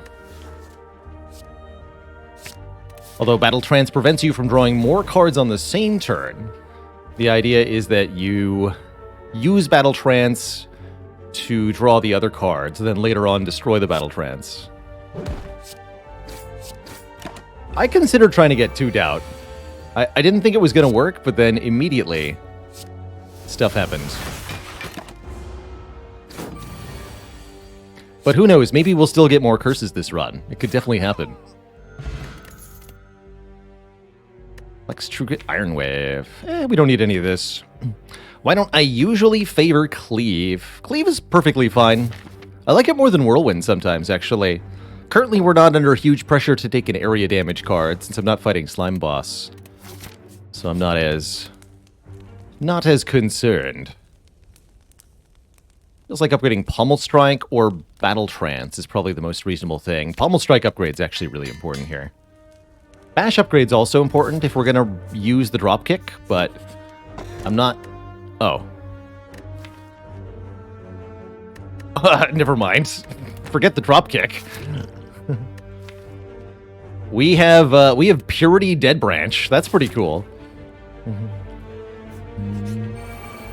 Excellent. Dead Branch. Whenever you exhaust a card, add a random card to your hand. Nobody abuses Dead Branch like Ironclad abuses Dead Branch. And this kind of run, I mean, Dead Branch, Duvu Doll, this easily could be a run that masters a curse. Question is, what curse?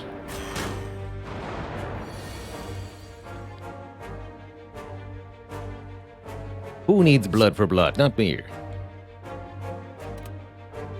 Do you hear me? Not me. Different cards, please. That's more like it. A bonk.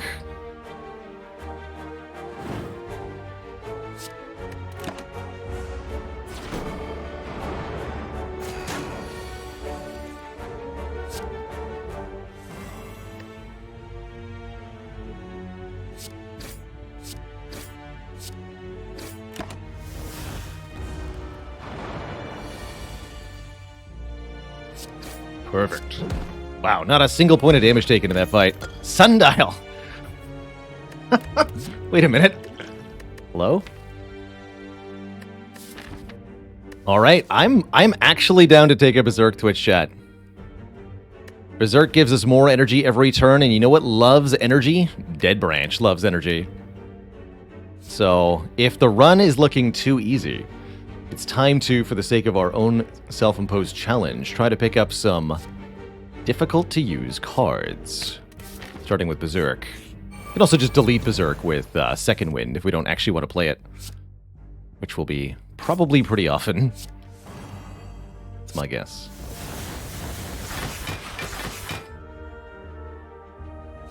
Oh, well, actually. Don't mind if I do.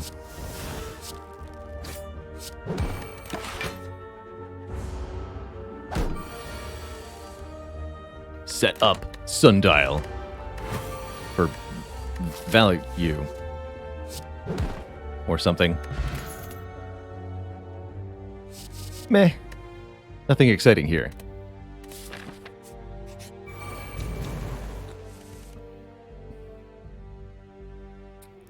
Strike deals 12. No, just defend, strike. Yes. Good use of the weak pot on the front. Thief here, though. Might as well.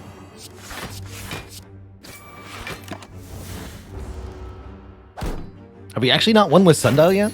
That's interesting, if so. Would not have guessed that. Second win, block these two, play strike. Let's see what the cards are first, though. Whirlwind, here we go. Could play this Berserk, don't really need to.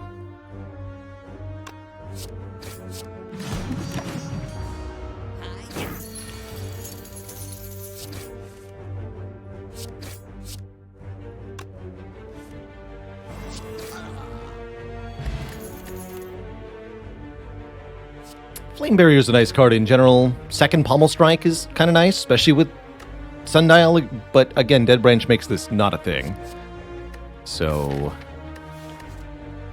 it's just a good card with 2 strength in general, though. Yeah, I'll take one more Pommel Strike. Can't have no attacks.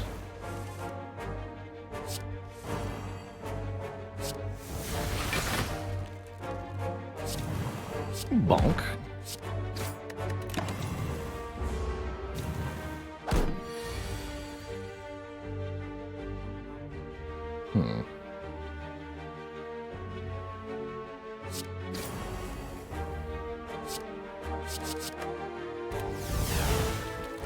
Perfect.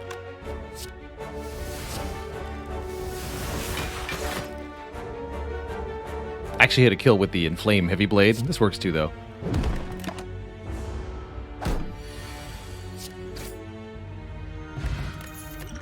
Ancient Potion, second Battle Trance. I mean, we need to at some point, right? Might as well make it this run. Sure. Would I give Ran with the Dead Branch, or you mean Inloth? No. No, I would not.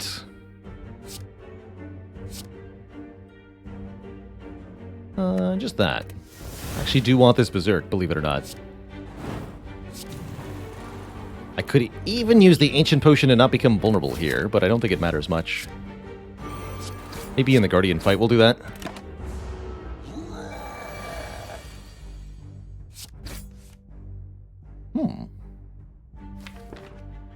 Sure. Look at second win go. Gremlin Knob, Angie, doesn't matter. Gain 25 block from one skill. And then draw a whole bunch more cards. Easy.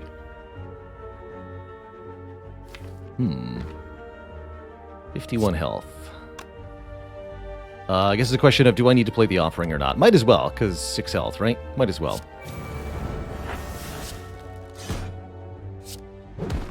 Perfect block.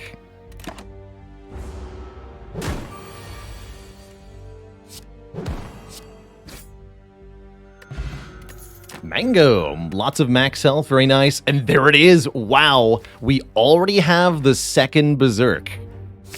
Now all we have to do is win with it. Easy. Floor 14 double Berserk. Is this a new record for bad decisions?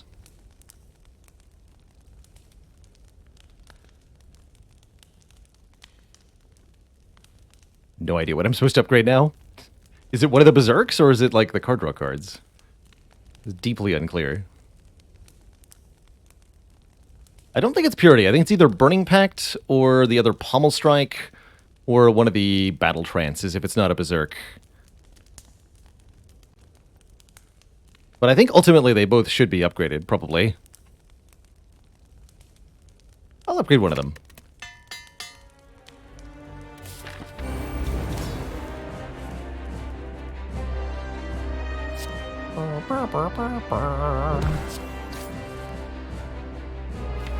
Purity. Get rid of one strike. The defends are pretty important in this fight. Okay, those are fine. Keep those for later. Dropkick. You show him dropkick. Burning Pact made another Burning Pact. Neat.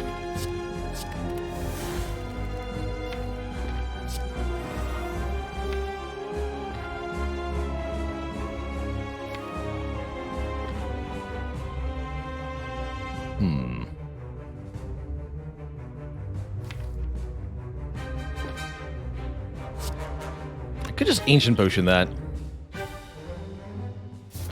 Then play the other one normally.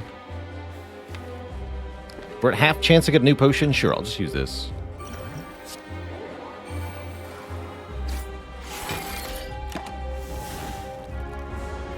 Disarm. Okay, no problem then. Oh, no, you don't.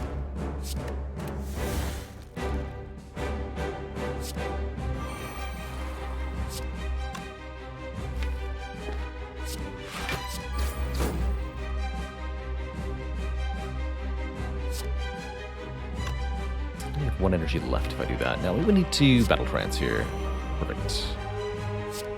Upgrade the Bash. Just play the second wind normally.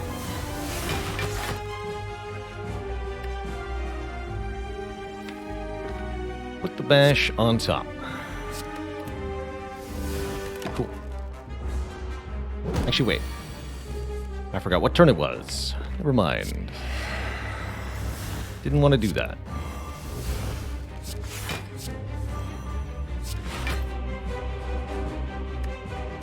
Good talk.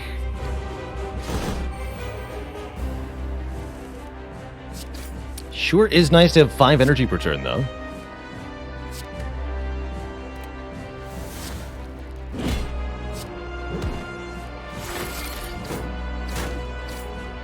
The power.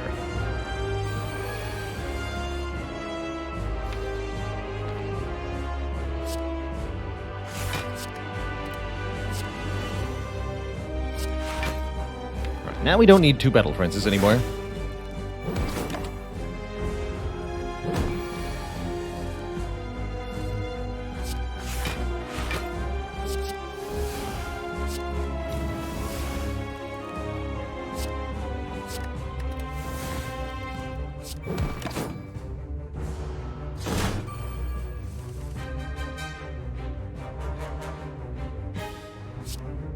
Oh, 0 times 4, never mind.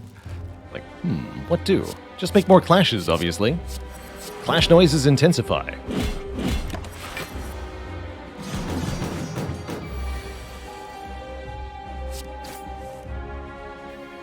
GG.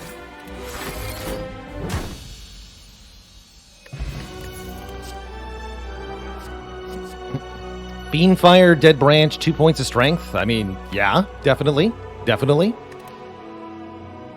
Impervious is also pretty good, but nowhere near Fiendfire good with Dead Branch. Exhausting our entire hand, super strong. Lean in. Breathe in. Do we Snecko Eye on top of it all? Makes the Berserks kind of bad, actually. Huh. That's kind of a bad Snecko Eye. Fusion Hammer's good, though. Gives us more energy. The upgrades, not as important, because a lot of our cards are random anyway. Or Empty Cage. Remove 2 cards. Take the hammer again. It's also a good deck for Apotheosis.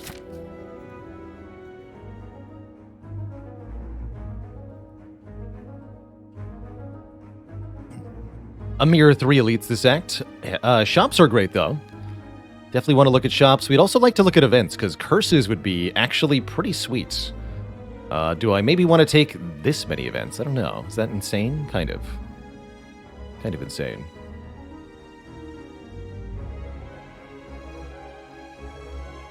But I see a 3 elite, several event run. That's not bad. Something like this. We don't even have to go to this fire if we don't want to.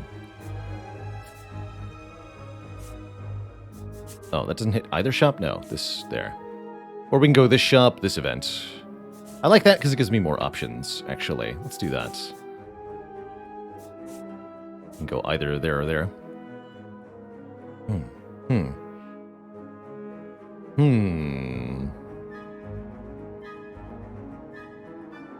I think we'll still want to remove strikes and defends at shops. Particularly strikes. Defends are at least deletable with second wind.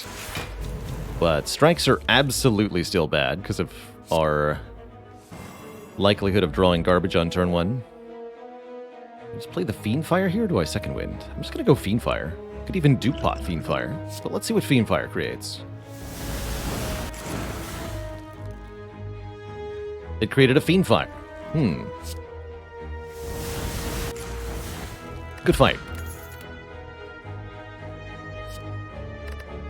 Sever Soul would be okay if we didn't already have Second Wind and Fiendfire, which outclass it pretty hard. Medical Kit lets us play status cards and exhaust them to create new cards. Oh yeah, Medical Kit's pretty hype. Fossilized Helix is also somewhat appealing, although very expensive. Cards like Pummel are quite good.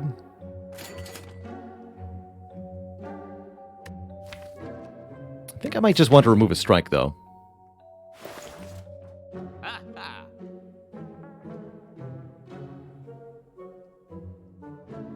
Don't really want the fan. No, let's just dunk a strike. Actually, don't believe in this Helix. Oddly enough.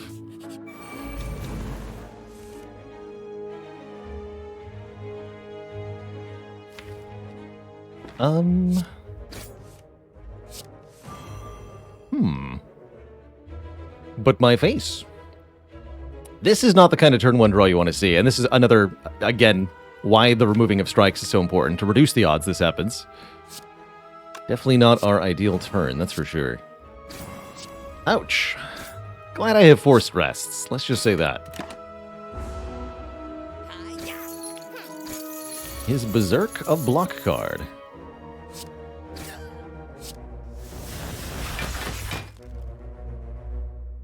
Caca.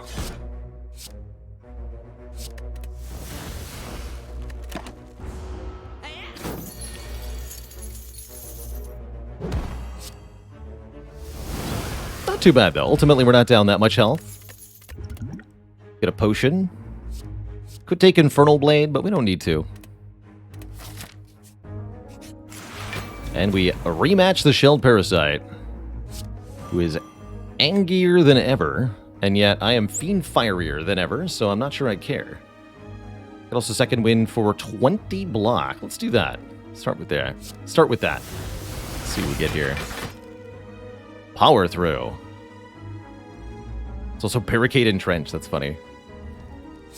Go Power Through, exhaust these, see what they turn into. Second Wind and Rage. And then we'll just play the Fiendfire here. Could actually do it here. Get rid of the Vulnerable right now. But I think I'm going to go with the Parasite first. Takes a ton of plated armor off as well. Bludgeon, almost enough damage next turn. But please put Second Wind? Well, actually. Maybe Infernal Blade.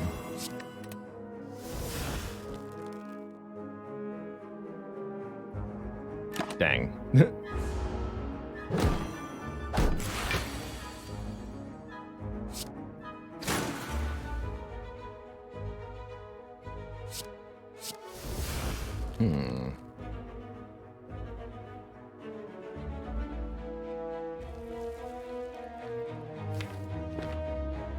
Just a little bit more damage here.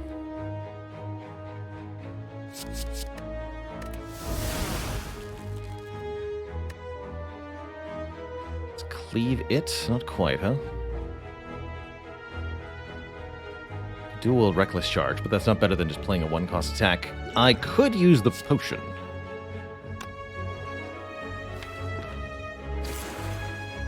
Which is another option. Otherwise, I'm just slightly shy on a kill here. I guess I will use the potion. Save 14 there. Why not? Upgraded True Grit. Yeah, sure. I mean, we've got Dead Branch and Fusion Hammer. Seems like a nice grab. And we'll skip this shop. Let's take an event. It's the Red Mask Gang. Yet another fight. Yet another reward. Yet another good time. And I think we do get to play Berserk this time.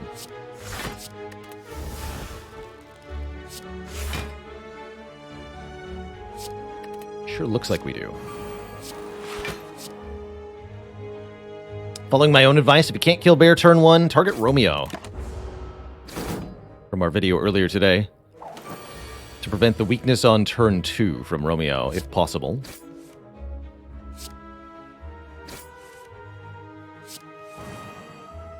Excellent. We can kill Romeo and another. Let's kill bear first. Although I'm not guaranteed to get a new attack, but I might get a better attack. I'll risk it.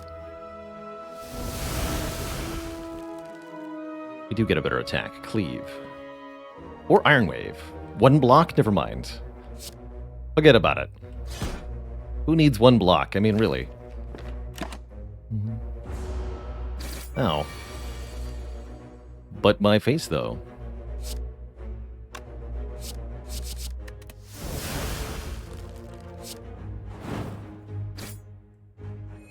Good fight. Now all enemies will be weak on turn 1, which is going to make Act 2 elites a lot easier. Could take a dual-wield Iron Wave or Burning Pact. Don't really feel the need for any of them, not even the second Burning Pact. We'll skip. Did you miss the Act 2 event stream? You did! It was recorded at the start of today. You can find it in the VODs. Or you can catch it on YouTube when it hits there. I might use the Ancient Potion on this Berserk. Let's see what Purity gives me. I'll delete these strikes. I need something a little better than that.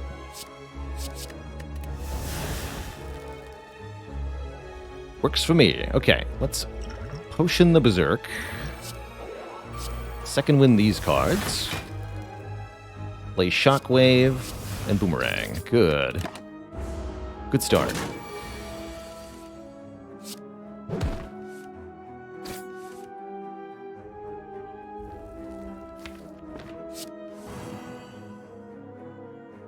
Who needs block?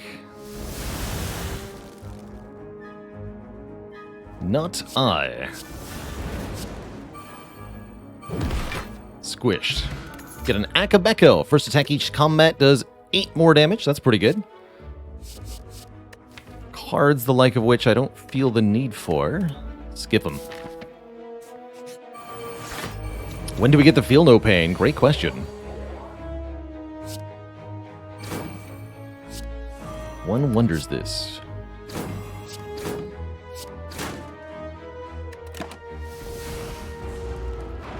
Nice. 45 damage this turn. Very easy to do with Fiend Fire.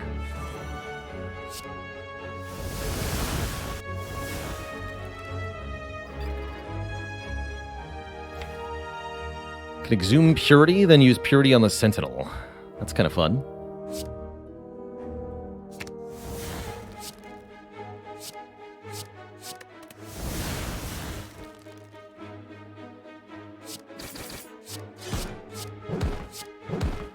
Good fight. Pommel Strike plus number 2. Even more card draw. Sure, I'll take one more of these with the free upgrade. Why not?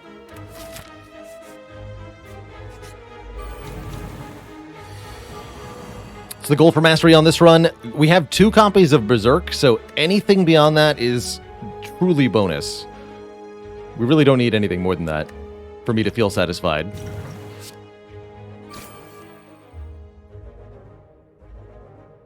Alright, we could KO. Probably should. Forget the True Grit. Just attack. Kill. Go. The wounds are no problem anyway. Sure.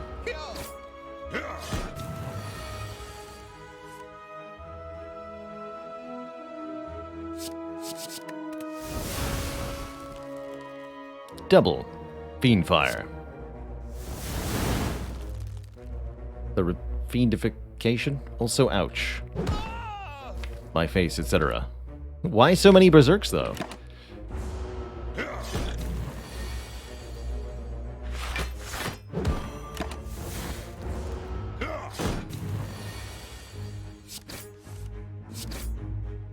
Oh, finally that went off. I was wondering.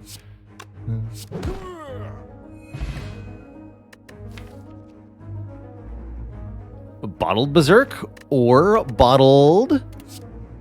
Oh, there's a second Fiend Fire. Okay, that's not Bottled Corruption, but it is very good. 2 Fiend Fires, 2 Berserks, and yes, I'll bottle the Berserk Plus, perhaps against my own best interests.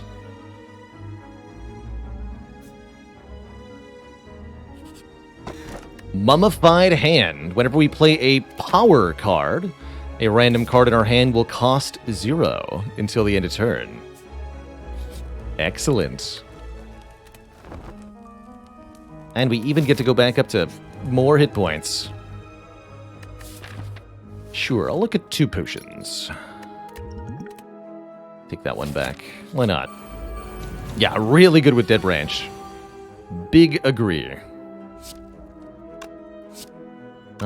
I should bash first, but I'm looking for block here.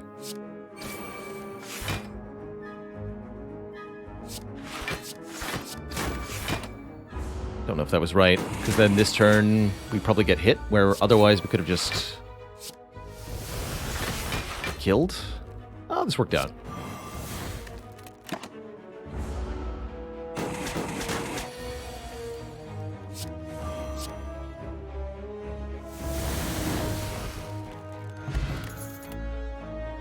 Inflame Plus.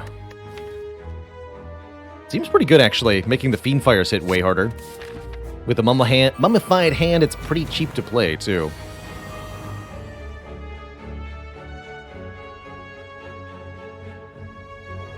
Ooh. Strength pot here. Yeah, Champ's gonna be easy. Champ is gonna be really easy.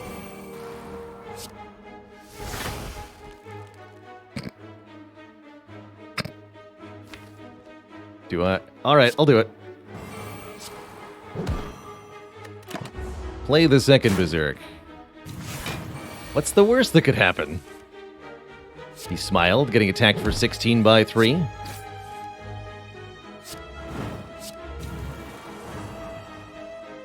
And then instantly winning the fight. Seems good to me. More energy. Eh.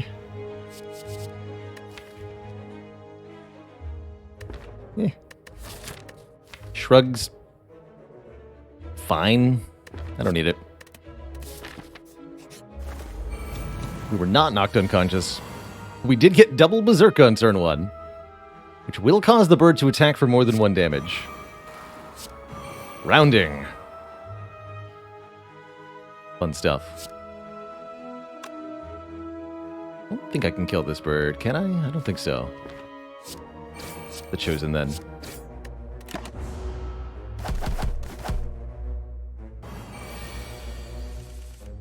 Just do it.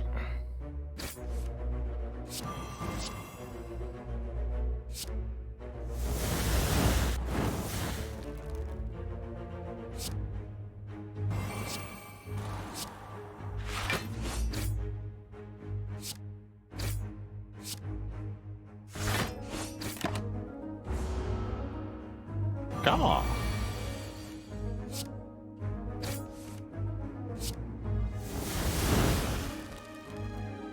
Bonk.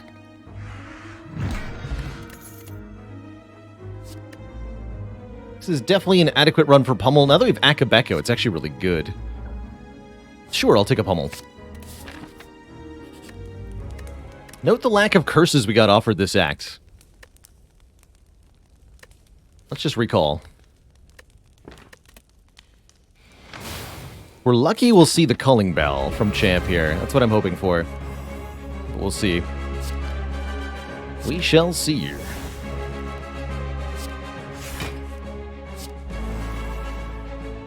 Alright, we'll just play these. We're going to be vulnerable all fight anyway. Might as well just kind of embrace it, right? Beep. Ooh. I like that. I like that too.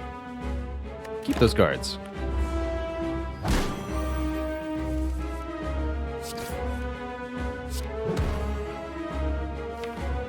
Don't like these strikes though.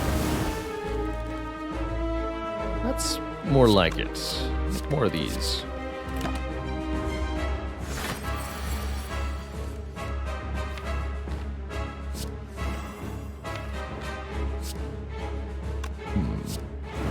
Okay, good. Ostensibly good.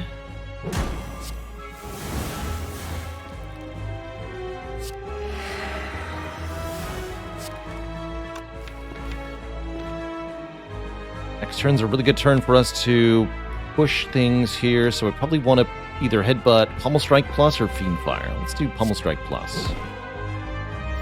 Don't bring champ below half. Not yet. Now we do.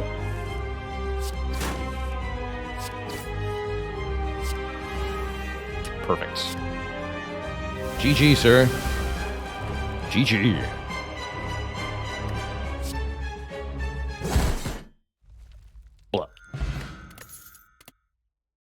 And there it is. Corruption. Skills cost 0. Whenever you play a skill, exhaust it. Still got 2 Berserks. Are we also going to add a Runic Dome, or are we going to add a Velvet Sozu? It's not going to be Velvet Choker, that's for sure. I guess this is a fine time for Sozu.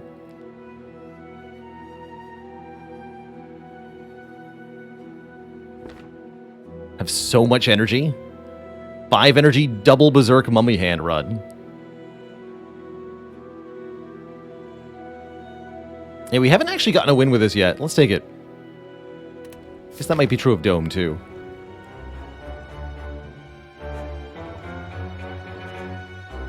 Can Corruption eat the Mummy Hand 0 cost? No. Corruption applies first, and it's very good.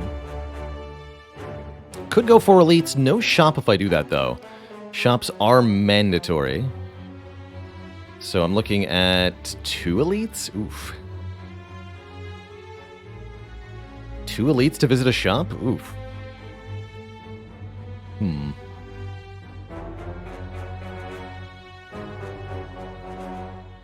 And a bunch of rest sites that I don't need. Do I need a store? Maybe not. What can you even use that much energy for? Dead Branch is the short answer. If we just keep making cards, we can spend our energy on anything.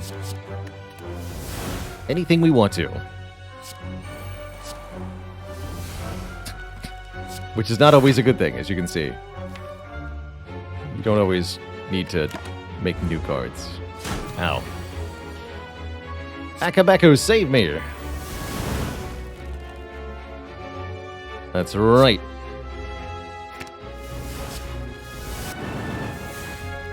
Good work. Ooh, Seeing Red's a very good Dead Branch card. Gain energy, make a new card. Take it. Glowing Tesseract. Maybe we can get a pair of cards here. Secret Weapon, Flash of Steel, Impatience. Trip Blind, Hand of Greed. Good Instincts, Mayhem, Dramatic Entrance. That's a no, unfortunately. Going to 2 shops actually impossible? Yes, it is. Wow. What a bad act layout. Huh. We have membership card. Probably a shop is better than elite, but I don't know about 2 or 3. Anything that says exhaust is pretty good. Trip and blind. We actually don't have consistent weakness access, so blind is kind of tempting. Although we'd rather have a shockwave. Secret Weapon's just good. Fetches Fiend Fire. Don't have to worry about the rest. This could be the start of a double Mayhem run. I mean, I'm willing to grab the first. That would require me to go to the shop then, for surezies, right? For any sanity to prevail. Yeah, mostly viewer experience, Harry Oz. That's usually my reason for avoiding Dome. Okay, let's do this. Oh my good lord.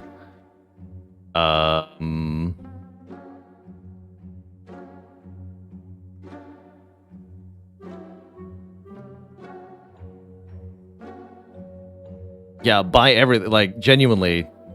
Dark Embrace, Reaper, Offering, Master of Strategy, Purity. Carter move. Now we have 2 copies of Purity. We could maybe get a second Master Strategy Secret Weapon or Mayhem. Lots of possibilities there. We do have another shop coming up later. Exciting. Very exciting.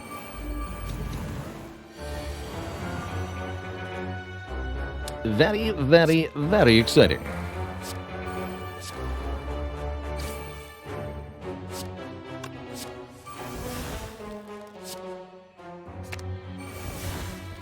All right, maybe I meant to fetch a Reaper there? That's funny.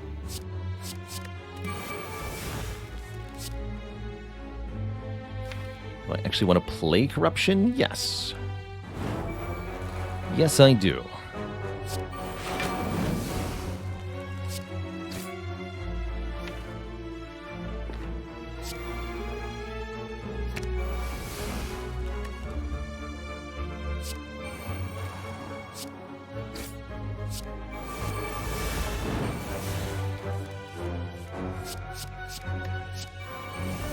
We can always cheat our way to victory.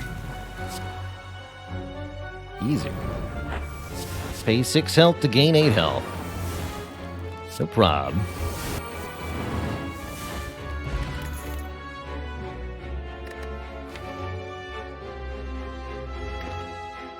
Probably don't want any of these. I don't think so. We don't want to add too many nonsensical cards. Berserk. Ooh, power through. I want a power through. We could also willingly add a ride if we wanted to. Although our chance of getting another ride this act is very low. It would give us 1 strength. And make our turn 1s worse a lot. I don't like that. Literally free strength, they say. I don't think so. Clumsy. Ooh. Power through. Was power through here? Top corner? Or was it here? I actually don't remember.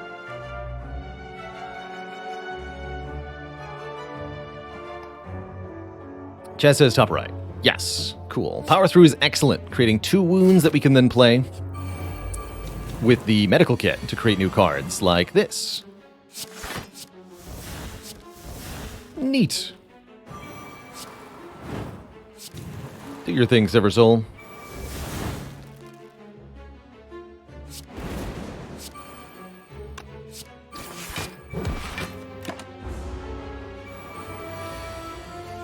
It's already bad enough that we're drawing a Berserk turn 1, right? If our turn 1 is Berserk Writhe, I think we're going to die pretty fast. That seems like a bad strat in the long term.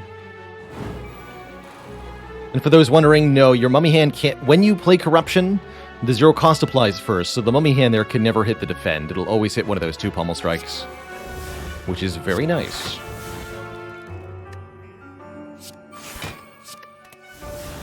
Ooh. Double ooh. Oh. I guess just Reaper? To give me some health. Get another Corruption, why not? Exhume...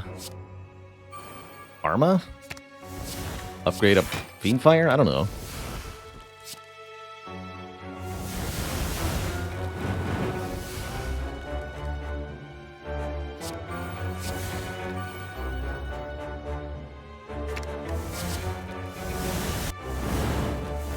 Kerblam. Gurya! We can now lift to gain strength at rest sites, which I am currently forced to go to with Fusion Hammer. Seems good.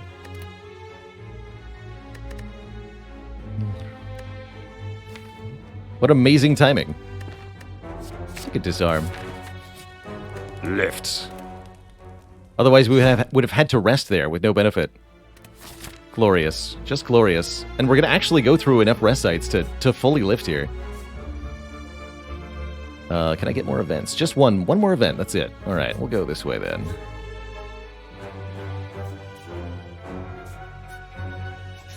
The Elite Relic a little earlier. Beefcake!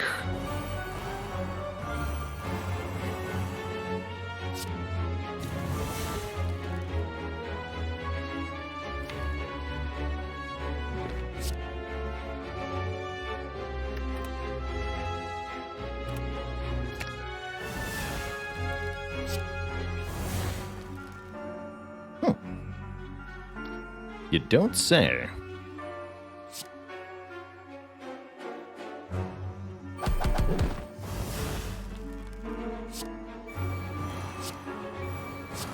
A lot of free powers.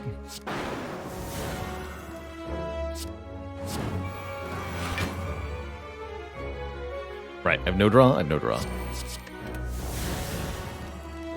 Barricade.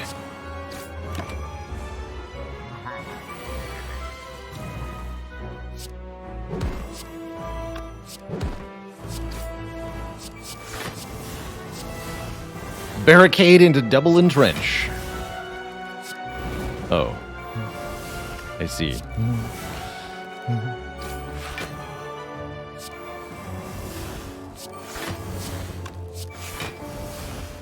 Into more barricades, also. And demon forms. Double barricade. The re-barrification.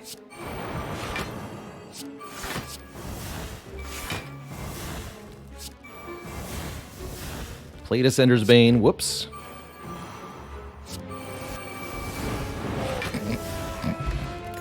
Bottled Flame! Oh, hey, we can have a bottled attack card. Bottling Fiendfire with Akabeko is tempting. Bottling Pummel Strike Plus is also tempting, because our turn 1 is kind of bad.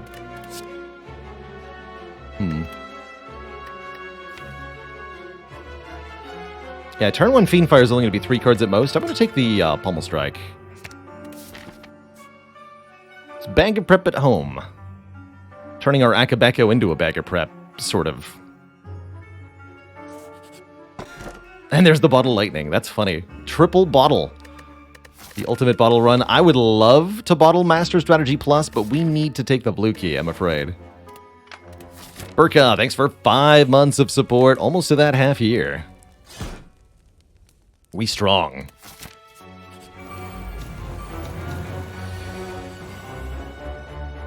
Just find it anyway, apparently. Easy.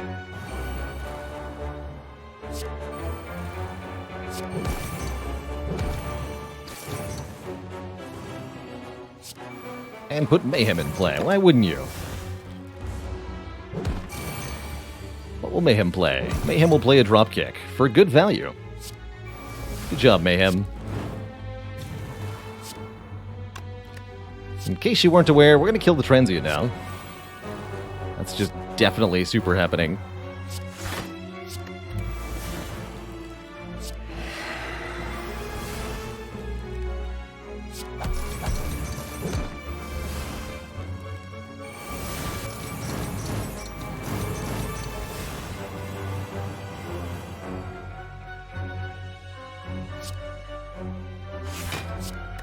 Do I want to multi-brutality?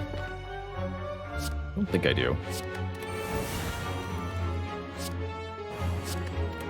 Let's play 1, though. Play 2, though. I'll take some damage this fight. It's fine. I want to kill.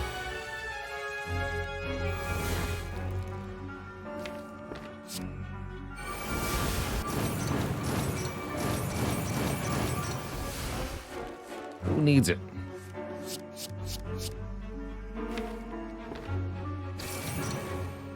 No die.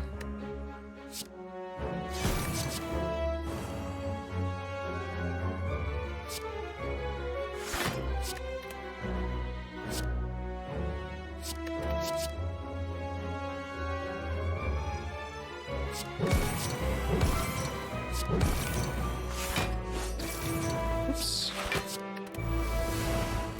That's fine.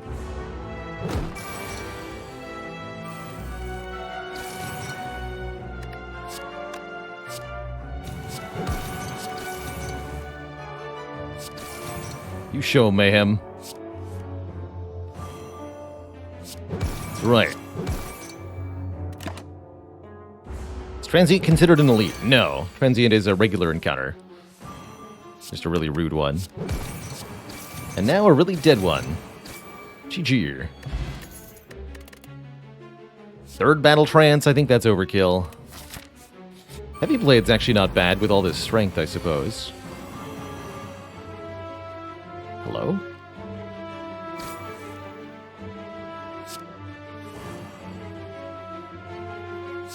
Kill you. Kill you.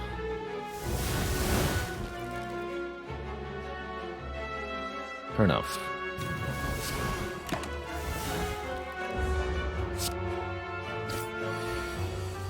Yeah, normal combats are just evil on A20. It's true. Writhing Mass, Spire Growth.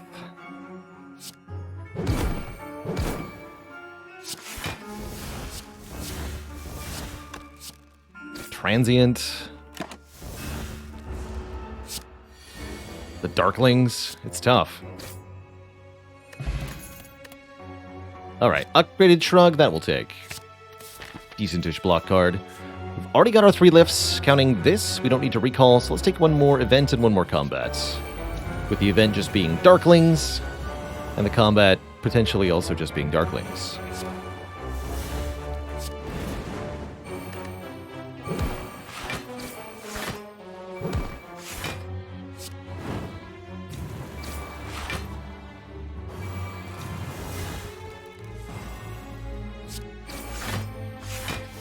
Turn. Wow, I got even more strength. Nice. 3 turns are vulnerable, though. What do you do?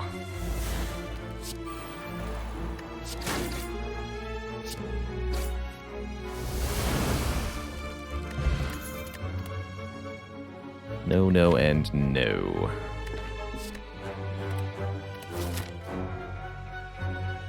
Card to always appear in your last hand. That's come up a couple times, Ezreal. Hello and welcome, by the way. Like an anti-bottle. Put this card on the bottom of the deck to banish a strike or something. One wonders if it would be good enough to actually compete with other relics. But conceptually, I like the idea a lot. Oh, Barricade, huh? Actually, no, Immolate. Go Immolate. Please and thank you.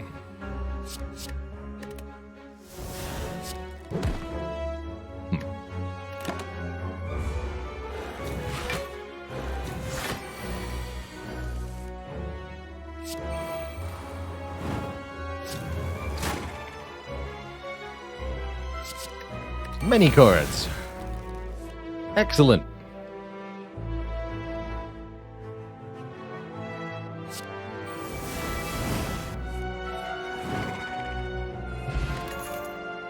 Another upgraded True Grit. Sure. I have no reason not to take that.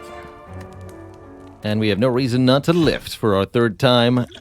5 innate strength on this deck.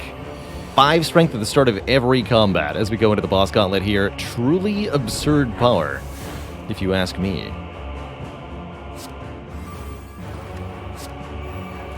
Free Juggernaut, I'm not going to say no to. I do want to Akabeko this Fiendfire? I do.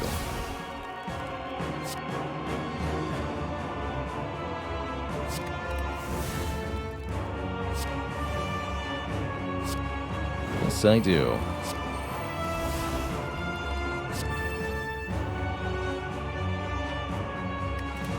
Also, Akabeko the Reaper.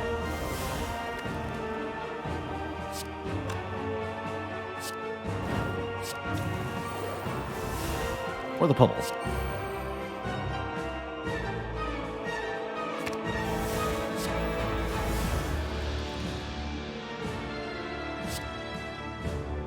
Pummel will do.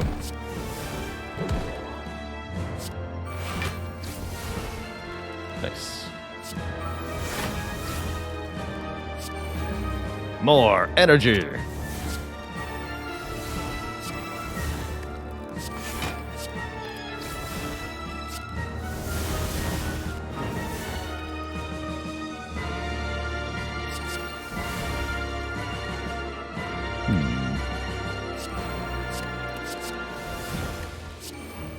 It just keeps going up.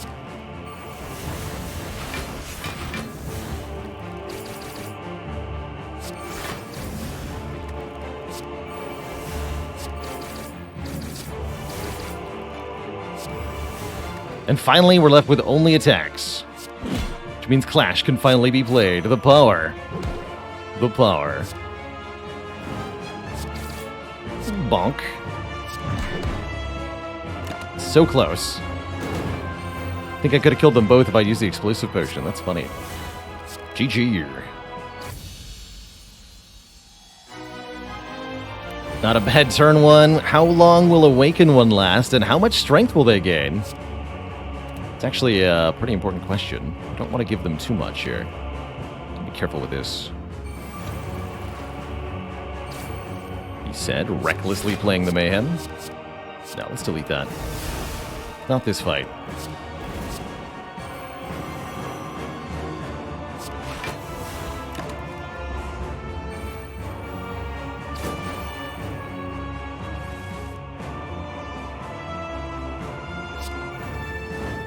Alright, let's just do it. See what happens.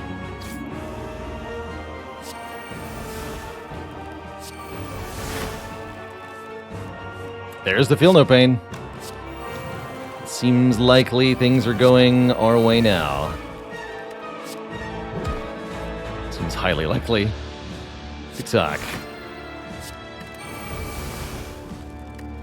Let's go ahead and play Barricade.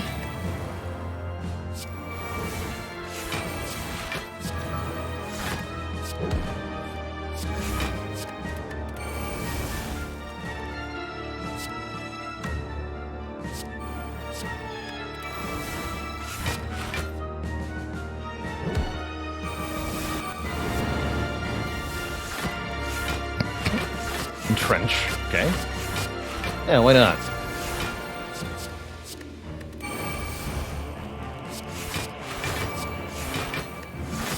Time to play cards without really even thinking about it. Huzzah!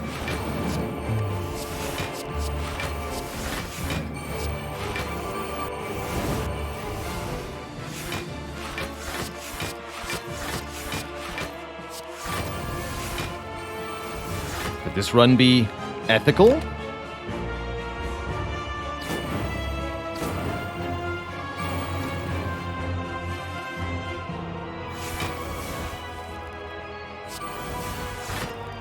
Double tap, Fiend Fire.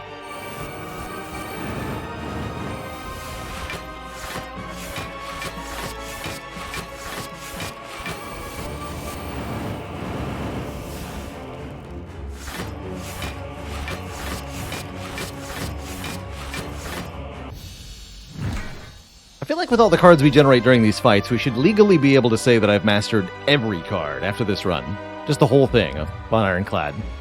Every card. Cross them all off. 2767.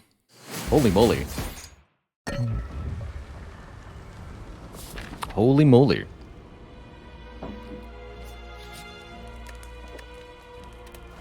And at last, we simply rest, for our work is done. The bomb? You're not Mayhem. Dang. Second dropkick, though. That would, on a technicality, be double dropkick. My kind of technicality, too. Sure. Souvenir actually blocks the Berserk. I like it. Could have had double Reckless Charge this run, too. But either way, I'm exceedingly happy with what we've got so far. Don't be fooled into trying to buy a potion, though.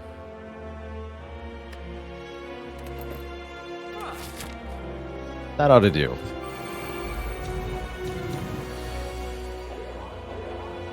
Aren't we vuln anyway? But we can be less vuln. Or something.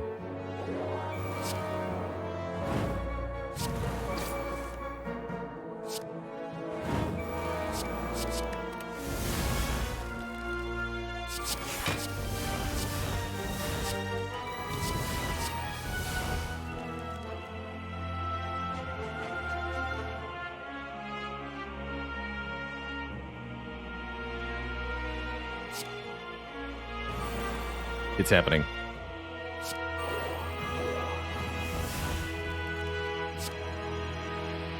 Squish.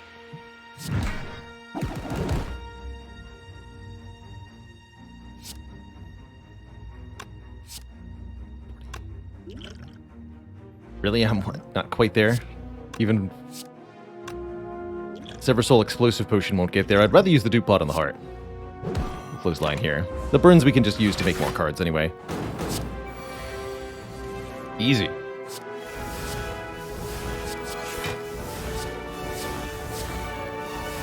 Nine Energy Whirlwind. Actually, how much damage is that? Oh.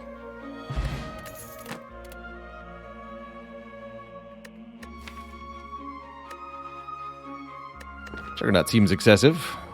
Don't need anger, don't need body slam. We're good, we're good. It's all good.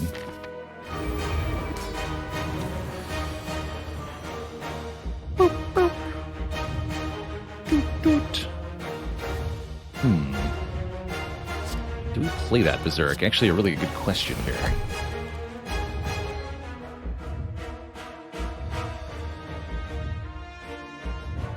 It's just a flat 100 damage off the Fiend Fire.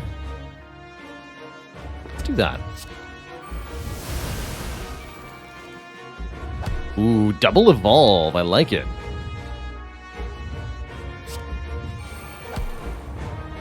Let's play them both. Ow. Do 20 more damage for 2. Yes. And then use this now. Okay, good talk.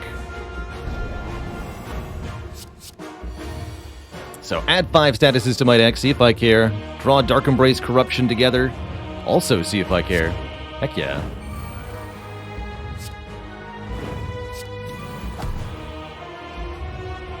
I'm going to want as many cards as possible now. I don't want double Dark Embrace, right? That's stupid. That's stupid.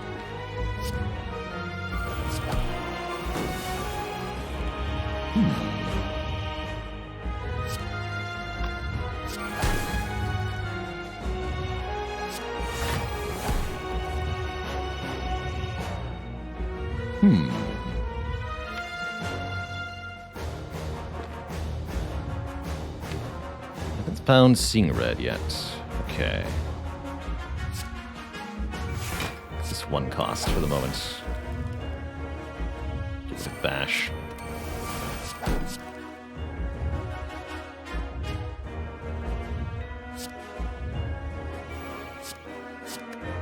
Actually, probably don't want to lead Fiend Fire. Seems like a good card.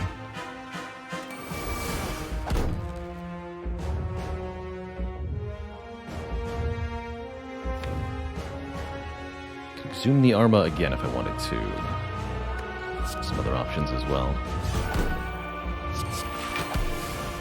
Oh, now I get Seeing Red, of course. Of course. Alright, Fiend Fire's free. I can work with that.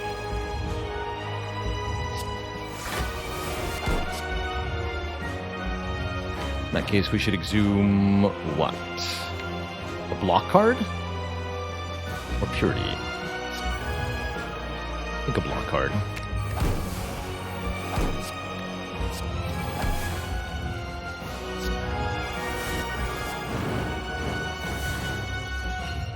Here we go.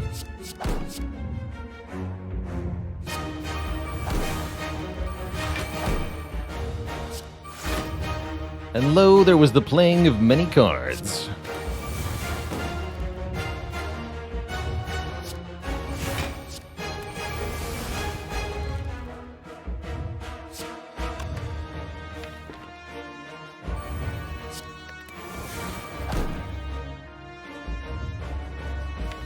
Till our hand was full. Beyond compare. Still don't want to be Berserk right now. Vulnerable right now. By playing Berserk.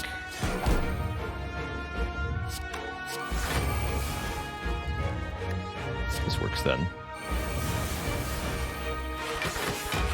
There's always more cards where that came from. Or more Fiend Fires. Just delete the whole thing. Every card we had, replace it with new cards. Just every last one. Exhume, huh? Alright, I will exhume.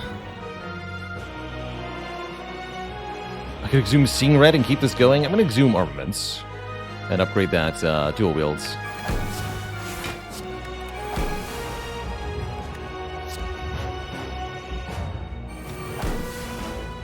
Good talk.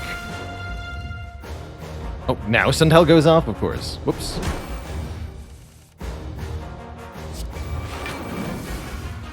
I tried to play Clash with Mayhem, because of course I did.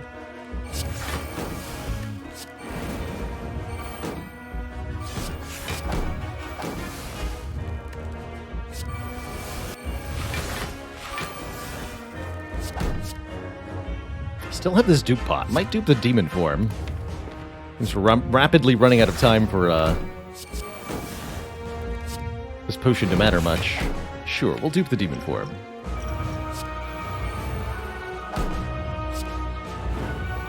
Why not?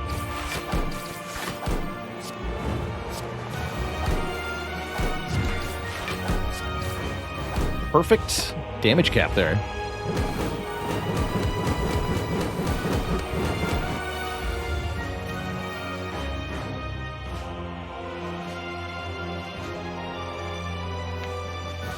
We don't even have Bash anymore. Get rid of this thing. Here we go.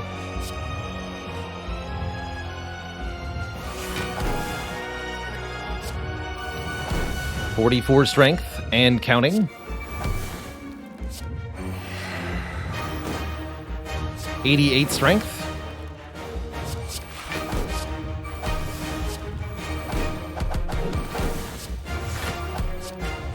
.176 strength.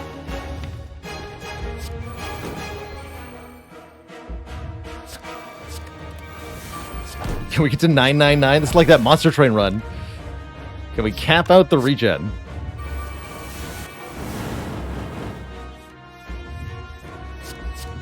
Sentinel.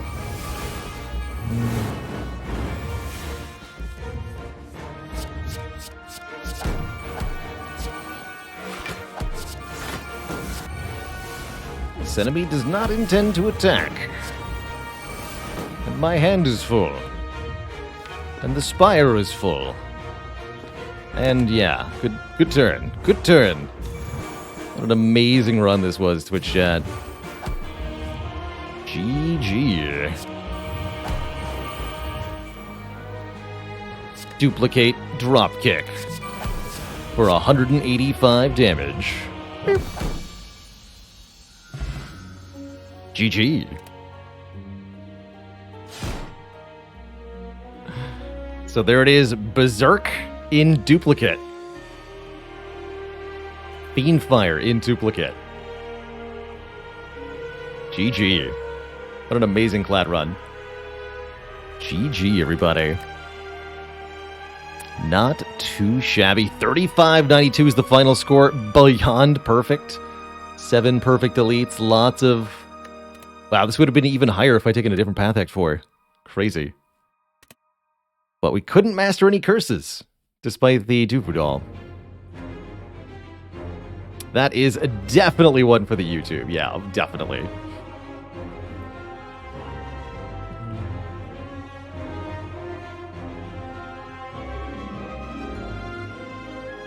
It's even a full-on, true and proper double Berserk run, because we had both Berserks in Act 1 and kept them the whole run.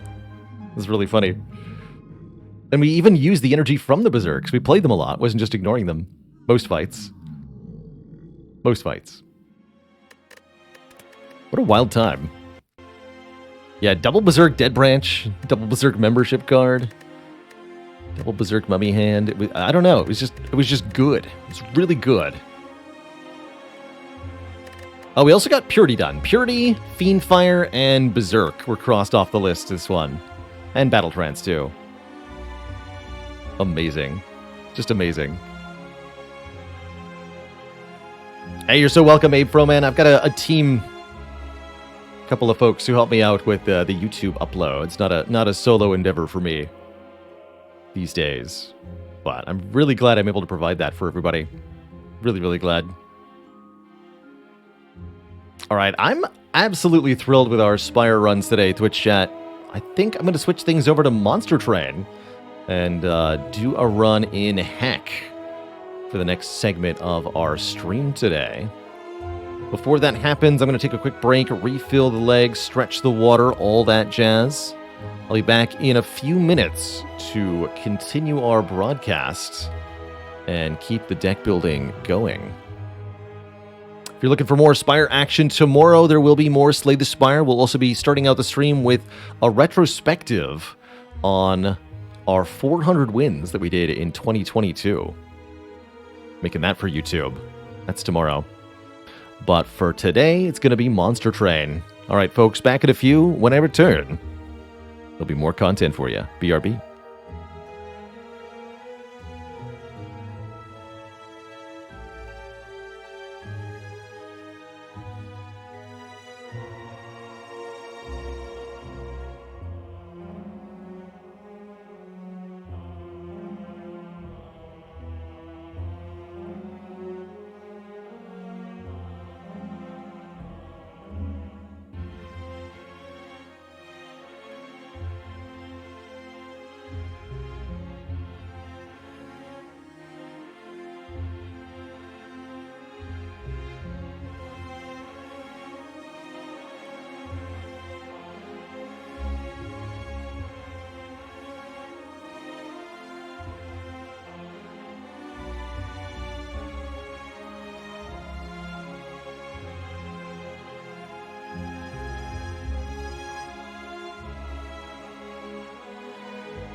All right, Twitch chat, we are back. Thank you so much for the patience. It's time for some Monster Train.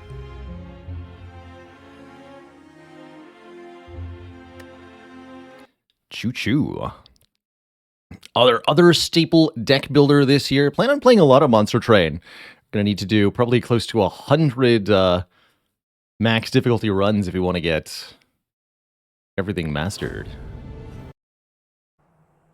So welcome back, one and all, to Monster Train, the last divinity. We're most of the way up the Covenant climb, the corresponding half to the Ascension climb of Slay the Spire. 25 stacking penalty modifiers in this game.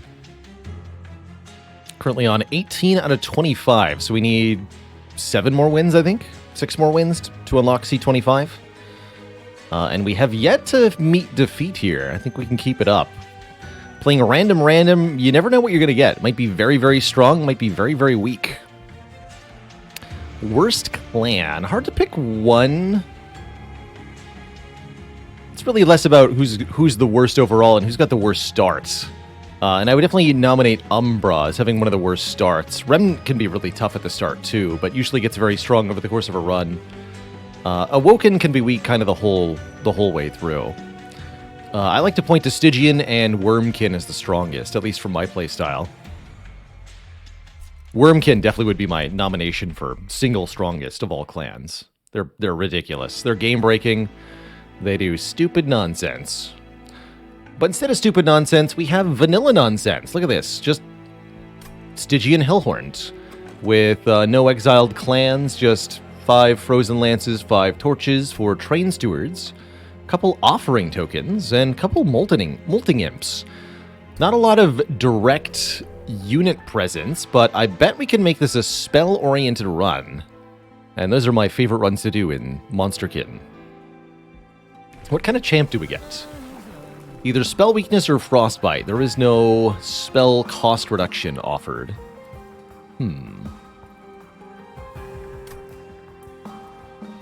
Do I try the Spell Weakness version? I was really hoping we'd get Conduit. An armor type run. I could actually see Frostbite being good here. Let's try the Frostbite version. And maybe we'll cross path into Conduit or something. This version of Tethys has only 4 health, which is very difficult to keep alive, but her attacks do huge damage and apply big damage over time. So put Tethys behind something tanky, or boost her health, and she can do pretty well. Actually, really like Conscription Notice here. When we summon our champ, we'll get a random unit card with bonus stats, and it only costs 1 capacity. This creates units from a limited pool. You'll only ever get something that is 1 capacity from that. And I am going to take the $100 again. Oh, I think I missed the dad joke. Let's see.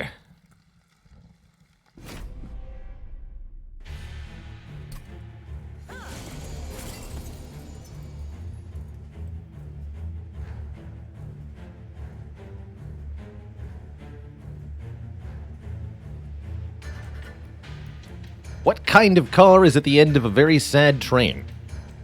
A caboose.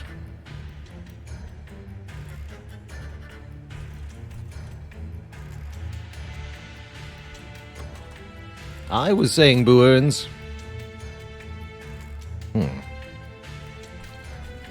So whether to go top or bottom setup in Monster Train, always tricky here. Seems like it's inevitable that Tethys strikes this Forged Disciple and is going to take a ton of damage as a result. Oh, that's right, we get a unit though. Let's deploy higher up. I'll do up top, even though we get Ember Drain for this. Husk Hermit, 1540 with sweep. You're going to go on the bottom, I think. You are tanky. And your job is to kill everything. That is a unit. And it's so small, too.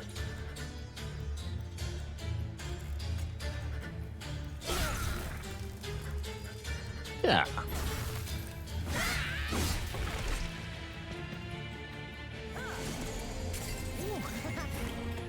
Alright, thankfully that doesn't have spikes. Double Train Steward here should kill this Forged Disciple. Seems fine. We just want to make sure Tethys doesn't have to eat these spike damage here. So sacking our cheap units is going to work out. No, Boy Spindly, I don't do any voice work or music, but it's something I might get into someday.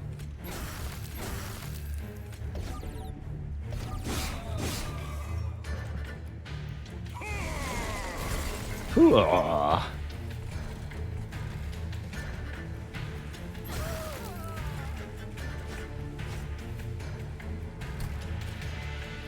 Throw some distractions in the way. Amazing. Really good artifact, this conscription notice, for the first fight. Nice glowy aura, sir.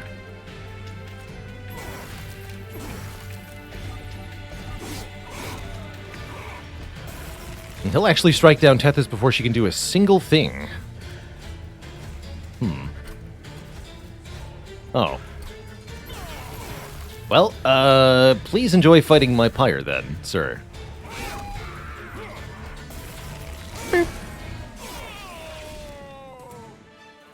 Not a good sign if the starting boss gets to your pyre, but we're okay. I am a certified Mollusk Mage enjoyer. I think this is an extremely breakable unit, especially with the Last Divinity DLC, because you can fuse its property into another unit that you then guaranteed draw early on. Really, really breakable on the Stygian clan, which is what it's part of. But there's some good Hellhorn cards that will work well, too. I'll take it. Like Hornbreak, for example, which is piercing and deals damage twice. Modified by spell power.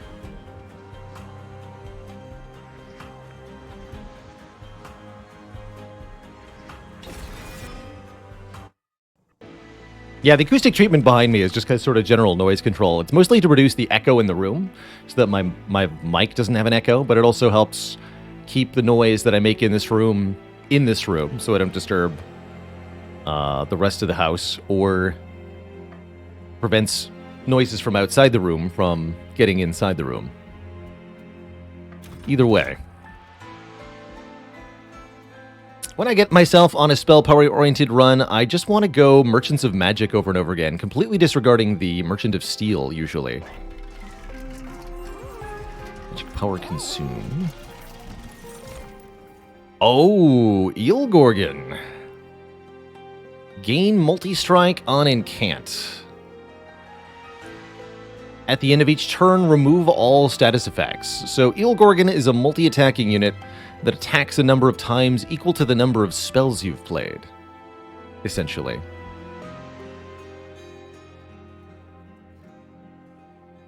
And then we can go to this Merchant of Steel. That's pretty good, actually. Let's do it.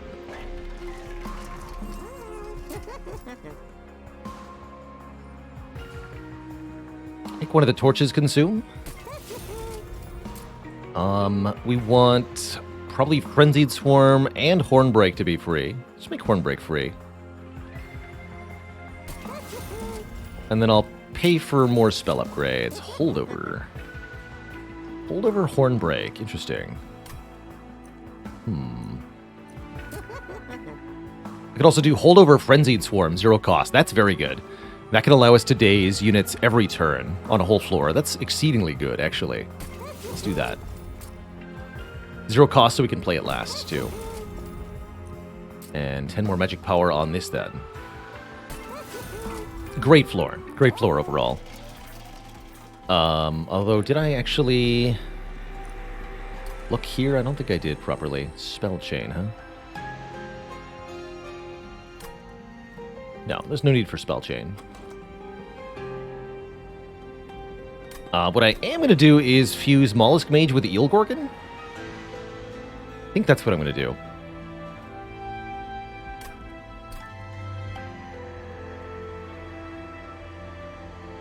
Yeah. Whoop.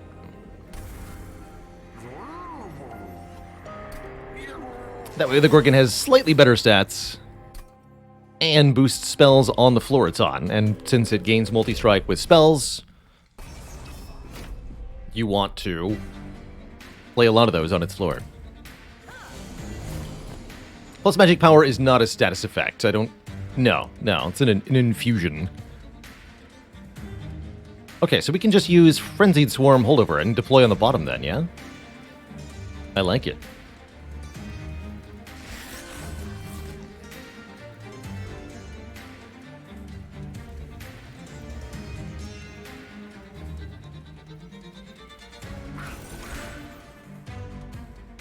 Ooh. Apply Rage to friendly units. That is a status effect, so that won't matter much. You go in front. You go here. You die. And they both get dazed. Easy.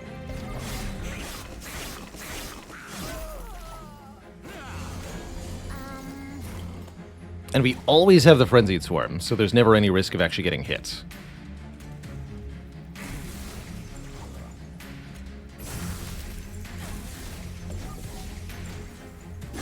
That's pretty cool. That said, if we rely on this exclusively as our defensive strategy, it is going to fall apart at some point. So we have to be quite careful about that.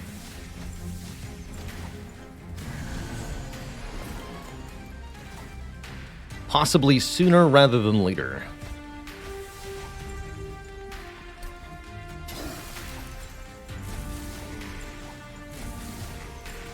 Chi-Chi, though.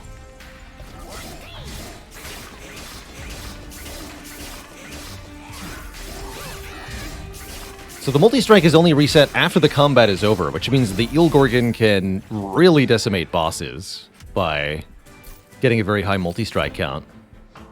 Ooh, spell weakness or helical crystals. Give me the spell weakness. We haven't mastered this card yet.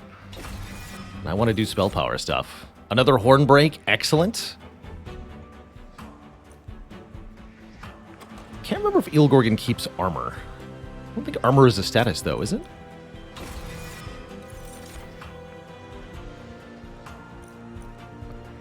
There is the Guard of the Unnamed. Do I actually want any more units at this point? I guess Guard of the Unnamed to sit in front of Eel Gorgon is kind of reasonable.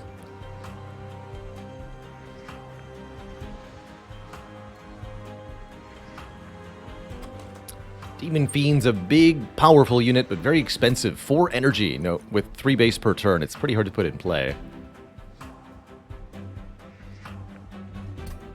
I guess Guard of the Unnamed is fine. We'll just take one of these.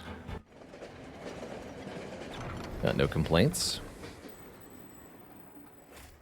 You sense an overwhelming presence. Choose a divine artifact. We get to choose a temporary bonus for the next combat, or we could even skip it and gain 25 gold. Plus 10 health on all our units seems really nice for the Daedalus fight. I'll take the divine hammered chest plates. What triggers that event? It's your shard count. You'll see special events like that periodically if and only if you're taking lots of shards as you go through the game.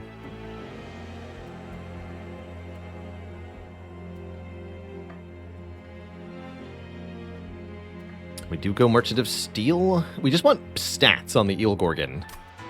Needs better stats.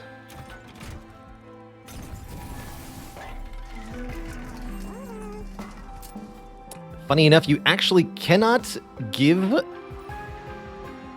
multi-strike to the Eel Gorgon. Or Rage, because it's going to purge them at every turn.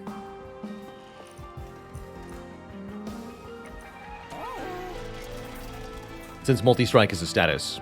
So the only upgrades you can actually put in Eel Gorgon are just the base stat modifying ones. Which I do want to do here. There we go. Battlestone or Heartstone? I think we put Heartstone in the Guard of the Unnamed and the Battlestone in the Eel Gorgon. Gives the Eel Gorgon some actual health to work with. 25, 26. Those are pretty good stats. And now let's take an artifact. random imp every turn. Cards come with a random upgrade. Or friendly units enter with 5 armor.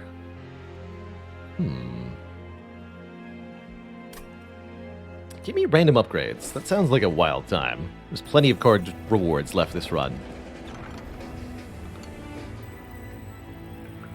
The Winged. Mercy please, I mean no harm. You can purge a unit or spell and get it back with special upgrades later in the run.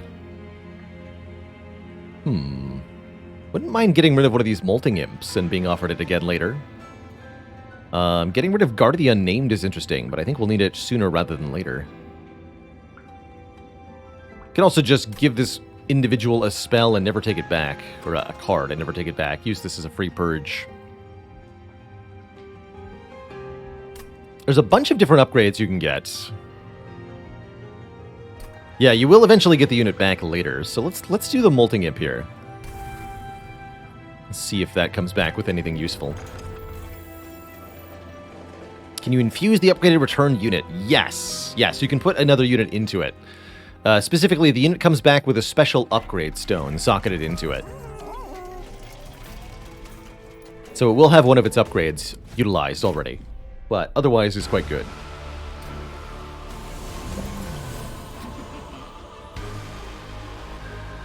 Apply Dazed. Okay, so Guard of the Unnamed plus Tethys top floor seems reasonable here. Use our spells to harass the bottom floor. And then we put Eel Gorgon also up top. Of course. Yeah, top floor. Top floor.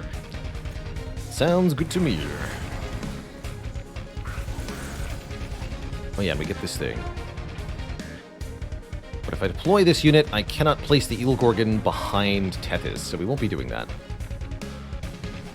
Put it on the middle.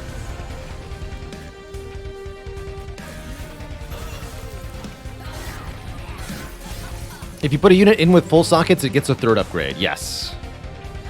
Or a 4th or 5th even. I don't think there's a cap. Just a cap to how many you're allowed to put in personally.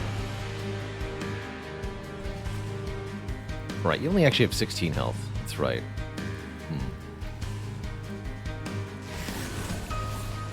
Eel Gorgon can be played on the top floor with no penalty because it removes all status effects, and status effects includes Ember Drain.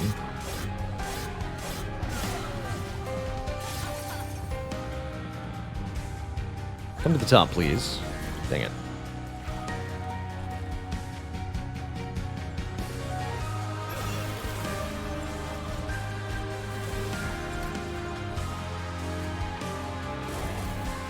Twice. I'll just kill you.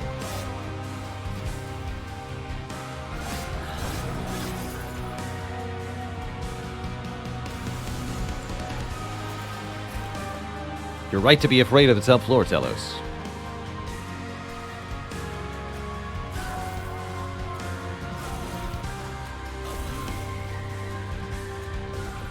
Might as well play that every turn. That means we really can't take any more damage up top.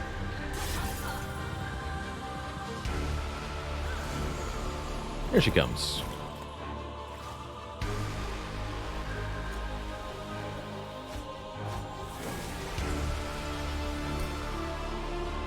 See, currently we're not really hitting Telos, but as we get more multi-strike on the Eel Gorgon, it's more and more doable here. Get wrecked.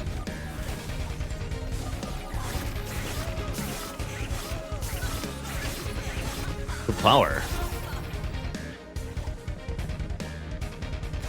Alright, and Telos enters on the bottom. By the time we see her again, it will be far too late for her.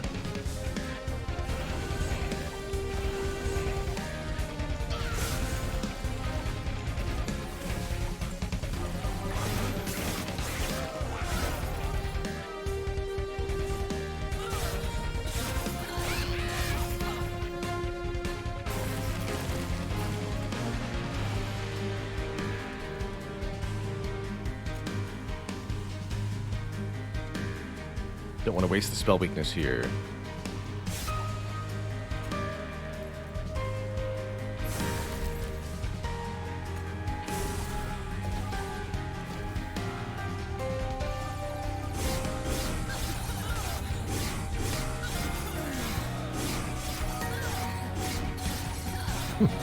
Tough train stewards.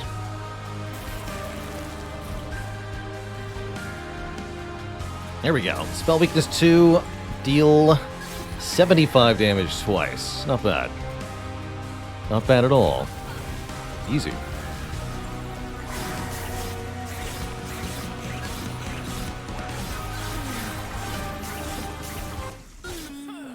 GG.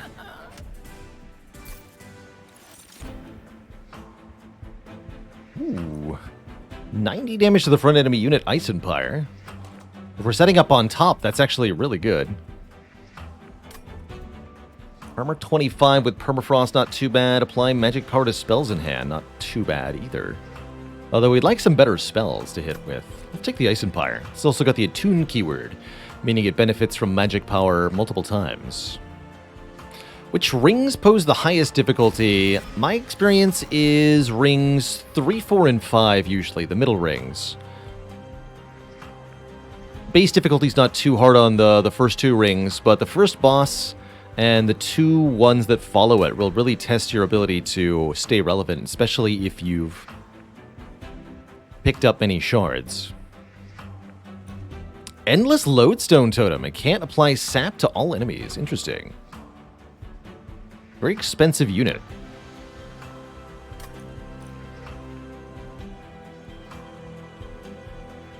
+2 cost, and it can't apply sap 1 to enemy units. Interesting. Huh. Very interesting. That'd be a really good infusion on the Guard of the Unnamed, actually. Or we could infuse the Guard of the Unnamed into it. Either way, it's a rare unit, which makes me want to pick it up and try to get mastery of it here. Let's do it.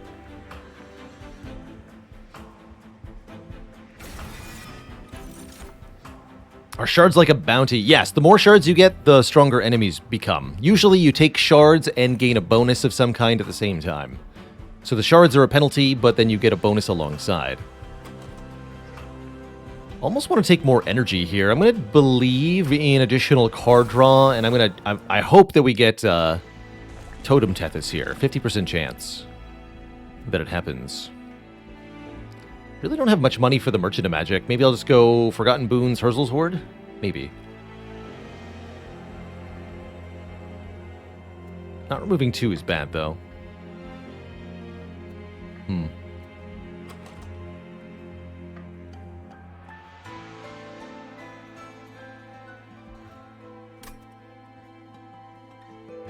I'll take the Relic.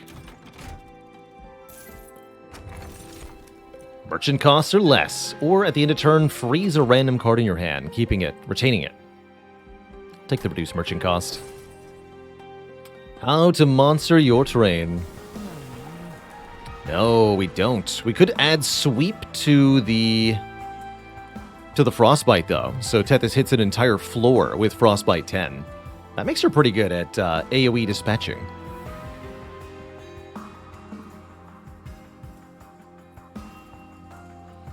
Although I think the Eel Gorgon will solve most of our problems anyway.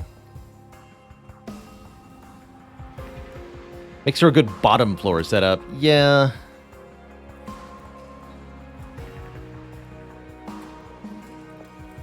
What does Frostbite do? Frostbite is equivalent to poison from Slay the Spire.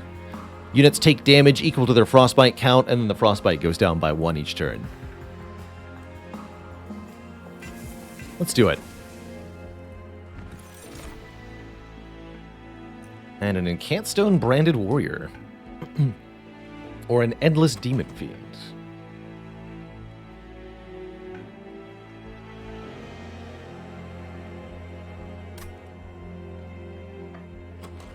Add +30/+30 to the lodestone. It's funny.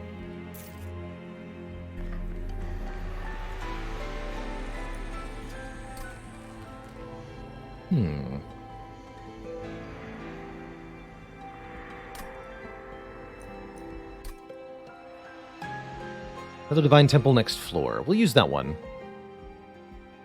Although we're not getting a Merchant of Steel for quite a while, huh? Probably this one? Maybe.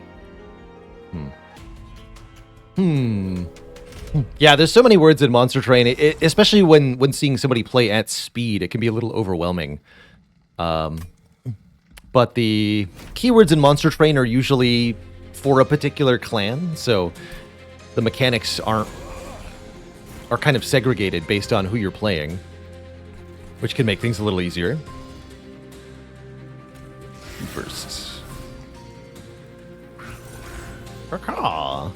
Sweep spell weakness. Let's do it.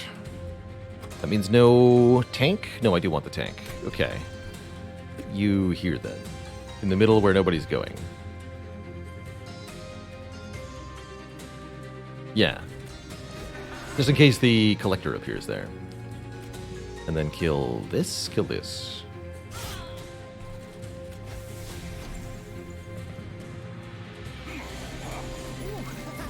Yeah, there we get the collector. Good.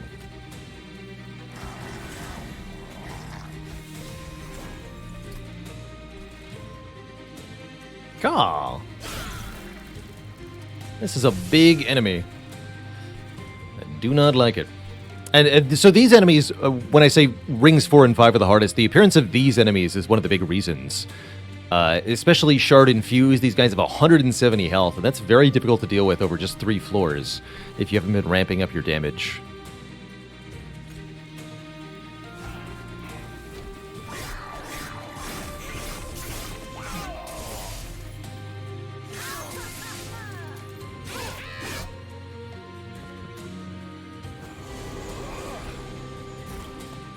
But even just their base version of 95 health is still really, really annoying to try to deal with.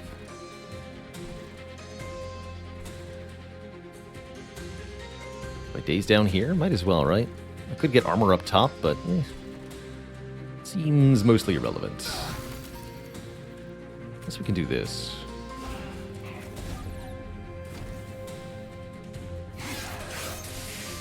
And then all of them are on the top floor? Oh dear. Oh no. We have an actual problem. Problem partially alleviated.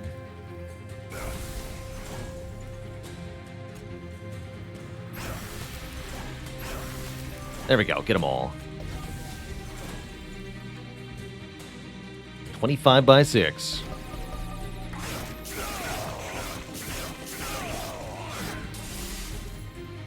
That's right, and Tethys is sweep at the end, too. We should probably put the Tethys in front of the Eel Gorgon, so that Tethys attacks with sweep and then the Eel Gorgon multi-strikes. Seems smarter. Kill you. Kill you. Kill you. Easy peasy.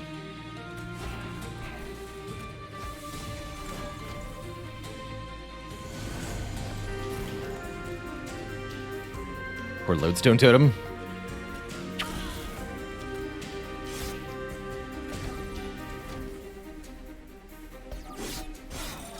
So we can actually give it a whole bunch of spell weakness with it. Well, not a whole bunch. Some spell weakness.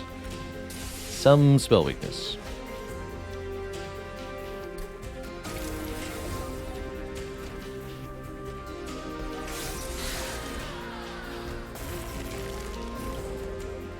Almost no spell weakness. Good news is we are winning.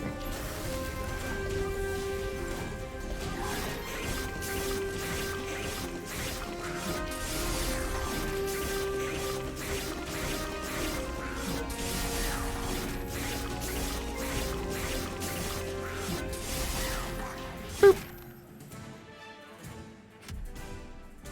All right, tons of money.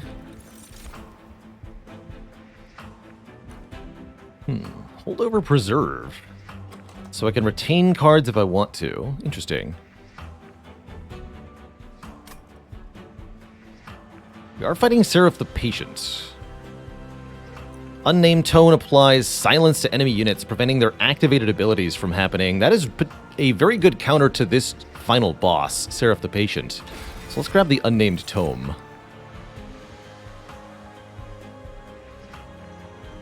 I'm thinking about maybe a Pyre Chomper for an energy generating card.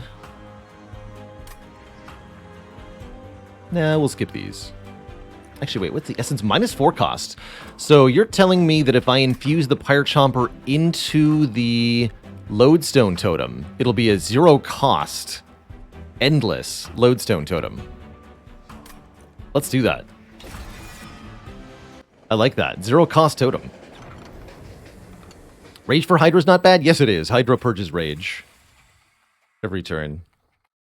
Although I guess you could just do one really powerful turn with the Rage. So we can take it now. +5 attack power and endless to this imp. Or hold on to it further. You keep that imp. Come back in another floor or two. Let it age like a fine imp wine. Or something.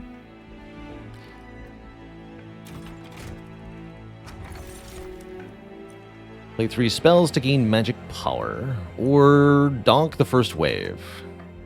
I mean, we're definitely playing 3 spells basically every turn. Let's get gradual magic power scaling. +1 magic power per turn, essentially. It's not a lot, but it does help. Do you have more magic power? Spell Chain and Purge. Not what I was looking for. But.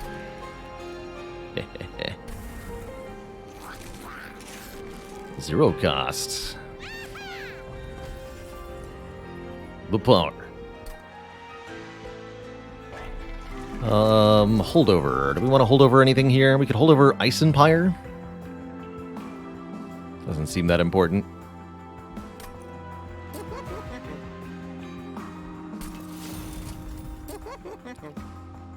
Make this one break free? Sure.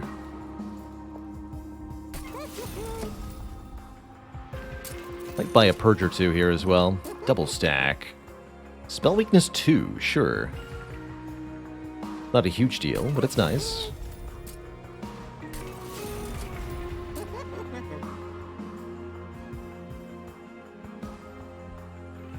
Can make Ice Empire 190 damage.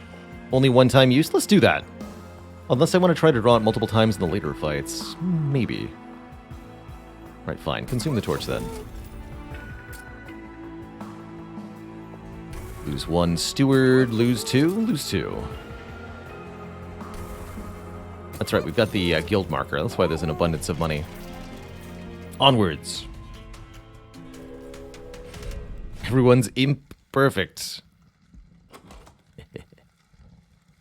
Alright, most of our good attack cards are spells are piercing, so I'm not too worried about spell shield 2. We also have lots of fire health. So taking this trial, probably worth it. Only probably, though. This is the other unit that makes rings 4 and 5 really difficult. Overcharged Tank. Gains armor to every unit on the floor whenever a unit dies on their floor. And just has huge health and pretty decent damage, too. These are also very tricky to deal with. But I think the Eel Gorgon will continue to perform.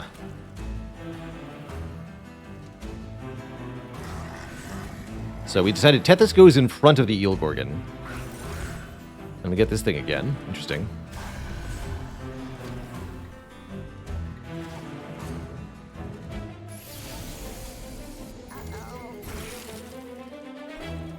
The totem. Let's go. Let's sap these fools. You can also silence these fools. Silence deactivates any purple icon ability, essentially.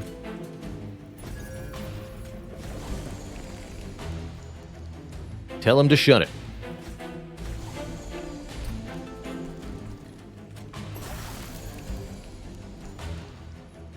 Killer. Probably kill you, yeah?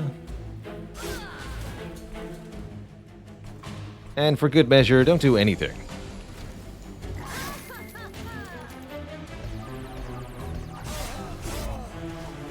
The totem got a kill? That's funny. Good job, totem.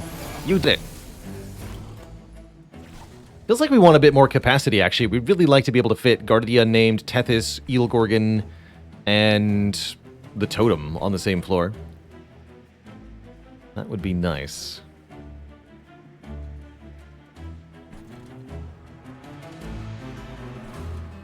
So we'll sap these fools. Kill this one.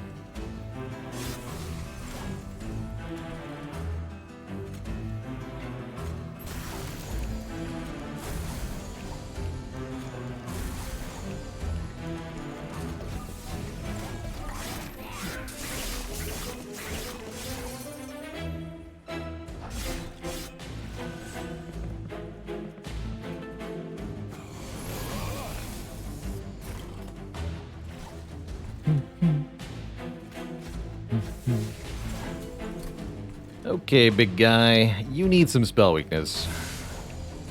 Please and thank you. This is already solved. So more sap then.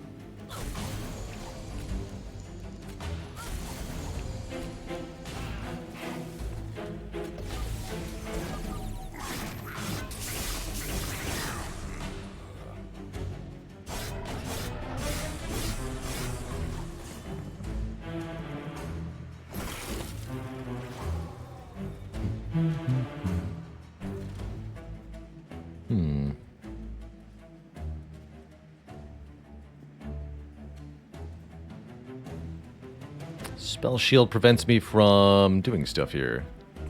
I'm okay if this floor gets wiped. That's not relevant anymore. Unimportant. But this floor.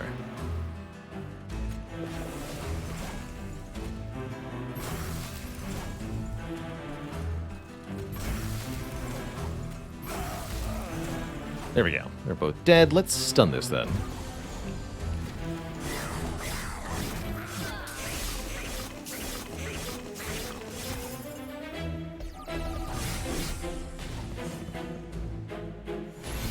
The boss has sweep. Spooky.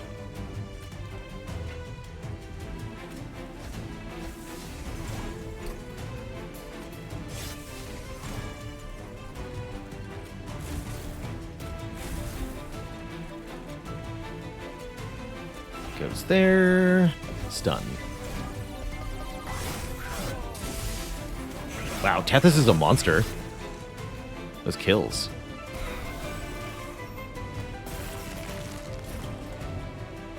So we could sap the Sower of Sorrow a lot. Might as well, I guess.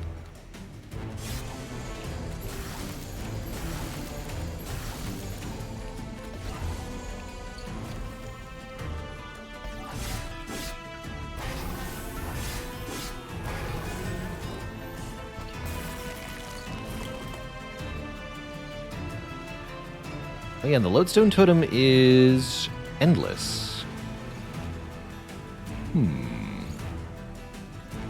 Which is actually quite relevant.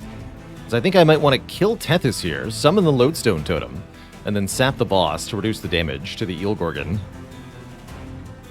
I think that'll result in a win if we do that. So Torch Tethys.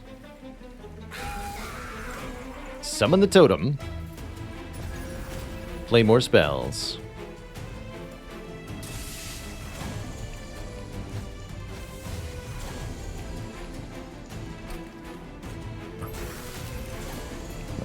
Oh, is that not making enough of a difference here? Oh dear, no, we're just super dead. Hey, well, it finally happened. We lost a run. GG.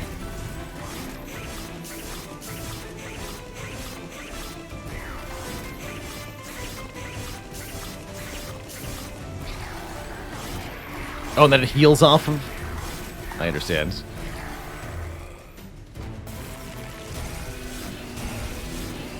Well, like I said, rings 4 and 5. Toughest in Monster Train by far. If you're going to lose, it's usually here. GG. Yeah, Tethys will do that to you. Tethys will definitely do that to you. Alright, let's try a new run then. GG. First defeat on Covenant 18. Let's try again. Ooh.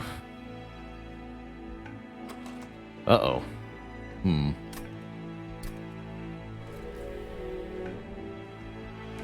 Are we Wrathful or Multi-Strike? Oh, we can choose. Wrathful Regen sounds kind of fun. But honestly, Brawler with Multi-Strike, we've got the Rage 10 spells and the Root Seeds. If we can keep the Hornbreaker Prince alive, we can turn him into a melee juggernaut. Let's do it. Let's go Multi-Strike.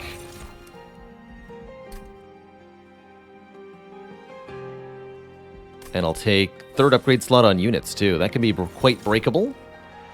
Let's also get the Conscription Notice, because the Hornbreaker Prince absolutely needs help staying alive.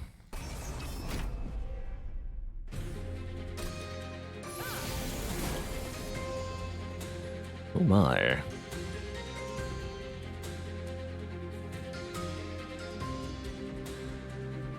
Just want to go to town. Turn 1.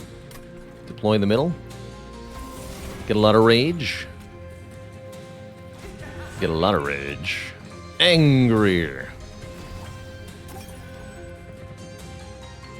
Yeah, not a bad start. Not a great clan combination normally, but definitely not a bad start otherwise. Have some rage yourself, lady.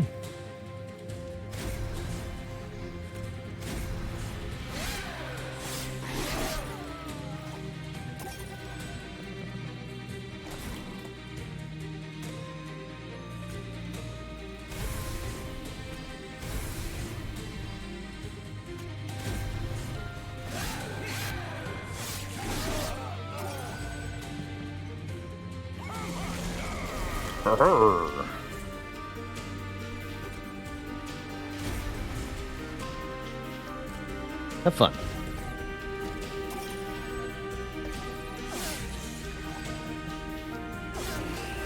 What is Rage? Rage is a temporary damage up.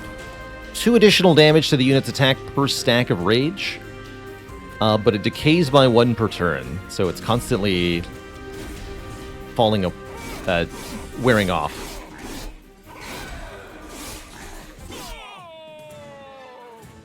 The Stygian Run lose. Yes, our first Monster Train loss of this save file. More Rage? Yeah, this deck wants more Rage. Ascend could also be nice so that we can overstack a floor, but Imps and that don't work together. More Wildwood Saps, kind of mediocre. Glimmer's nice because it can hit backline enemies pretty well. Hit all the enemies at the same time. We do get offered a Sweeper. Sweep plus Rage is quite good.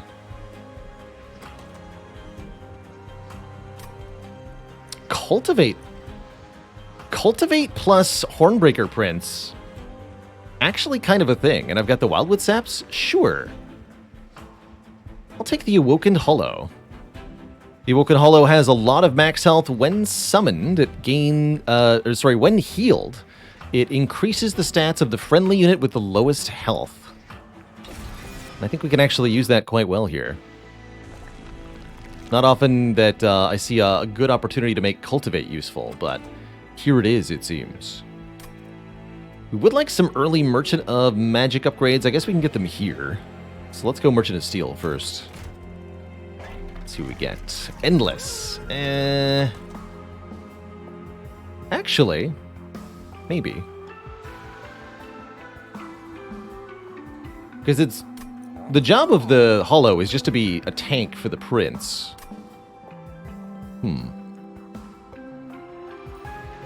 Could maybe do that. Endless on an Imp actually makes way more sense. Why don't I just make an Endless Fledgling Imp? Yeah, that's probably better. We can also get -2 cost on a spell. Ooh. Yeah, we're going to do that. And we can merge 2 units. Ooh.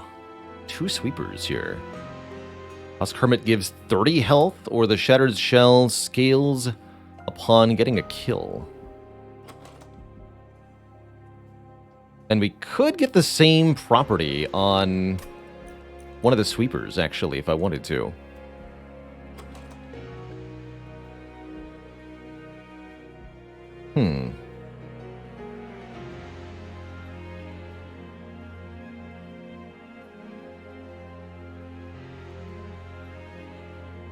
The Rage Imp will mess with the Cultivate, won't it?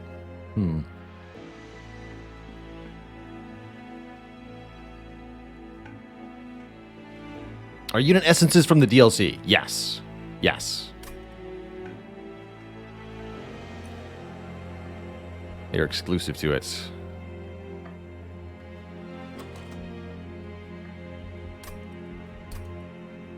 No Divine Temple for a long time. So if I want to infuse this Hollow, we got to do it now.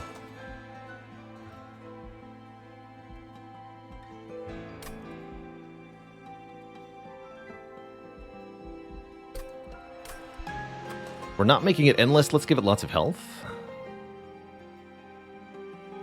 Okay, let's try this. I don't know if I'm doing a good thing.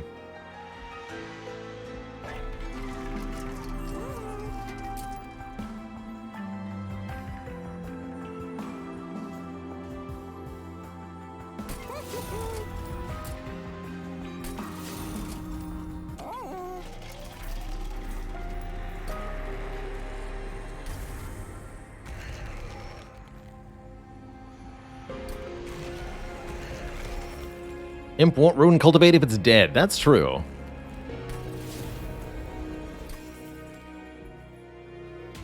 That's true.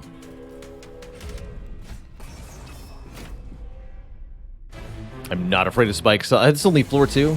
We're a little bit stronger than we need to be. Having taken 55 shards, we've got some really good units.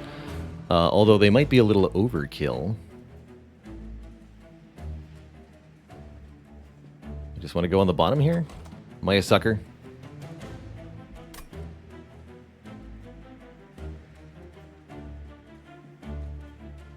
No.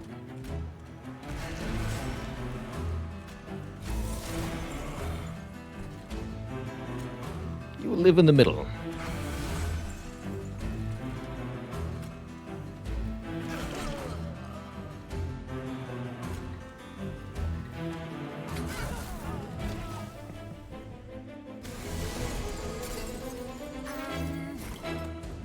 Nice.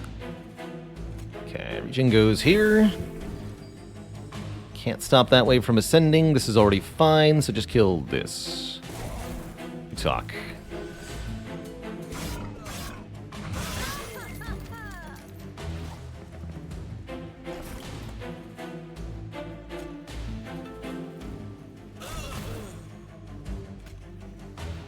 So every turn, the Waken Hollow is going to give +2/+2 to the Hornbreaker Prince from the Cultivate property.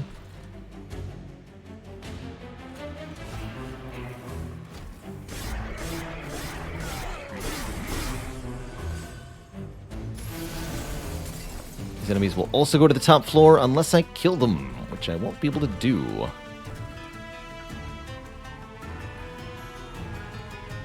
So they're going straight to the top. Very well. We just want to put the Rage on the Awoken Hollow. This is a sweep boss, right? Yeah, we should buff the Awoken Hollow, because the Prince is going to die before we can do anything.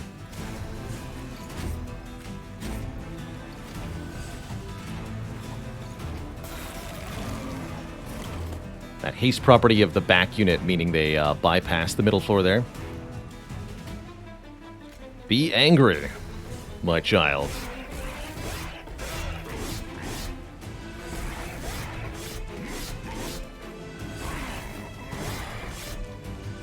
Now it's buffing its own stats.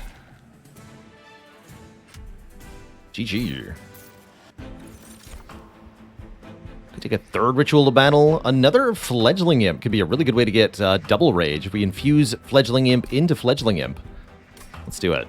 We're going to want more capacity then. This is not bad. Restore 10 health to a friendly unit. Deal damage to the front enemy equal to 5 times the amount healed. Since the Awoken Hollow starts with empty health, this can be quite nice for that reason. Let's take one. Normally a card I start with, but here we are. And I don't have anything worth duplicating. Let's go to the Merchant of Magic. Get some more spell upgrades. Double stack. We could make Rage 20 2-cost Ritual of Battle. Worth thinking about. That's a lot of rage. Hellhorn unit. Armor to all units? Or Demon Fiend? I think we pass. We've got our setup, theoretically. Skip. Give me the event after we infuse the Ritual of Battle here.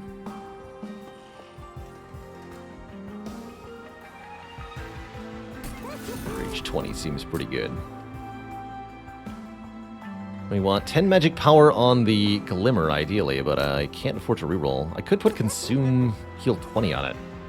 Let's put that on the Resto Det. We want that to be a one-time, do a lot of nonsense card. Let's make this cheaper too. Alright, still hurting very much for energy. Maybe this can help? Sketches of Salvation. Start with 4 random units in play in the middle floor. No deal. Every turn get Vine Grass with Purge.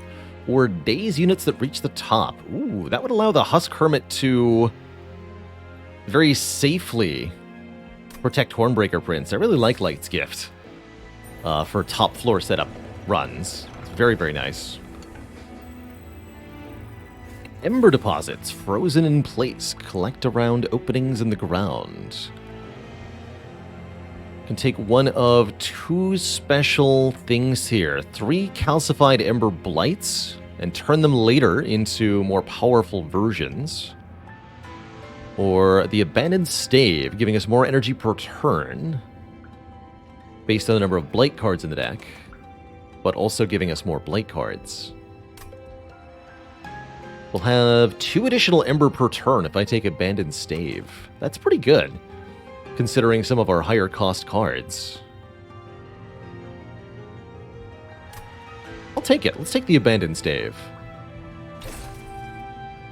So now we have 5 base Ember per turn. If you take the Calcified Ember and purge them, I don't think you get to the upgraded versions. I think you only get the ones that you keep transformed. So if you purge one, then you lose one later. If you purge them all, you don't get any. So on and so forth. Great first turn setup here. Start that regen right away. We got a Wickless Tycoon. Ooh. Every enemy that dies on this unit's floor will generate $5 for us. Nice. So you go in the middle, my friend. Have a Train Steward to profit from. You start healing. You get weakened.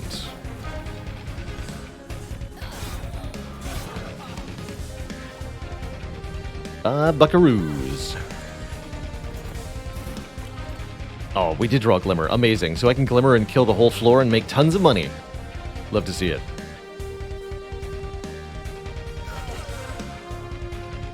Cash in pocket. Here, have this Train Steward. Earn me some money, too.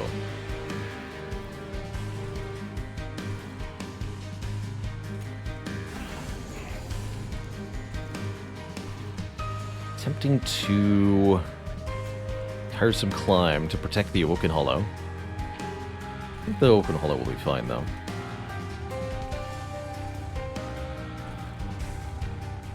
That Steward's dead eventually anyway, right? Oh, I can't climb and thingy, so... yeah, just do this.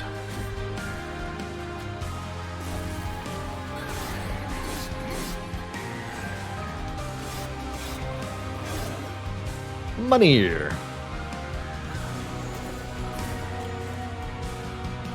And look at that, more stewards. 9x2, huh? We want to get some serious kills. We need to put the stewards behind. 30 damage, right? Yeah, we'll have to put them behind. We want to get any real kills here. Okay. Deal. Oh, and sap too, right? Still enough to get 2 of them. Perfect.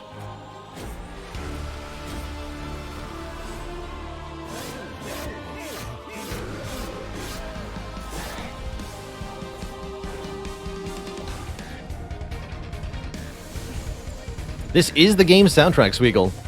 An amazing soundtrack, Monster Train.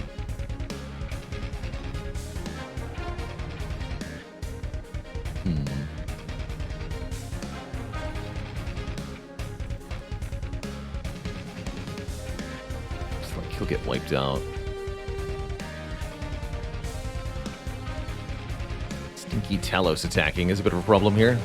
Not much I can do about it, though.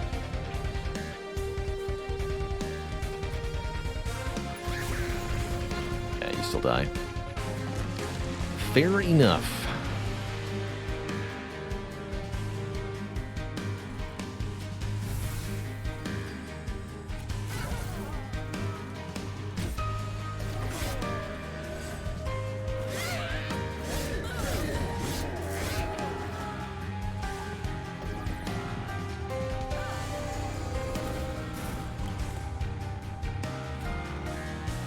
Kerblam. 20 rage means plus 40 damage per hit. Yikes. That is one angy Hornbreaker Prince. Why so angy, though?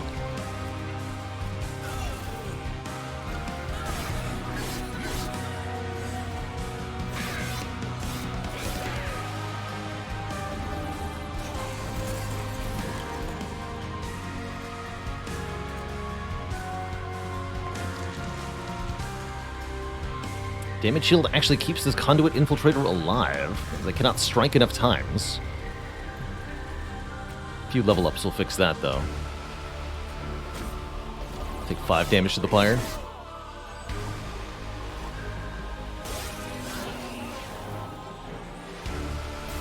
My plan for Divinity. We won't be able to play top because of sweep, and we can't play mid because of space. We may be able to daze the Divinity with this card, Tiresome Climb. There's a couple other ways to do it. Speaking of, why don't you come up here, Telos? Have fun. Blah. So, Telos skips the first 2 rounds of combat and gets clobbered here. GG. But yeah, daze locking is probably the easiest way to do it. Let's see what other options are. Ooh, restore friendly units to full health. Can be quite nice. Very good with the hollow type units too. Sure, I'll take one of those. And another Awoken Hollow.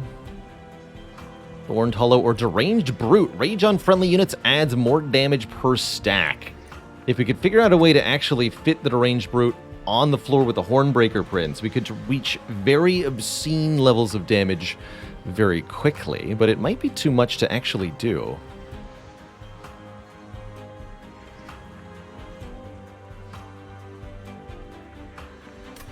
I don't think this is the run for that.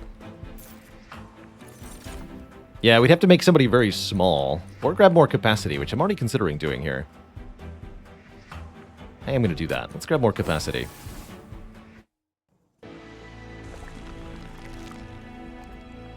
We could also overstack our own floor with Tiresome Climb. That's another option, too. Let's see, Merchant of Steel is reasonably attractive. Remove 2 is very attractive.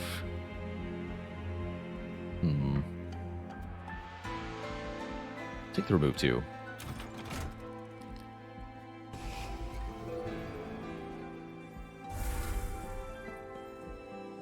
Oh, we are allowed to purge these Vengeful Shards, by the way, if we don't like them. And then we could get less Ember from the Abandoned Stave, but we could also get more draw. I think that you can purge that. Quick! There we go. Units cost -2 Ember. That's what we needed. Actually, is that what we needed? I guess so. And keep adding more multi-strike to the Hornbreaker Prince. The goal is just to get like 5 times rage scaling online and slaughter everything that way. Let's get these shards.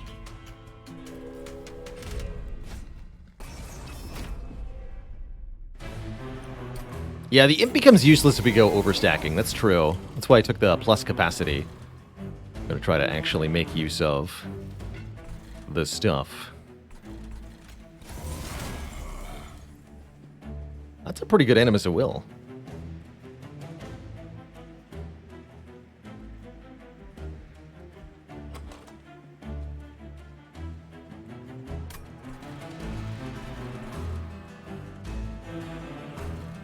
Tempting.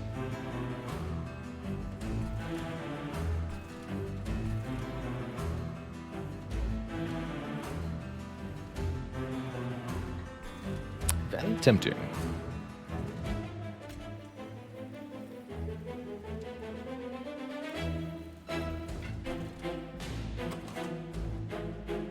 I'm gonna do this for this combat.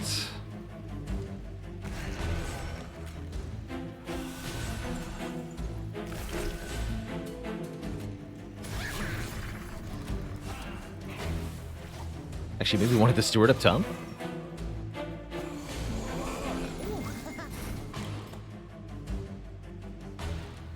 Perfect. Wait. Is it? These enemies are very tough. Looks like we don't get the collector killed. That's not good. Didn't get our rage up high enough, fast enough. Troublesome. Very troublesome.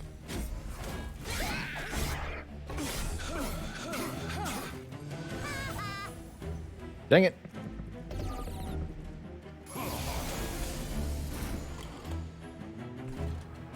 Oof, what a hand.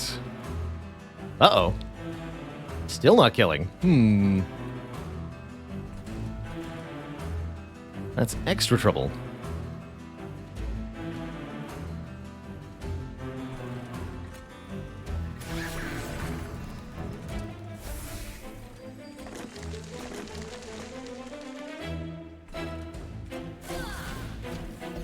Llama Train, thanks for the 11 months of support. Much love to ya.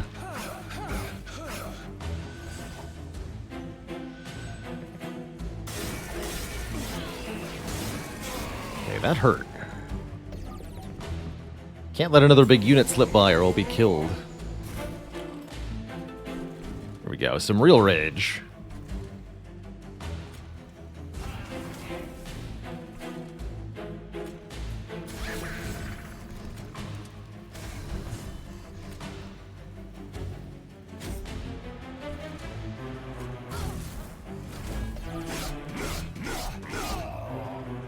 Ristona, thanks for 2 full years of support.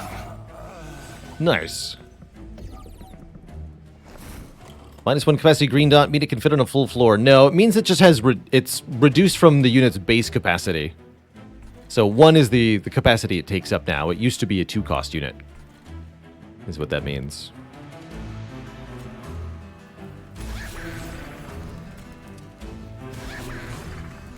Angie. Should have done that first. That's fine. That's fine.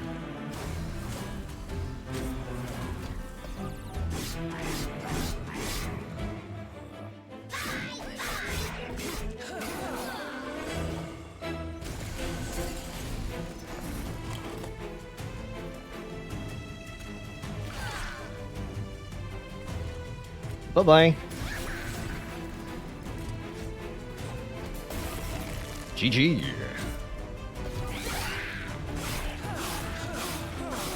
That is a lot of rage.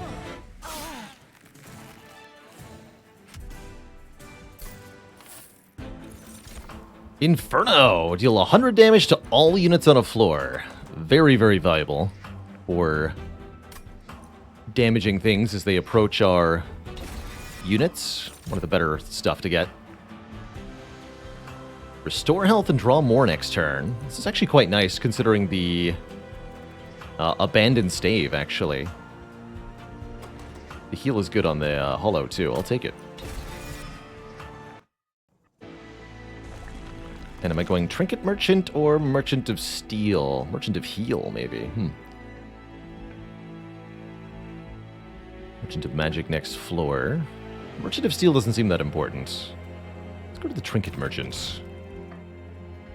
See if we want to buy an artifact, like 3rd upgrade slot on spells, or we could keep enemies trapped on the top floor for an extra round. That's kind of interesting. Dazed and Entangled.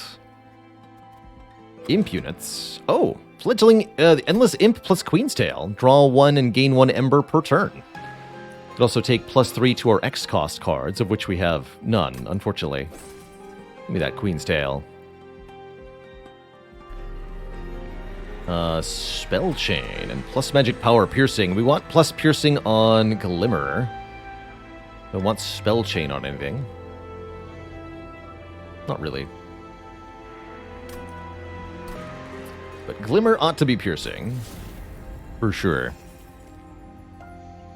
Heavy keyword you can only use on the bottom floor. Yeah, I think that'd be cool. I think that'd be quite cool.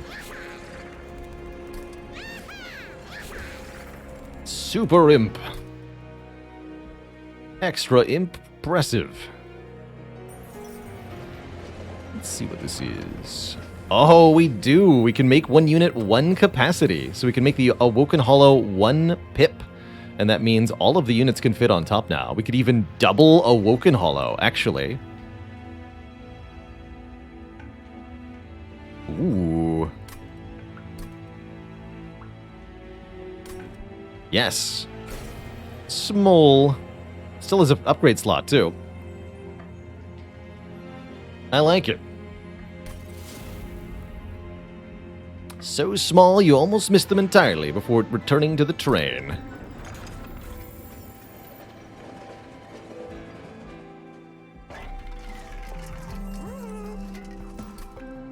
Lightstone casing, not actually that important. Not that important. Let's just go with a reroll. Ooh, 1 imp every turn? With Queen's Tail? And we just generated extra space on the top floor? Let's do it. Give me an imp every turn. Impeccable.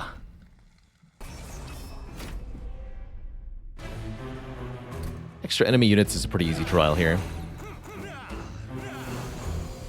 The Stealthers can counteract these fools with the top floor dazed, primarily. He's so tiny.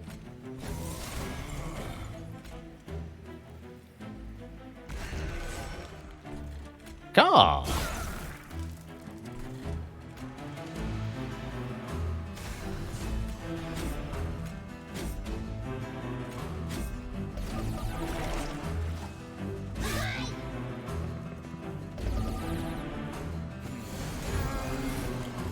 Oh, no, you don't. Caw! That's right. You weep.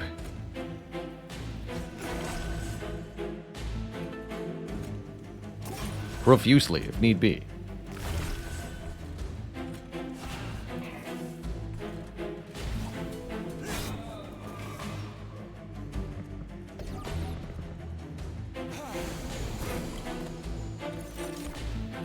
Transcend Imp. Repeat all summon effects triggered so far this battle. Deal 10 to all. Kia! We would love a real Transcend Imp on this run.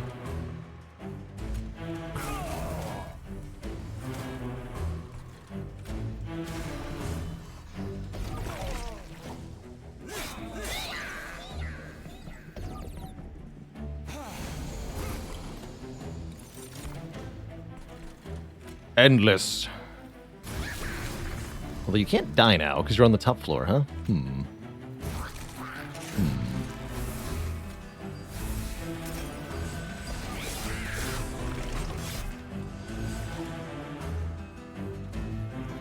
Guess we can kill it with our own spells. Only if I don't draw garbage. Oof.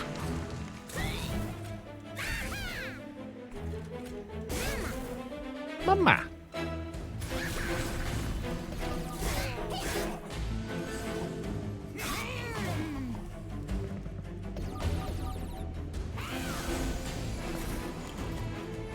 Cow. Cacao.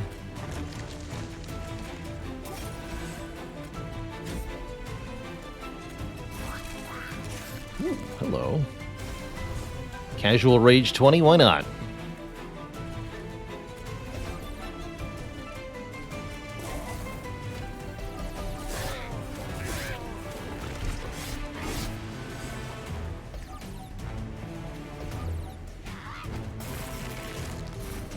Seven times 8 attacks with the Harpy.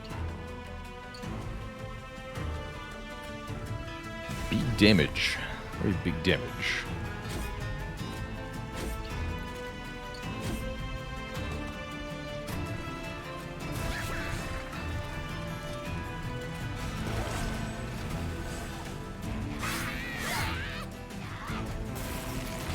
Killer Penguin, thanks for the 500 bits. Killa says, Dad Life has me unable to look at your screen much, so just wanted to say thanks for doing such an awesome job at narrating your gameplay. Audio only, and I still know what's going on. Much appreciated. You're heckin' welcome, Killa Penguin.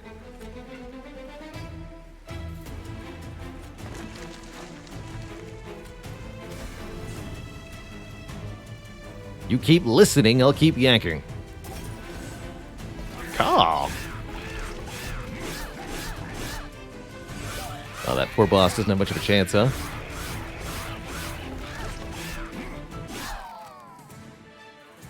And if we can make it through one more boss, we'll get Multi-Strike 4. Apply some armor. Second tiresome climb so that we can stun lock top floor divinity actually seems good. Let's take this. Let's look for stun, or daze rather, as our divinity solution. Like an invigorating solution, draw more cards next turn. Seems pretty good.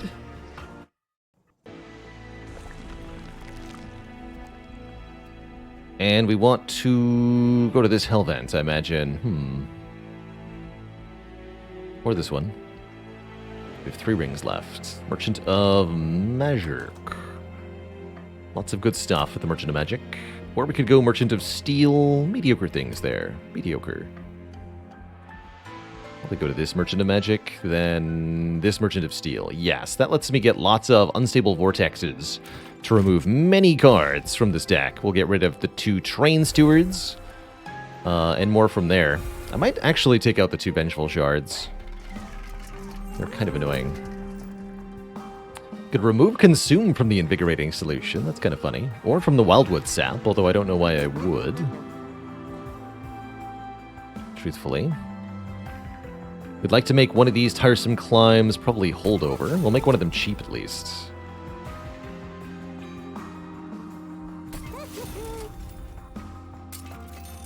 Double stack. Or we could go Dazed 4. Actually, that seems great. Dazed 4. Daze the heck out of that divinity. Make Inferno a little cheaper. What's in the temple here?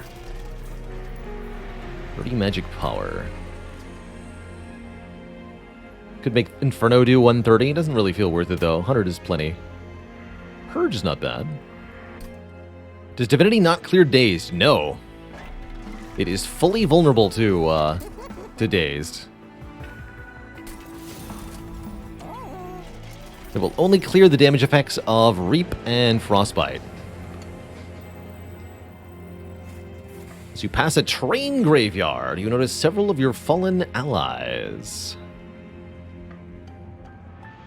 When your Pyre kills a unit, restore 5 Pyre health. It's kind of neat. You could also just slap more health on the Awoken Hollow. Or on the Endless Imp, although I don't think I'm going to do that. This would take our 3rd upgrade slot on the Hollow, so I don't think I'll do that either. Let's get the Blood for Blood. If the Pyre kills a unit, get 5 Pyre health. Sure. And Arcus, our second major boss, stands in the way. Oh, this is the Curse Arcus. So we want to set up on the bottom, because there's going to be a lot of Absolver-style units that are going to put curses into our draw pile if we do not dispatch those stinky things.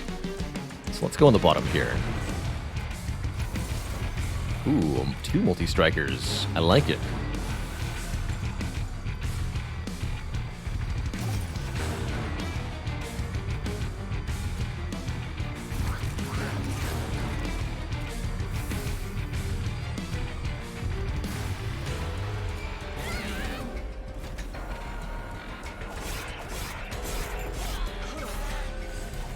It means we get no dazed.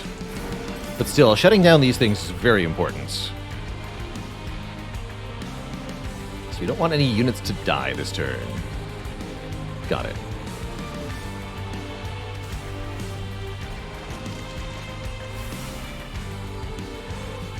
It's not this turn. Okay.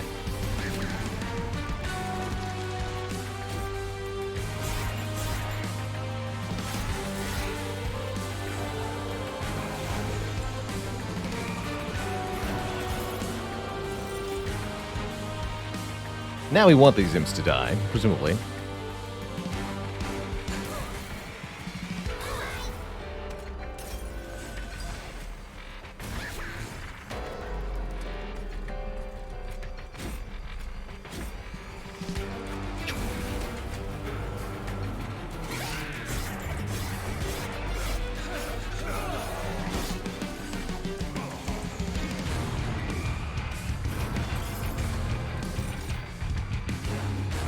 How come I put Husk Hermit into Hollow rather than Hollow into Husk Hermit? I wanted to keep the huge max health of the Awoken Hollow. Losing Sweep is kind of a little sad, though. It's true.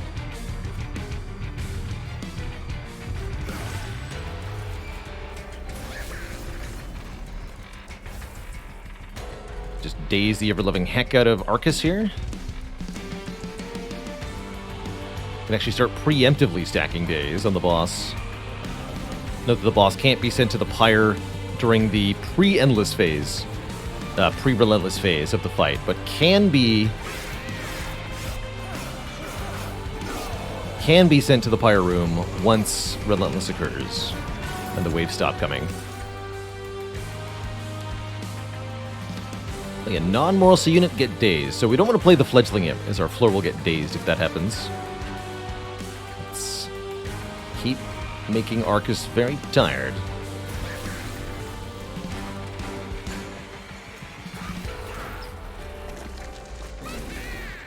Ten stacks of days.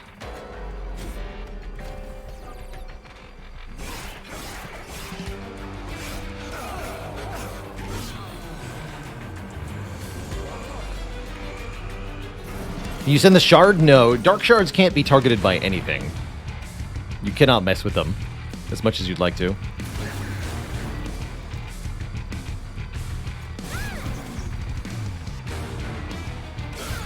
They're on the list of exceptions.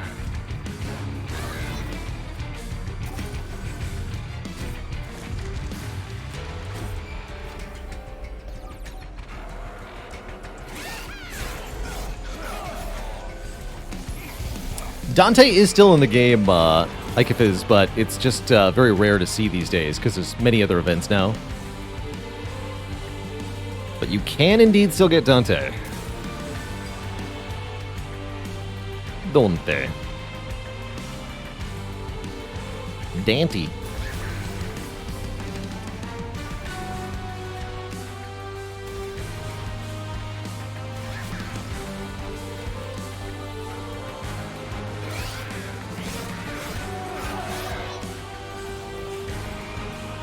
Final wave!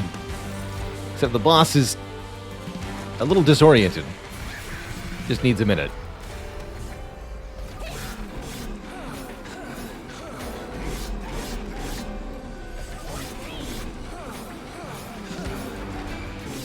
GG.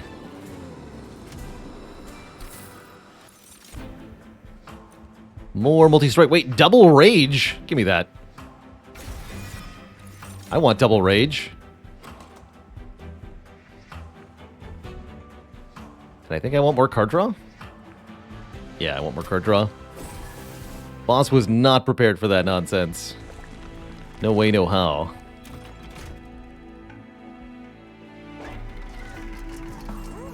Remove, consume. Oh my good lord. Oh my. Hold on.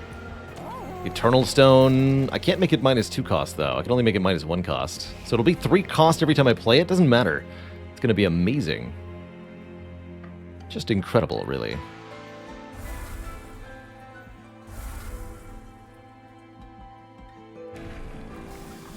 So Brawler 3 has multi-strike 4, meaning it attacks 5 times per round.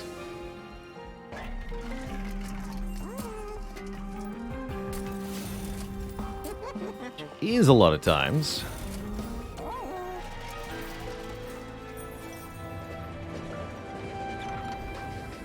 Got an Awoken Rail Spike, a Waxen Spike, or a Spike of the Stygian. This deck loves an Awoken Rail Spike. Draw X cards and apply -1 cost to those cards. Sure, and I'll take the 100 gold then. Do I pay for the reroll? Or do I just take all that money into here? Let's stick that money here.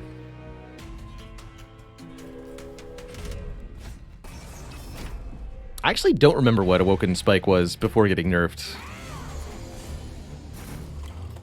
Do not know what it used to do.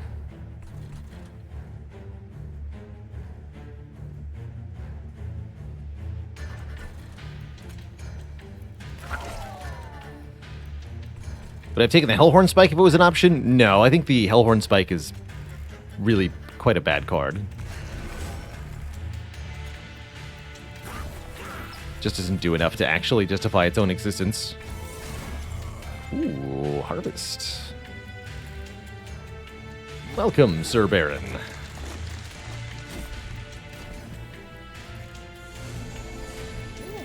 Oh, you still produce by 2. Wow. That is pretty wild. Transcendimp. Kia.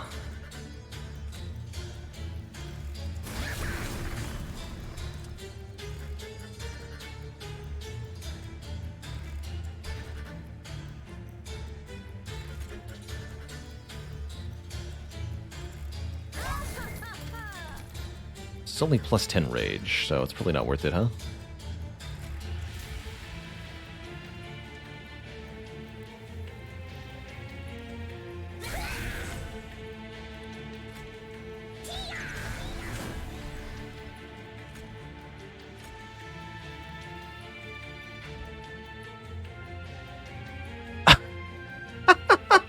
I was like, why is the Transcendent at 1 health? Because the Transcendent repeats all summon effects. And the Awoken Hollow says, when summoned, gain 60 max health. So the Transcendent duplicated the Awoken Hollow's max health gain there. That's funny.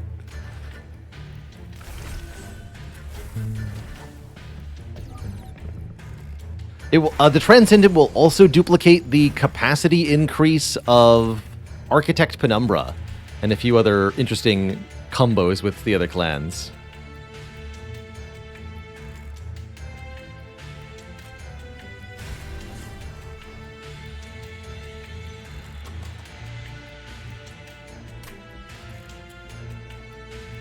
I have no way to kill my own unit, huh? No. It's fine. You can come down here, then. Do your thing, buddy. Easier.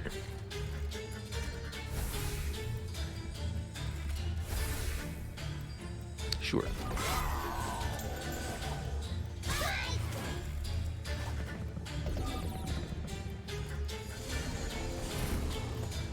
Transcendent might just be one of the silliest cards in Monster Trade.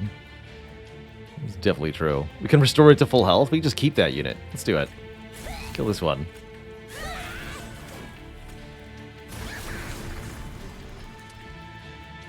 Heal them to full. The power.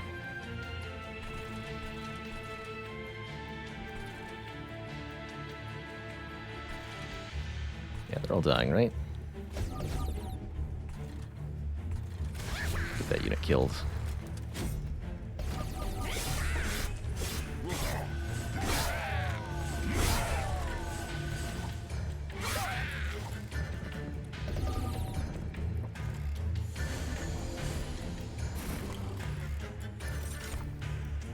Yes.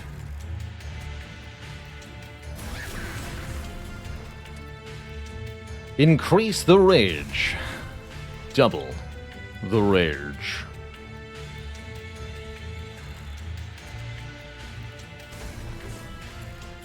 $174 rage on the Hornbreaker Prince, now attacking for 360 times 5.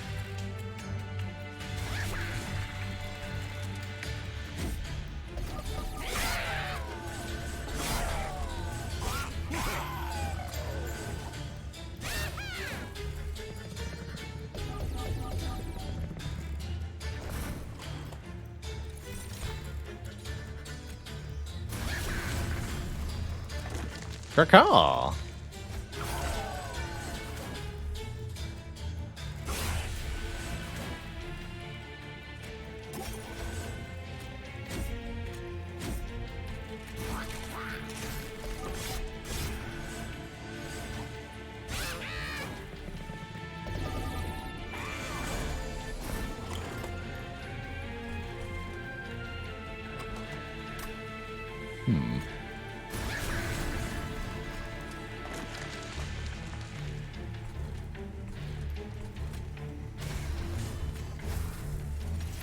But yeah, we can't play it, though. Disaster!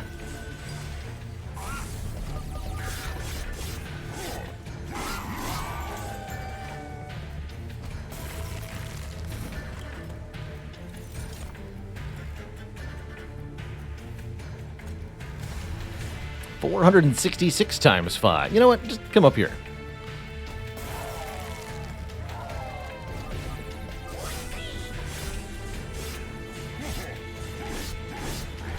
Bonk. Didn't even get through the full multi-attack on the Hornbreaker Prince before that boss was dead. Could take a third tiresome climb just for full assurance that we can get Days Down on Divinity. I'll do that. Take 3 copies of that card. We don't need Awake or Bramble Lash or Ensnare. Send small units to heal the Pyre. Why didn't I think of that? With the Blood for Blood. That's quite brilliant.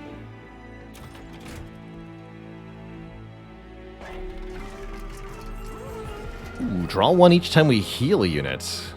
Probably don't want Thorn Fruit, though. And we can get Multi-Strike on the Awoken Hollow if we want to. Just to make it, too, a true monster. Might as well, right? We're going to dupe it? Let's go. Make it an absolute jerk.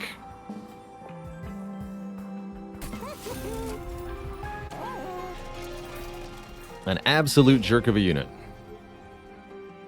I have so many things I want to remove from this deck.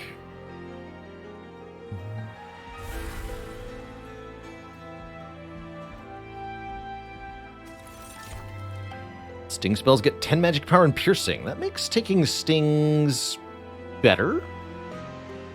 Still not good enough.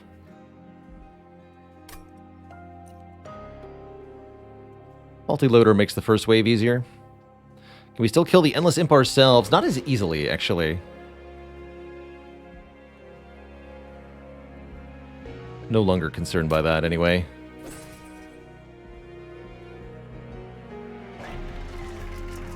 We'll take Sap Tap? Kind of overdrawing, though. Forget Sap Tap. Conserve Ember. Sure. We even Awoken Rail Spike, right? Yeah, let's do that. Armor 15. How about Card Purges instead? How about that? Lose 1 or 2 root seeds. Do we get rid of Vengeful Shards? No, now that I'm conserving energy, I don't want to.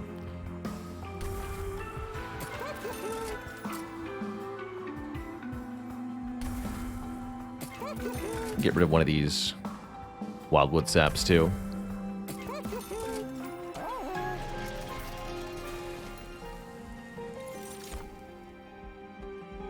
All right, let's show Seraph in the Last Divinity what for, eh?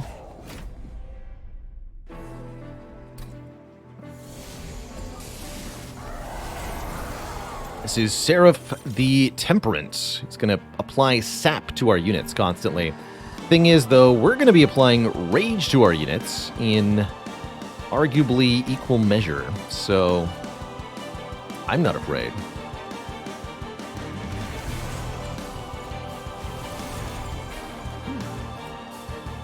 Welcome. This imp can die.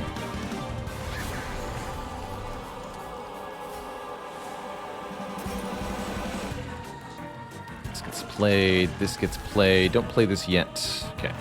Save the Ember.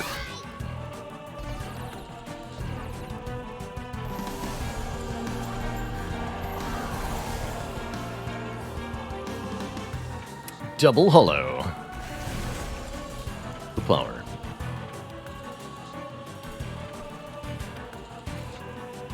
Just gonna wipe that floor. Start stacking rage because we need to counter this sap pretty heavily here.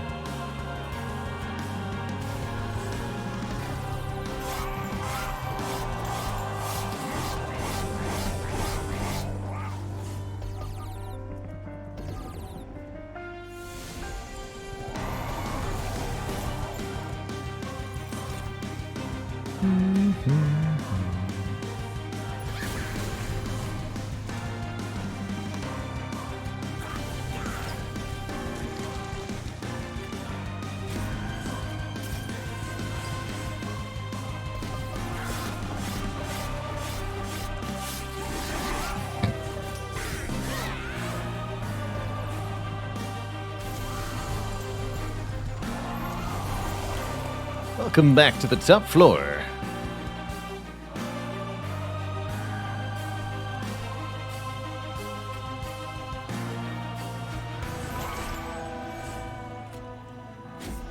These are mediocre here.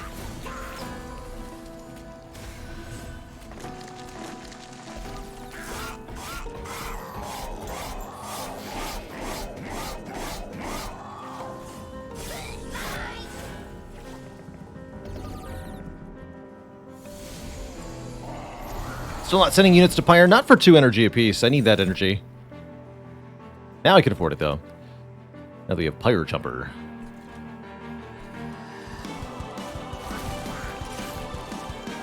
There's also this.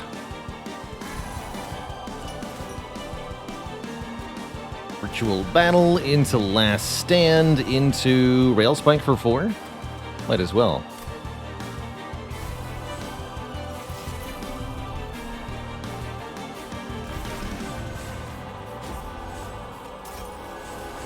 There we go.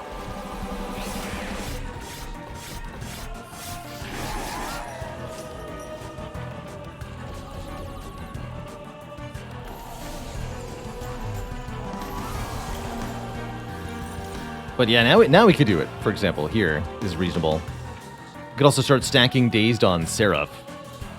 Not that I think we're going to need to.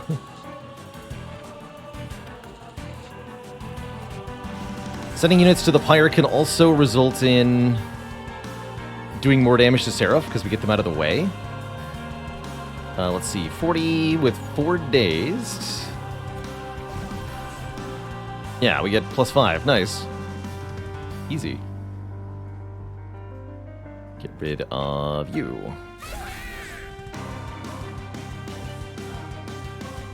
Oh, one more. Play you again.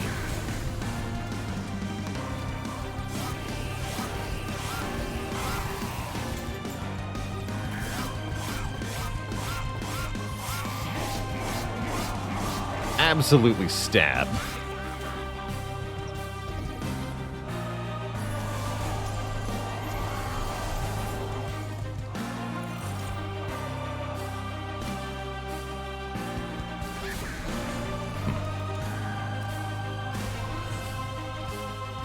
$640.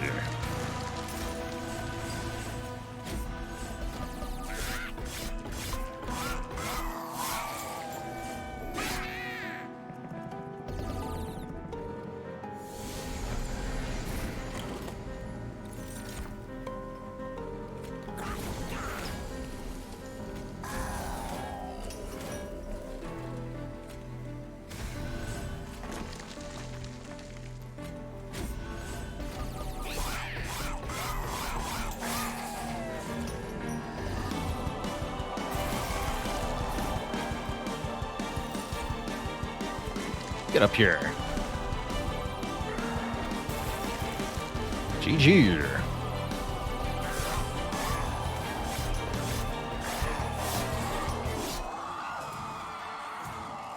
Appropriate.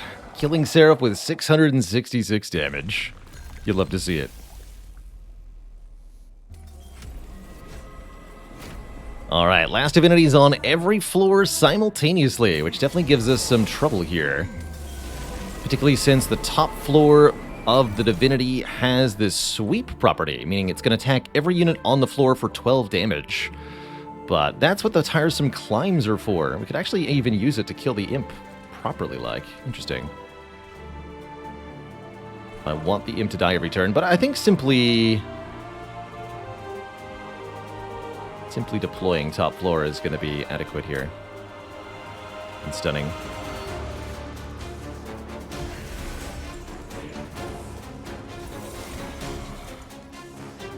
Sweep spell weakness, interesting.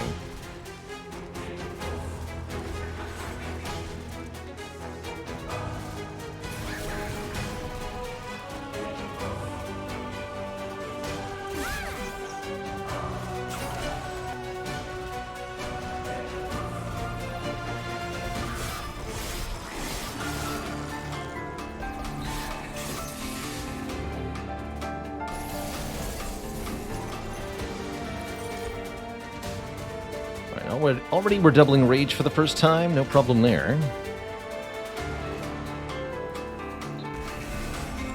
So you want to kill this, summon this. Here. Summon this again up top. Add more rage to you. Double the rage. That's some damage output. And then wipe this floor. Just entirely. Yeah, the daze will only affect the floor of the last divinity that you play the dazed on, so you have to separately daze all 3 floors if you want to stop their damage output.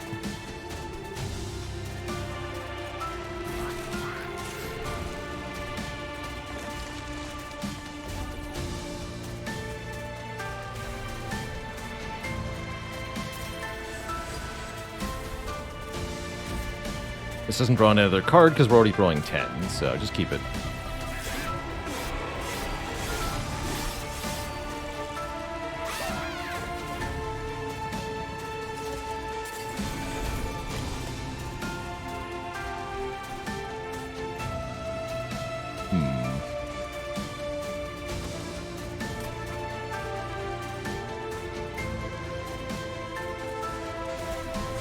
Wow, we're almost killing already. Can we actually get the full distance here somehow? I don't think so. Because we can't play the last stand, unfortunately. So close and yet so far.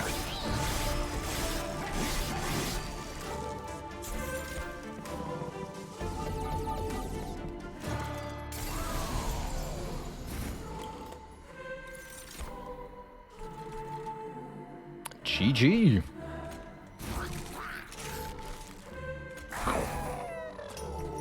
GG. Last divinity thoroughly vanquished here. You to the pyre.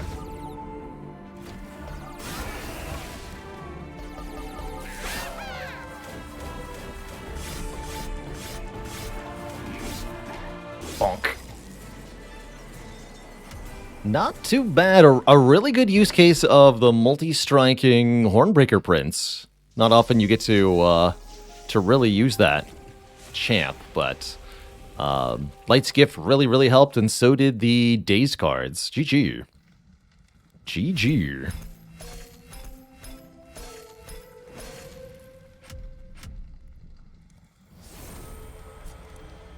Did I mark this one? I don't think so. I think this is kind of borderline for a run. Not bad, but we can do better.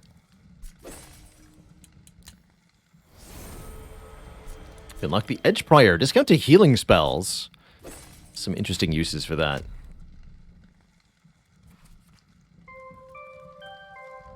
GG. Still lots of cards to go, though. More than 10 cards unmastered on every clan. Several cards we simply haven't even seen a single time, despite the 20-plus runs. Many clan combos we haven't even gotten our first win yet with either. Yeah, those little unlock pings are so satisfying. Just seeing the logbook fill out is a real delight. A real delight. But Twitch chat, that is going to have to be it for me today. We are at the end of another lovely broadcast. We'll be back at it tomorrow, not later than noon Eastern time. We're going to be playing some Slay the Spire to start, doing our 400 heart kills data analysis to open up the stream tomorrow. And then playing maybe some more Spire and Monster Train. On Saturday, we'll be playing Disco Elysium, continuing our playthrough of that, as well as our community-voted game this month, Slice and Dice, a dice-building roguelite. Although not in the same vein as Dicey Dungeons, very different style, but similar core elements. I like it. Like it quite a lot. All right, folks, see you later. This is me saying so long, farewell, have a good evening, everybody. Till next time, stay cozy, be kind to one another, and have a good one. Toodaloo.